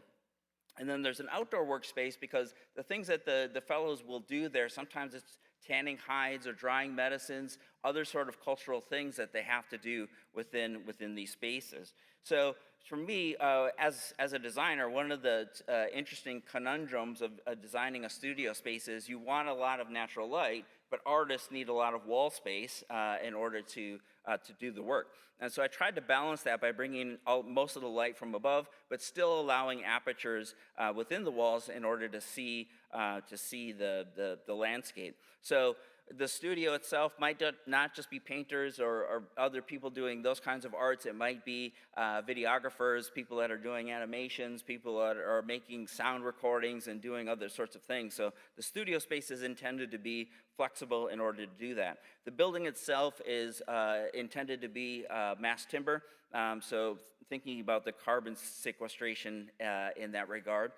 This is the hive. This is that place where you get to go into with one another. It lets natural light in, has some privacy, but it's open, and you can see the studio space to the left, and then this table, I call it the decolonized table because it's not a true rectangle. It's actually slanted in, because when we're sitting at one end, we can't always see everyone's faces on a table like that. If you pull one end in, I was thinking about the fact that you can see other people's faces. So this is a cross-section of the hive, and so it travels through the roof, and once it gets above the roof is where that sort of weather enclosure of the thing is. And then there's what I'm intending to be a polished aluminum, almost a mirror that is reflecting light within that space. And at the top are these 4 totemic things that are the 4 clans of the Stockbridge-Munsee. So when I begin to think about these cultural elements, I'm really thinking about how I can integrate the cultural things into the architecture, but how am I making the cultural values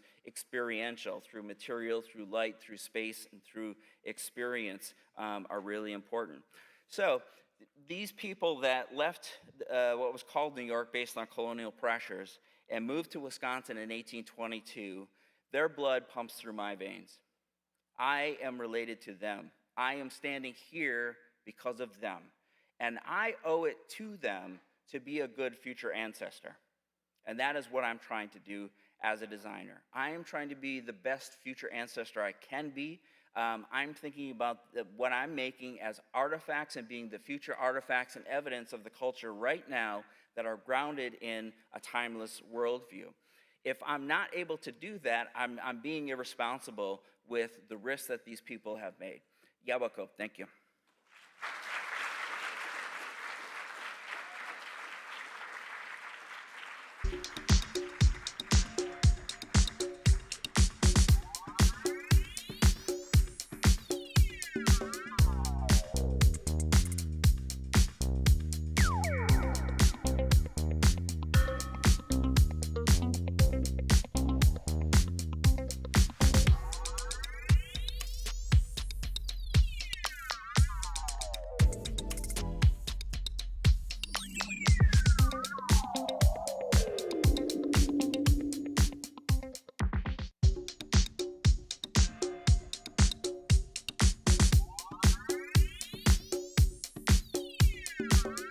Please welcome to the stage Vaishanti Rao and Kuch Vadwar.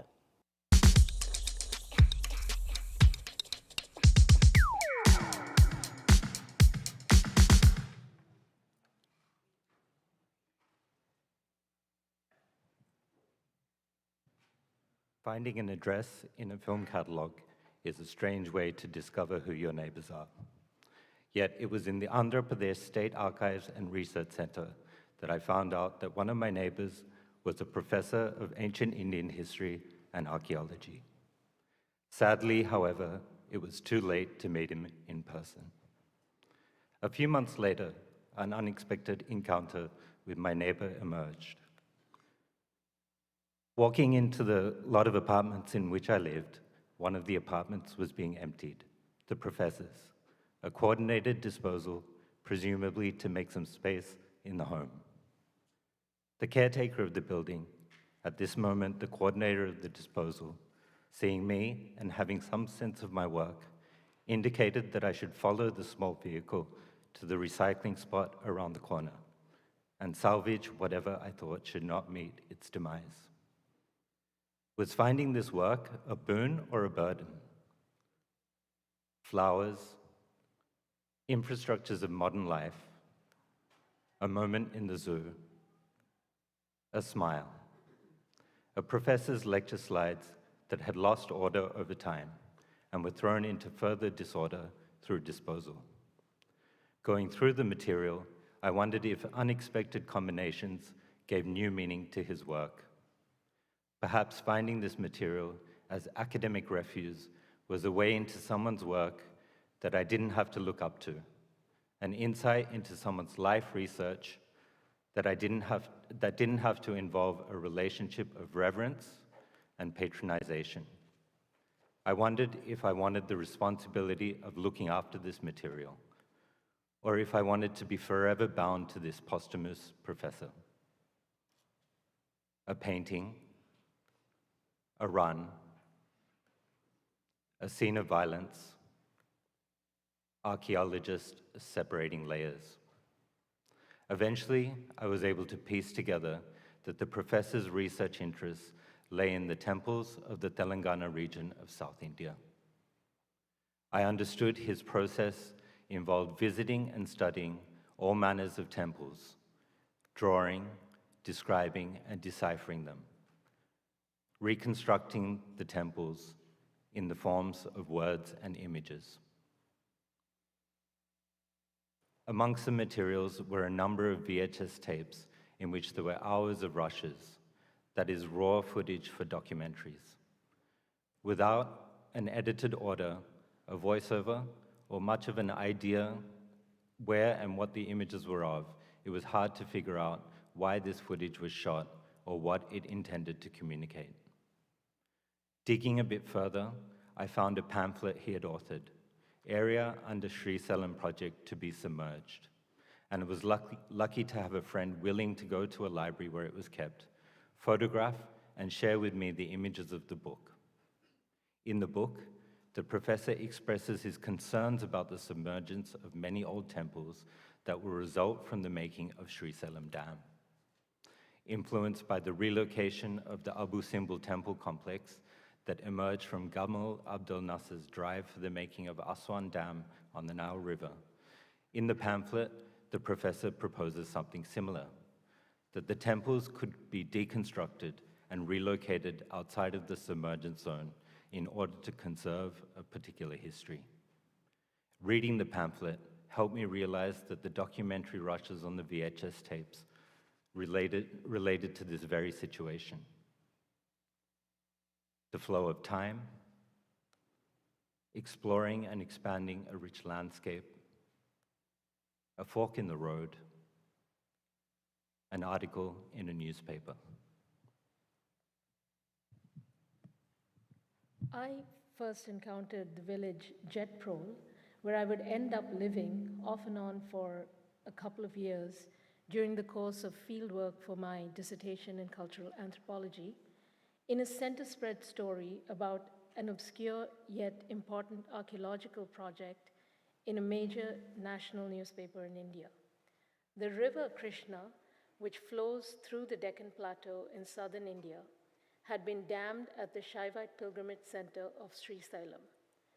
Completed in 1981, after 2 decades of construction, and named after the holy town, the dam interrupted the flow of the river to the sea, submerged its confluences with other rivers, and disrupted the sacred geographies for which this region was renowned for centuries. Rivers and their confluences are known in the subcontinent as tirthas, or portals into other worlds where the ordinary and the extraordinary mingle. Tirtha is also the term used for pilgrimage center. India's dams number in the thousands, but around 500 of them are considered large or mega dams, whose environmental and human costs reverberate across time, unsettling lives and uprooting settlements that have been around for centuries. The country's first Prime Minister, Jawaharlal Nehru, proclaimed, quote, "Dams are the temples of modern India," and extolled his fellow citizens to suffer, quote, in the nation's interest. The Srisailam Dam's reservoir inundated more than 100 villages. Through a decades-long heritage conservation project, archaeologists in the civil service rescued over dozens of monumental temples of historic significance, dismantling them, labeling their stones with indelible ink, and reconstructing them on higher grounds overlooking the dam's reservoir lake. These architectural copies, built with original materials, stand in for the monuments built and consecrated in the distant past, spanning centuries in linear time. Meanwhile, more than 100,000 people were forcibly evicted from these same villages before their submergence. Beneath the placid lake lie numerous structures: homes, temples, mosques, monumental palaces, and fortresses, witnesses to the passage of time and social life in this region. They resurface seasonally as the lake dries up. Villagers who remained in the region after the submergence and rebuilt their lives around the reservoir returned to cultivate their ancestral fields and occasionally to tend to the sacred structures that were left behind to dissolve gradually. This world, in which originals and copies are hard to distinguish, is one created by the manipulation of multiple and overlapping timelines, manifesting themselves in material and in narrative forms throughout the years. Like Theseus's ship, these structures are paradoxical. They seek to erase the differences between past and future, original and copy. Doing big things, the debris of settlements, soldiers walk past us, a scratch on one's hand. As I went deeper into the professor's material, I discovered that his documentary making was happening at a television studio situated on his university campus, a mere few hundred meters from his office. The studio was one of a number across university campuses in India, an initiative that emerged to explore the possibilities of television, video, and satellite technologies as a means to educate a nascent post-colonial nation-state en masse. The professor's footage led me to an essay, The Future in Ruins, which, after reading, became for me another distinct voice in the room when thinking about the dam. The essay, written 2 decades after the professor's work in the region, engaged with the effects of the dam after its making and reflected an influence of an activism that emerged in India after the repressive years of emergency in the mid to late 1970s.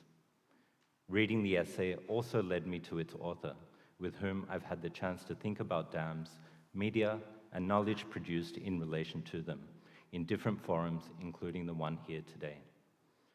Having the chance to work with the tensions in approach between these generations, including my own, has helped to critique the institutionalization of periodization, to use the words of Eric Hayo.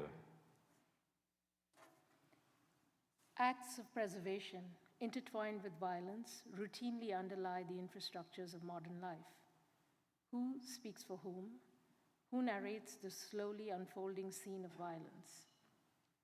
This landscape, seen through images generated for research, embeds and layers objects and stories into the soil. As an archaeologist separates these layers, new relations come to light across different strata of actors and through their voices. The dam's monolithic presence looms over these efforts to make legible, to be visible, and to be heard. The dam seems to stop the flow of time, or at least suggest that time begins anew with its completion.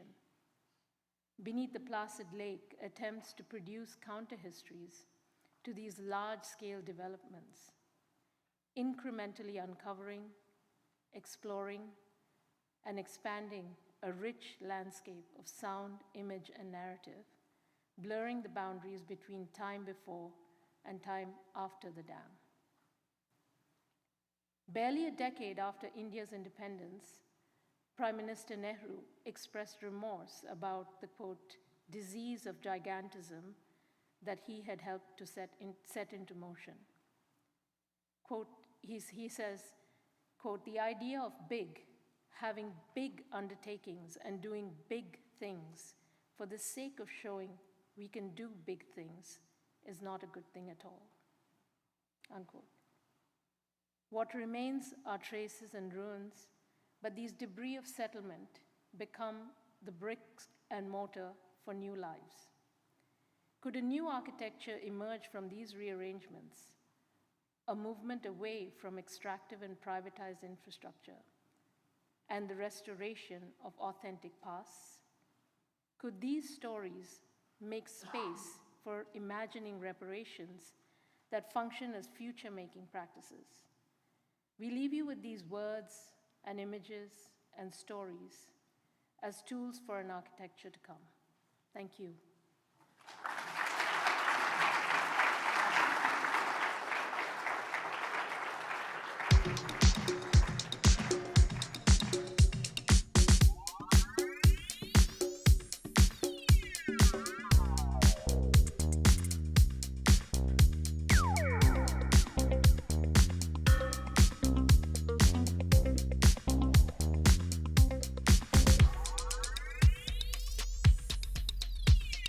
Please welcome to the stage Anne Holtrop.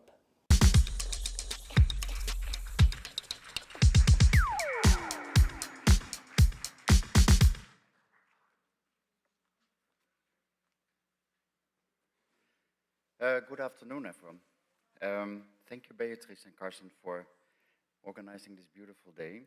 I was really blown away by the Young Climate Prize winners and wondering what can I add to this. I mean, wow. Not so easy. I prepared a talk today about more personal investigation about the making of my work, in which I allow chance and change to redirect its outcome. And I hope to share some insight in this creative process, as Douglas put also so beautifully forward earlier in his story. There was a great Zen monk who lived shortly after 1000 BC, who had a very peculiar way of thinking. He would get very drunk on rice wine, soak his long hair in ink, and flush it all over the paper. He would then do a Rorschach test on it and decide what kind of drawing it was, and accordingly put in the finishing touches. Suddenly, out of this apparent chaos, a depiction would emerge. Although I am an architect, in my work I start with material that often comes from outside of it. At the start of my practice, I thought an architect makes drawings, and therefore my first step was to question what a drawing can be. The inkblot drawings that you see here were made in South Korea in 2010. I placed papers in my studio horizontally on the floor and dripped ink on them rapidly with a large brush. The ink, the matter itself, had in this way a free play and was kept by a gravitational pull. I produced hundreds of drawings like this, and in the conviction that things can always be re-examined and reinterpreted, these drawings could also be seen as architecture. At least that was my point. And I used these inkblots to make buildings and models. I used them as forms for architectural plans, in this case a tower. In its open form, when built, the tower resembled an unbuilt project of Mies van der Rohe, the glass skyscraper, where Mies was interested in the reflections of glass on an irregular form in the models he was making. I had used reflective silver foil to build up this dialogue. A second version I made later in cast gypsum, and in solid form, the tower suddenly resembles a fragment of a Gothic column. The point being here is that every time a reading of an inkblot could produce something new, something to be still discovered. In this process of working, I made several projects, such as the Museum Fort Vecht, as you can see here, and its interior, a temporary exhibition space in the Netherlands, and recently the Murad Hotel in Bahrain. Bahrain is also where I live and work for 11 years now. In these projects, the design starts by chance. The openness in the possibilities of the drawings of found forms is what appeals to me. And these forms are not something I have drawn consciously or defined on the basis of my thoughts. And artists such as Marcel Duchamp, Jean Arp, or Tacita Dean use chance to produce work they did not have knowledge of yet. A working process beneath your conscious level that Tacita Dean describes as a process that requires an aspect of willful blindness. In my practice, the attention from the drawing at the base of producing architecture shifted to the materiality of the construction itself. And with this new focus, the process of working with material and the unique characteristics of a particular material, which I called material gestures, enables me to find form as a result of intervening in the process of making. Chance, through the focus on materiality, shifts to change. Changes of states of matter, changes in the formation of matter, changes by our gestures applied to matter, and also changes caused by our environment, such as weather, air conditions, erosion, and climate change, as we heard today. The gestures of working a material don't disappear in the final outcome, but are embedded, and sometimes literally imprinted in the work, as you can see the traces of the fingers forming the loose gypsum molds for the kiln-formed glass that you see here on the photo. I'm fascinated by glass as a material, particularly its responsiveness to changing weather conditions and the distinct states of matter it can exhibit. These factors contribute to an ever-changing appearance. The glass samples that you see here on the table that we showed at the Daryan Contemporary Art Biennale last year are made of 100% recycled glass, something that is not done in the glass industry because of always the inherent contaminations that are part of glass. But for this, we thought by the different exposures to heat and use 100% base, what its outcome might be. And the resulting glass samples vary in appearance. They become clear and crystalline to types that start to resemble stone, whereas each glass responds differently to light transmittance, but also to the changing light conditions caused by our weather. Currently, the new Misk Art Institute is under construction in Riyadh in Saudi Arabia, and the building's facade are all made of cast glass panels, measuring each 2.5 by 4 meters. It's a usage of cast glass in architecture that is, we figured out naively, unprecedented. But the project is now taken by RIBA from the UK in writing a new building code for the usage of cast glass in building construction. We choose cast glass as its main material, as it is a material that absorbs heat due to its mass, which is beneficial in Riyadh, and in its cast form diffuses light beautifully to the interior.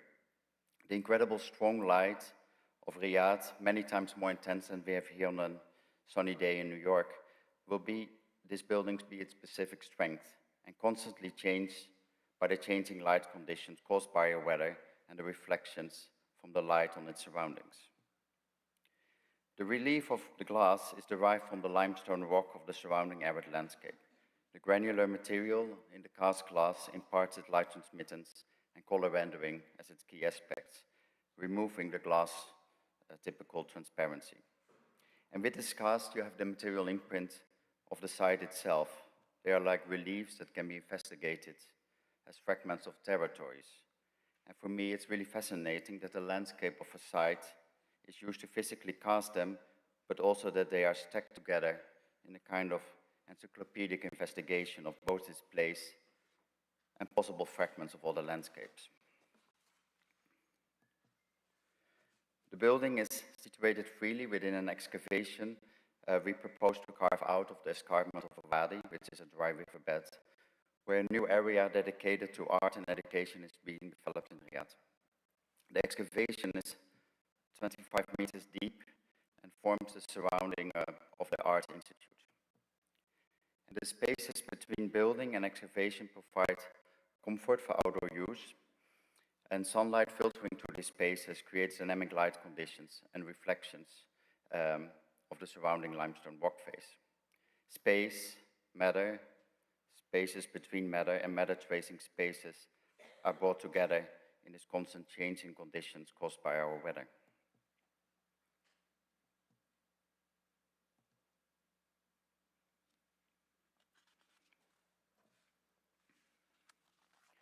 This is a sample of the cast glass in an art foundry in Shanghai that we have been working with. There's an intrinsic relationship between heat, matter, and light that are both present in the process of casting glass as it is in the performance of glass in the building. The resulting glass allows light, again climate and weather, to pass through and create an interaction between space and matter that is dynamic and performative. The concrete structure is up at the moment, and we are producing the glass, and the museum will open by the end of this year. The environment is a constant change, and I believe that with accepting change, we can gain a deeper appreciation of a present moment with all the minute details that form the complexities of our ever-changing reality. And matter responds to the environmental conditions. Sunlight filters through glass, and the silver leaf here, shown as part of the Jade Pearl Museum, oxides by the conditions of air. Earlier this year, we completed the Jade Pearl Museum, which is part of the UNESCO-listed heritage site, the Pearling Pass in Moghak in Bahrain. The main room is finished with silver leaf on its wall plaster, and silver is a highly reactive material to weathering. The humidity of the saline air that we have in Bahrain, containing impurities, which is a beautiful word for pollution, like sulfur, leaves its mark.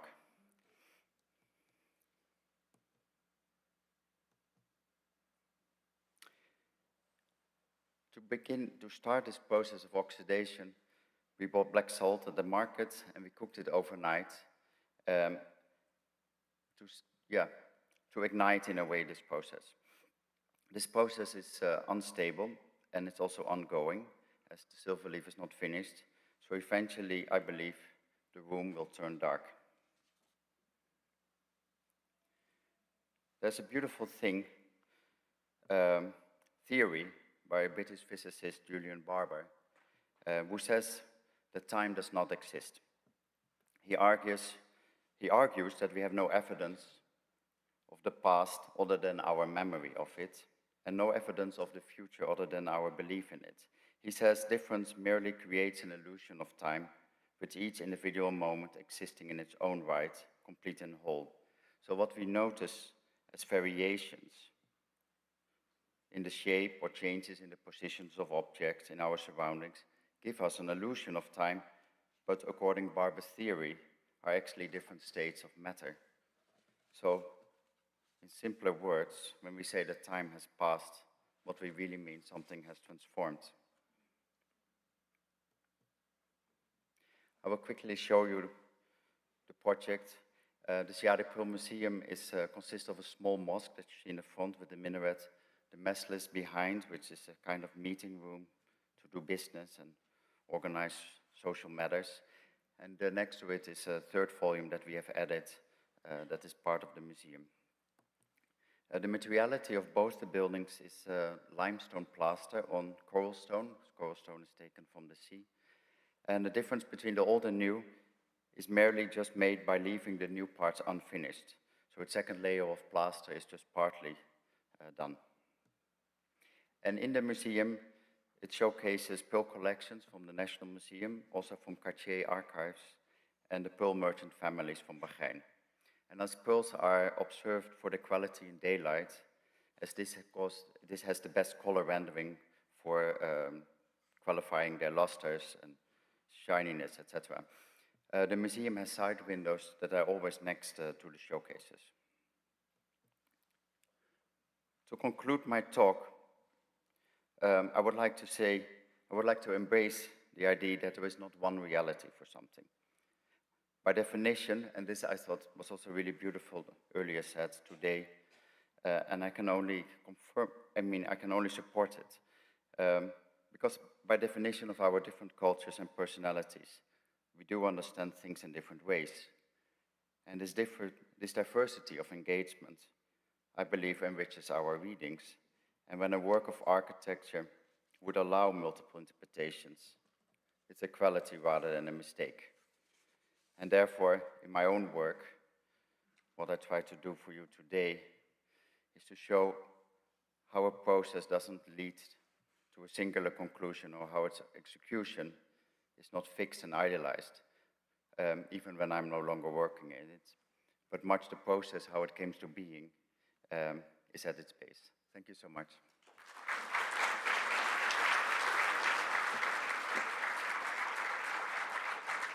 Please welcome to the stage Beatrice.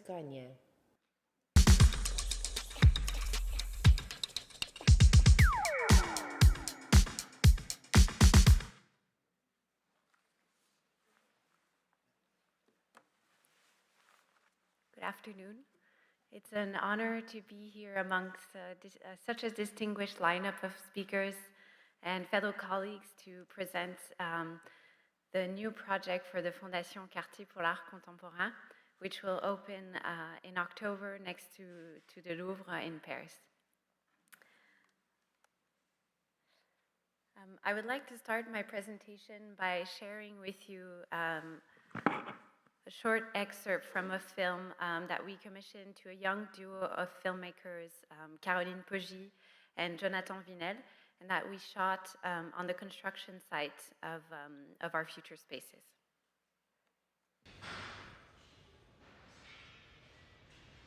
Ils ne savent pas que bientôt tout ça sera terminé. Ce monde n'existera plus. Il y aura quelque chose de nouveau ici. Mais eux ne seront plus là.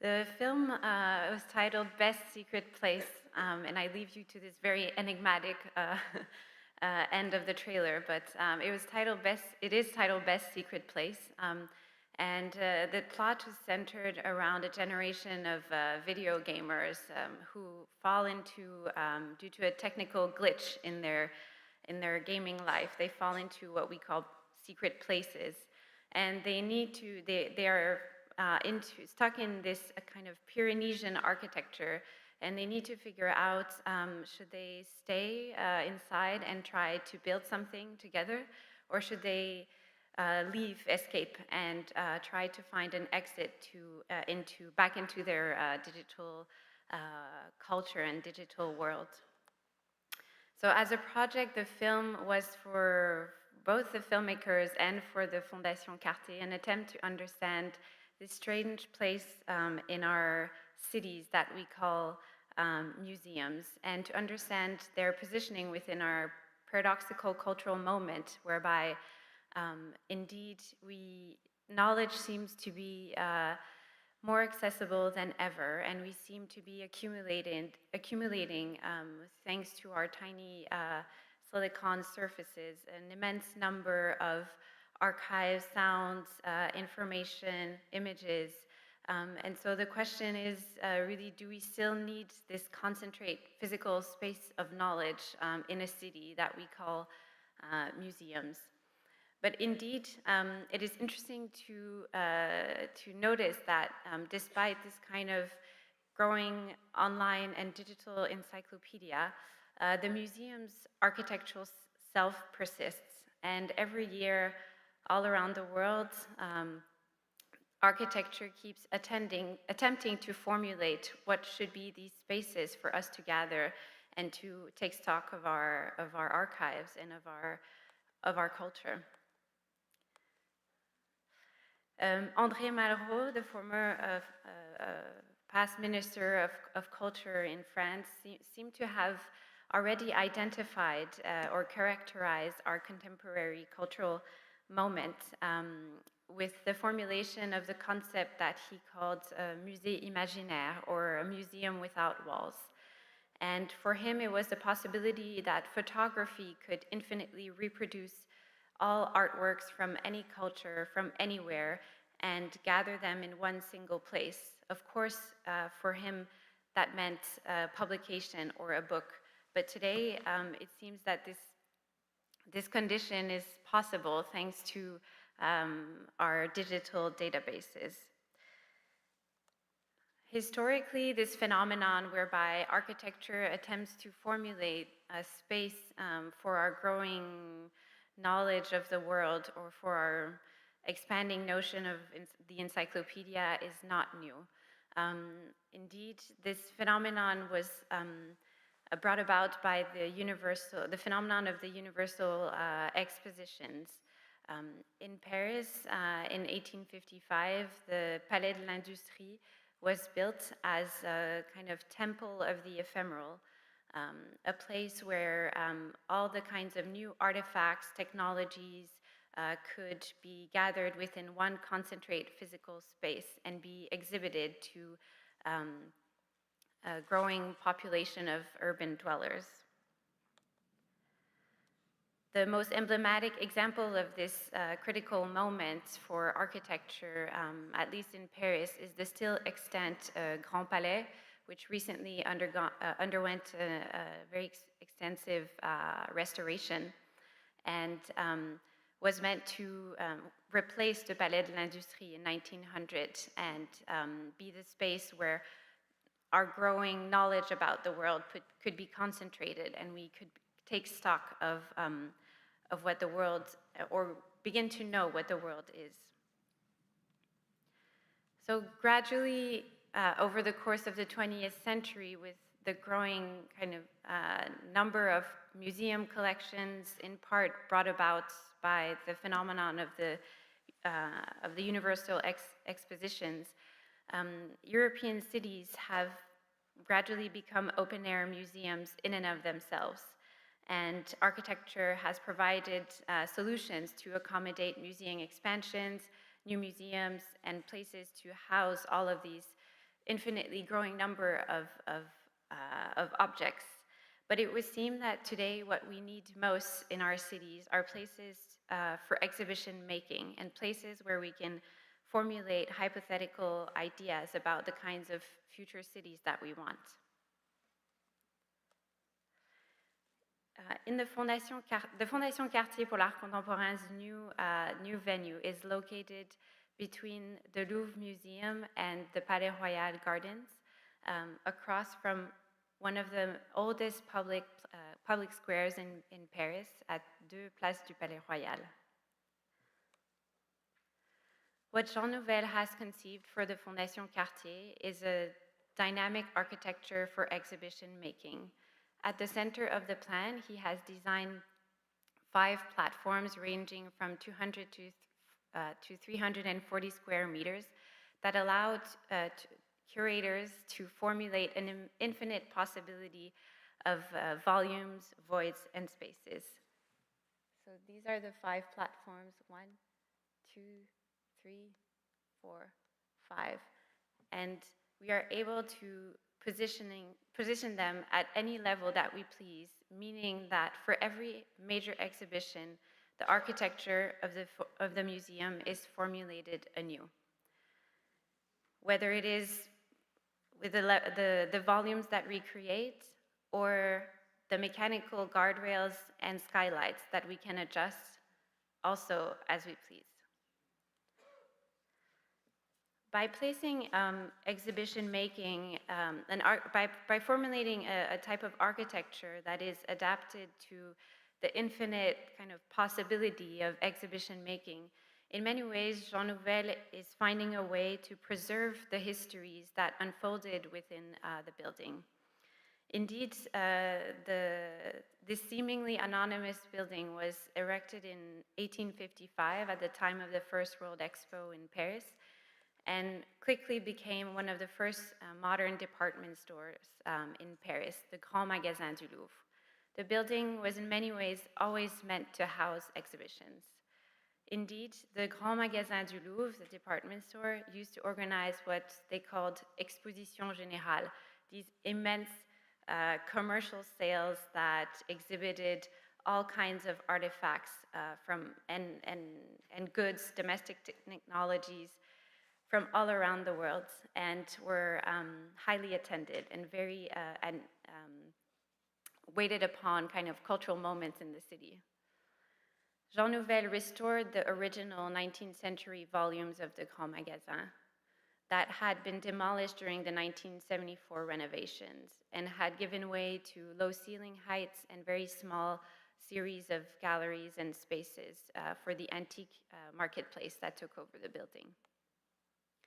Furthermore, by inserting a mechanical technology to operate these dynamic platforms with cables and pulleys, Jean Nouvel is alluding to the modern history of the building. Indeed, the Grand Magasin du Louvre was the first site of the showcase of the first elevators that were introduced in the city of Paris.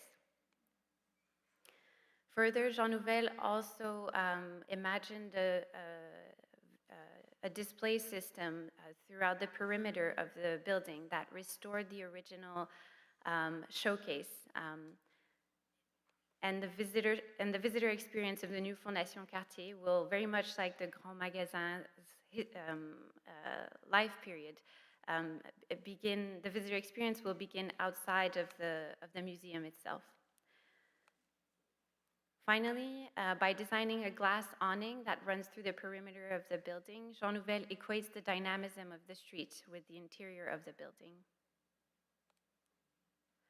This isn't Jean Nouvel's first experiments with museography. Already in 1994, Jean Nouvel designed the first building for the Fondation Cartier, for which he imagined that transparency and virtuality were the most radical possible breakaways from the white cube. In 2006, he designed the Quai Branly and proposed an alternative to classical European museography to house artifacts coming from Asia, Oceania, the Americas, and Africa, which weren't finding a home in the Louvre. Finally, in 2017, Jean Nouvel designed the Louvre Abu Dhabi, which made away with the linear plan of the Louvre and proposed a circular one that could place on the same level artifacts coming from all civilizations across time, positing that cultures are always in dialogue and always in communication.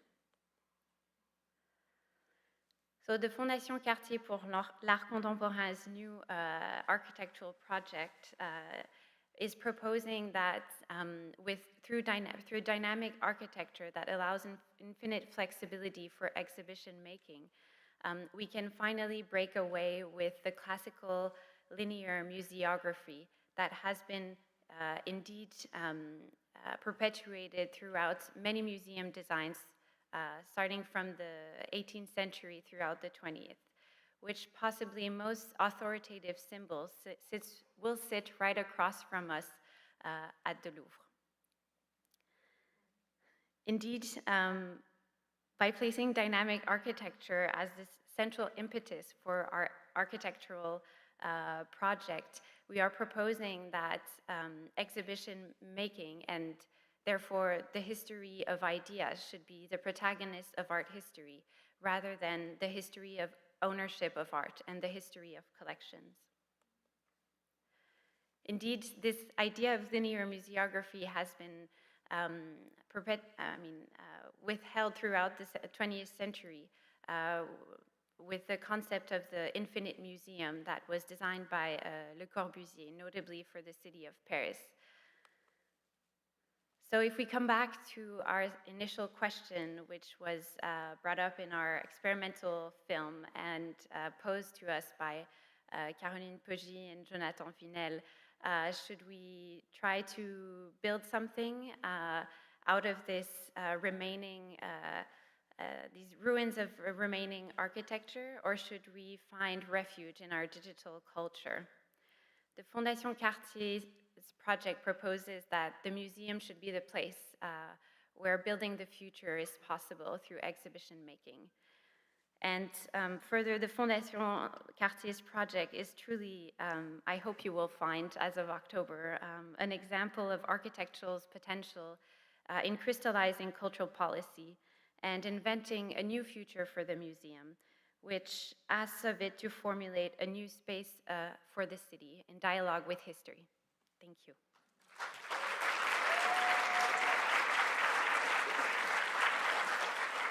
Please welcome to the stage Elizabeth Wheeler.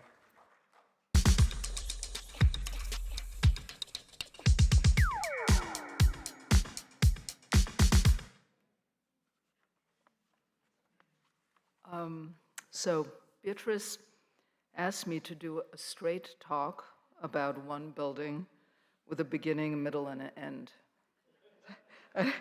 That's a real challenge for me. I'm not sure I can do that, but I'll try. So I'm going to show you this building that opened recently, not very well known, not really published. And it's a new typology, actually, for our studio. Mosques play a multifaceted role in Islamic culture, serving as centers for religious practice, for education, and for civic engagement for a community. However, it's usually only half of the community. Gender segregation is typical in mosques. Women are confined to a separate prayer space from their male counterparts or excluded from the spaces altogether. Al-Mujadilah is the first purpose-built contemporary women's mosque in the Muslim world. As far as we know, it's the first one.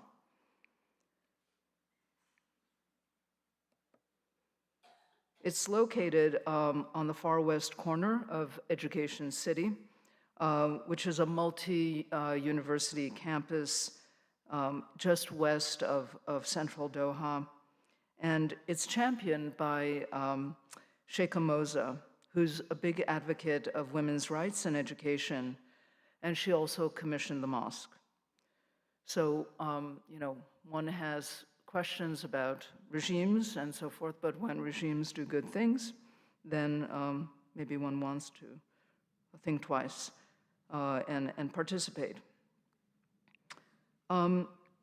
There are early precedents of female patrons that date back to 857 mosque in Morocco and this 1299 mosque in Anatolia. And these were commissioned by women, but as far as we know, they did not accommodate women. So this mosque is a kind of breakthrough. It's commissioned by a woman. It's woman-led.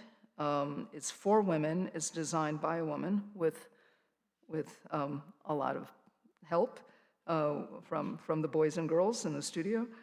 And it's both a religious or I would say a spiritual and a civic building at the same time. The main program is the prayer hall and the study hall. These are two large components, and they balance each other, the spiritual and the intellectual. And this is along with their flanking support spaces under one big roof. And the roof is oriented, and you see the brackets, the roof is oriented along the cardinal axes, while the program beneath twists 17 degrees toward Mecca. The prayer hall and the study hall expand and contract relative to one another So more of one means less of the other. Daily, the prayer hall is only partially filled, and on Friday, the prayer hall fills up with 700 worshipers, and on Eid, the holiday commemorating the end of Ramadan, the prayer hall takes over the entire building, serving something like 1,300 worshipers. So the main feature of the building is this large undulating roof.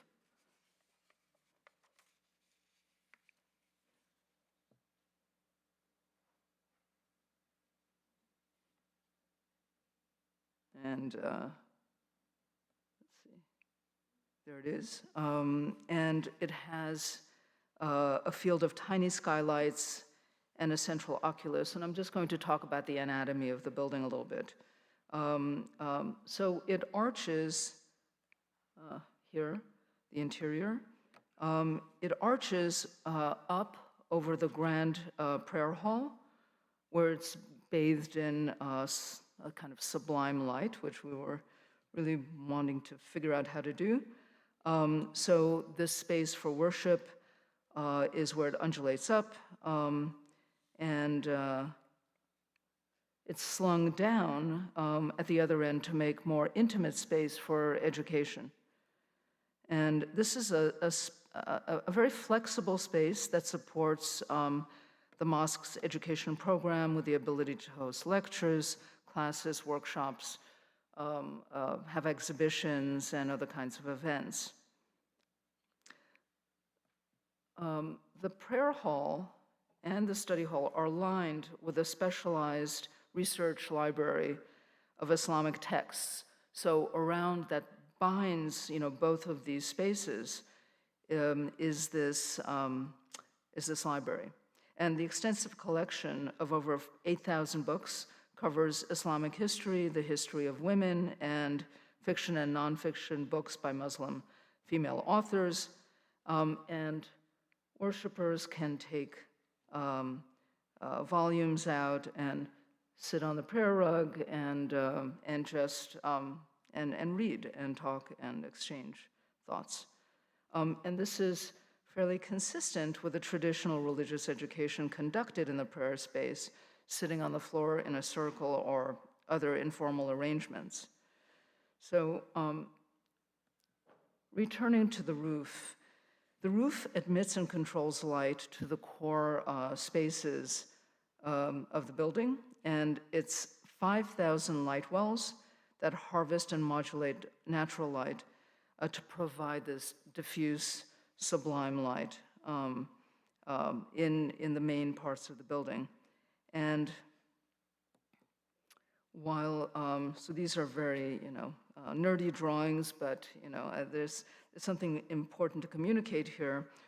So while creating this sort of intricate skylight system, we wanted to, make sure that it's really thoughtful about thermal gain, because this is one of the hottest places in the world.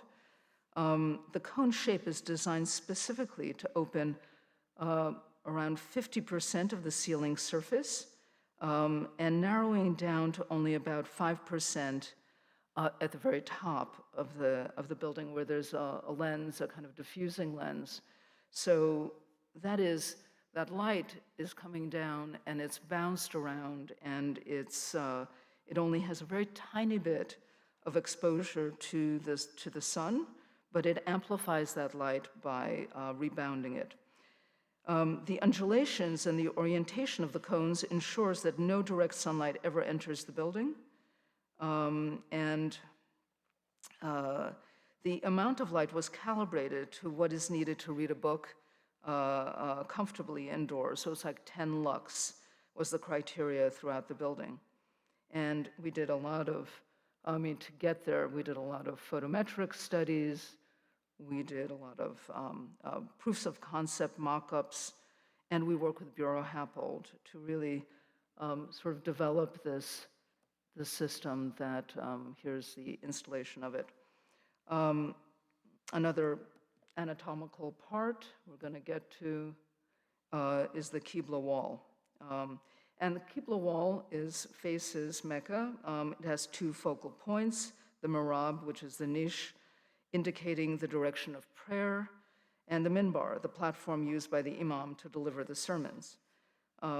So here in our space on the left, a skylight bathes the mihrab niche in natural light, clearly identifying it as the primary architectural and spiritual focal point of the space. At the minbar to the right, the upside-down cone will bathe the surface of that surface with artificial light, so it'll be coming up. It wasn't photographed, and it wasn't ready in time for the photographs. But it's meant to be a kind of in-out and a kind of symmetry, but without a real center. This is the geometry, and the outside and the inside. And the mihrab and the minbar. And this was an exercise in abstraction, the entire project. We learned a lot about Islamic art along the way and before, and tried to be faithful in a way, at least interpretively, and faithful to some of the more abstract notions in the work. Looking towards the study hall now across the courtyard, which is under the oculus, the structure is disappearing into the ceiling there. I wanted to talk about the carpet itself. So it's a very important feature in the space. That's where it gathers all the worshipers and organizes them into rows and into individual areas. We began with a 19th century Turkish prayer rug, the size of one worshiper, and defamiliarized it by, first of all, expanding it, blowing it up to the entire width of the space, and then shifting in intervals of each prayer row. And this was, we wanted to capture that carpet. So you felt something that it was a kind of familiar sight, but it didn't really feel familiar at its scale. So we made digital mock-ups. We did full-scale mock-ups in flat photography, and we also did real-scale material mock-ups. And this is it in fabrication. So the carpet uses hand-tufted New Zealand wool, and it's constructed in China, and then it's shipped to Qatar. So it makes a huge journey. The courtyard has two olive trees, which are sacred in Islam, and it's just a space to take some oxygen and to roughly organize these spaces, which are fairly fluid and very open, not clogged with anything. This is another shot inside. And then the study hall has a retractable stage, floating classrooms, and a library. Events and exhibitions can happen there. And the roof, another part of the anatomy, the roof is a long-span structure that's supported by these cruciform columns. And these columns align with the perpendicular walls, and they do the span.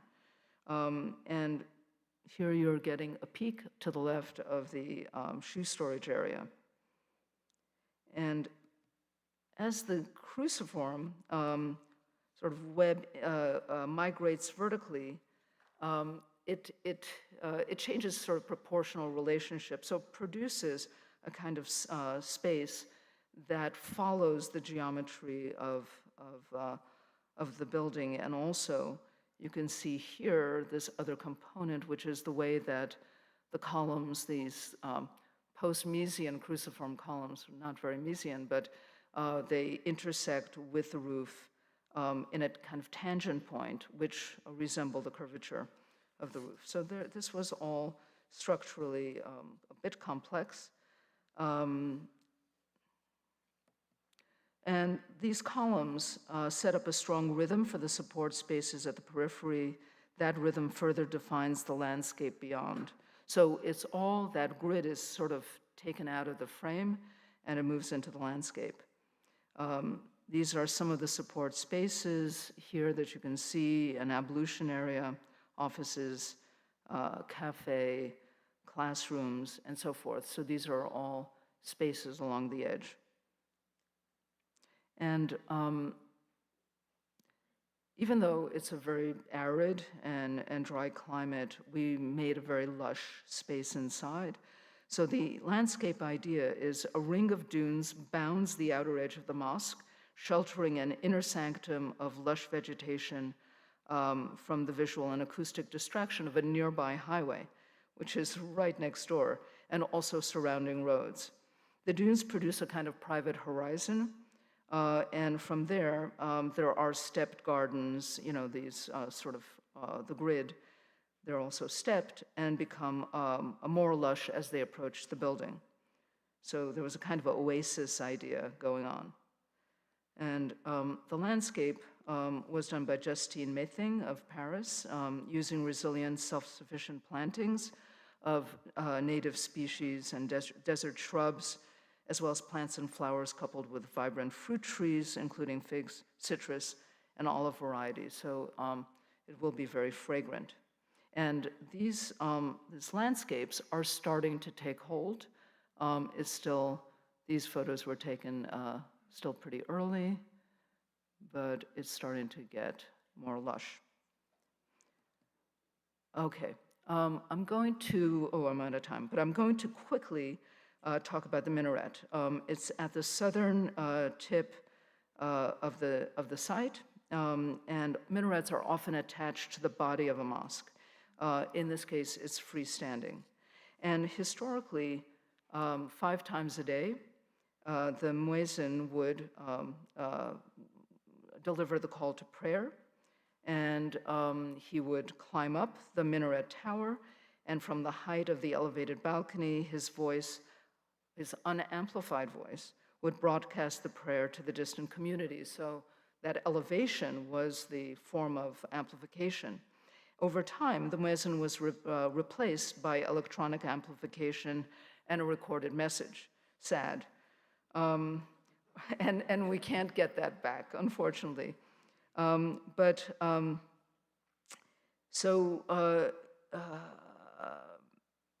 minaret is a bit, it's based on the ritual of the human ascent up the tower, but instead of the muezzin, a cluster of electronic speakers climbs 130 feet to the top of the tower 5 times daily, and from the summit, the call to prayer is broadcast to the surrounding community before descending back down to the garden.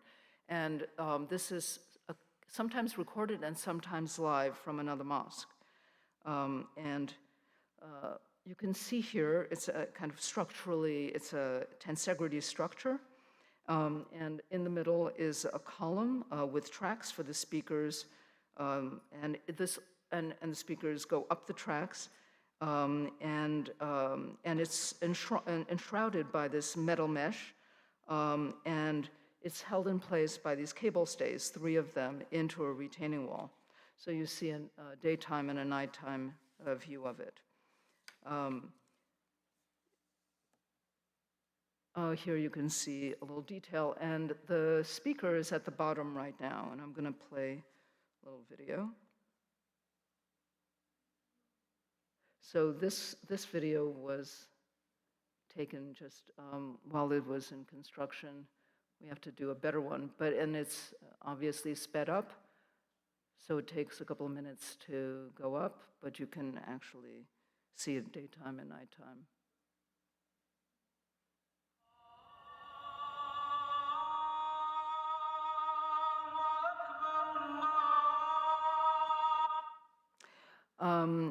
Also, there was this unexpected effect of the lighting. I'm going to play that. It's really kaleidoscopic weird thing that happens below. And we're just seeing those speakers go up and the effect. Al-Mujadilah, throughout the design process and the construction of the project, the identity of this building as a mosque was kept a secret. There was a general concern about the backlash from hyper-traditional forces of the state, you know, and this continues to be a concern. While the Constitution guarantees equal rights to women, it's still governed by Sharia law, and you know, and some of it is enforced, not all. But the mosque has been slowly exposed to the local public first, and to see if it could, you know, take. And there was the first press article on it recently, 1 year after its opening. But now it boldly calls itself Al-Mujadilah. And this means she who engages in discourse. And it's based on a passage in the Quran in which a woman who was wrongfully divorced by her husband and advocated for herself to the Prophet Muhammad, seeking to correct a grievance, which led to the modification in the laws of divorce, shaping Islamic jurisprudence to this day. And this empowered women. And now the building boldly takes this name and is becoming more and more prominent. So within a year, this is basically Eid. That was a month ago. And you know, it became wildly popular and already filled up with people. I wanted to just say in closing, as the mosque is a space of religious congregation, it's also a de facto space of assembly. Thus, it's a place for women to convene, exchange ideas, and foster a sense of community, the kind of space which historically has been key to all women's movements. And here, you know, it's already understood that it's not only for worship, but it's for civic and intellectual exchange. And also to discuss the fate of women and how to navigate the contemporary landscape for them. This mosque could be a watershed project, not just for Qatar, but for the Islamic community. It makes a point that tradition and women's rights are not polar opposite, but are mutually beneficial. And I'm very happy to have helped move the needle a little bit in one part of the world. Thank you.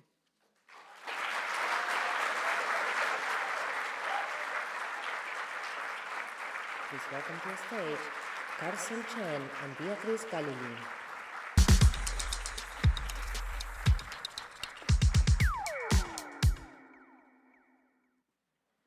Okay, we made it to the end of the day, everybody. Well done. Yeah. Thank you, Liz, so much for that presentation. I feel like women who, like, I don't know, there's something about women empowerment and the discourse and all the exchange, and you're on our board, and we're so proud to have you. And I feel like there was a lot of, I felt very moved by learning about this project and sort of, being part of this event here with Carson, my dear friend, for many, many years. So I'm just so proud and happy to have had this day with all of you.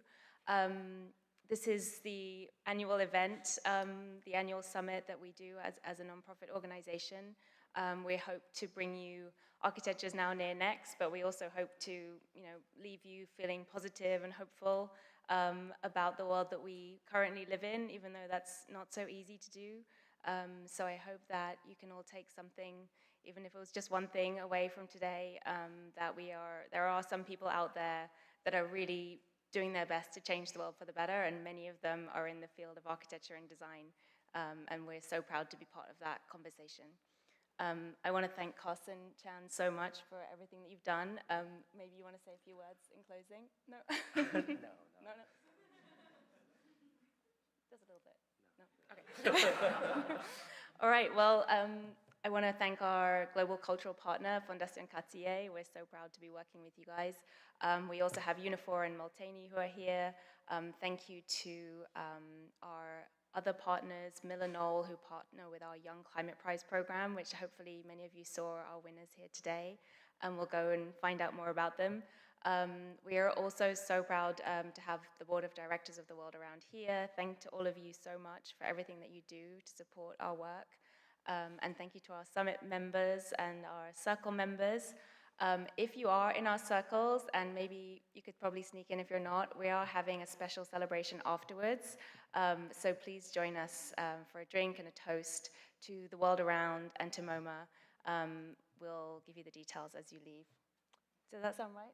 Anything else? Thank you to everybody watching online. Thank you so much.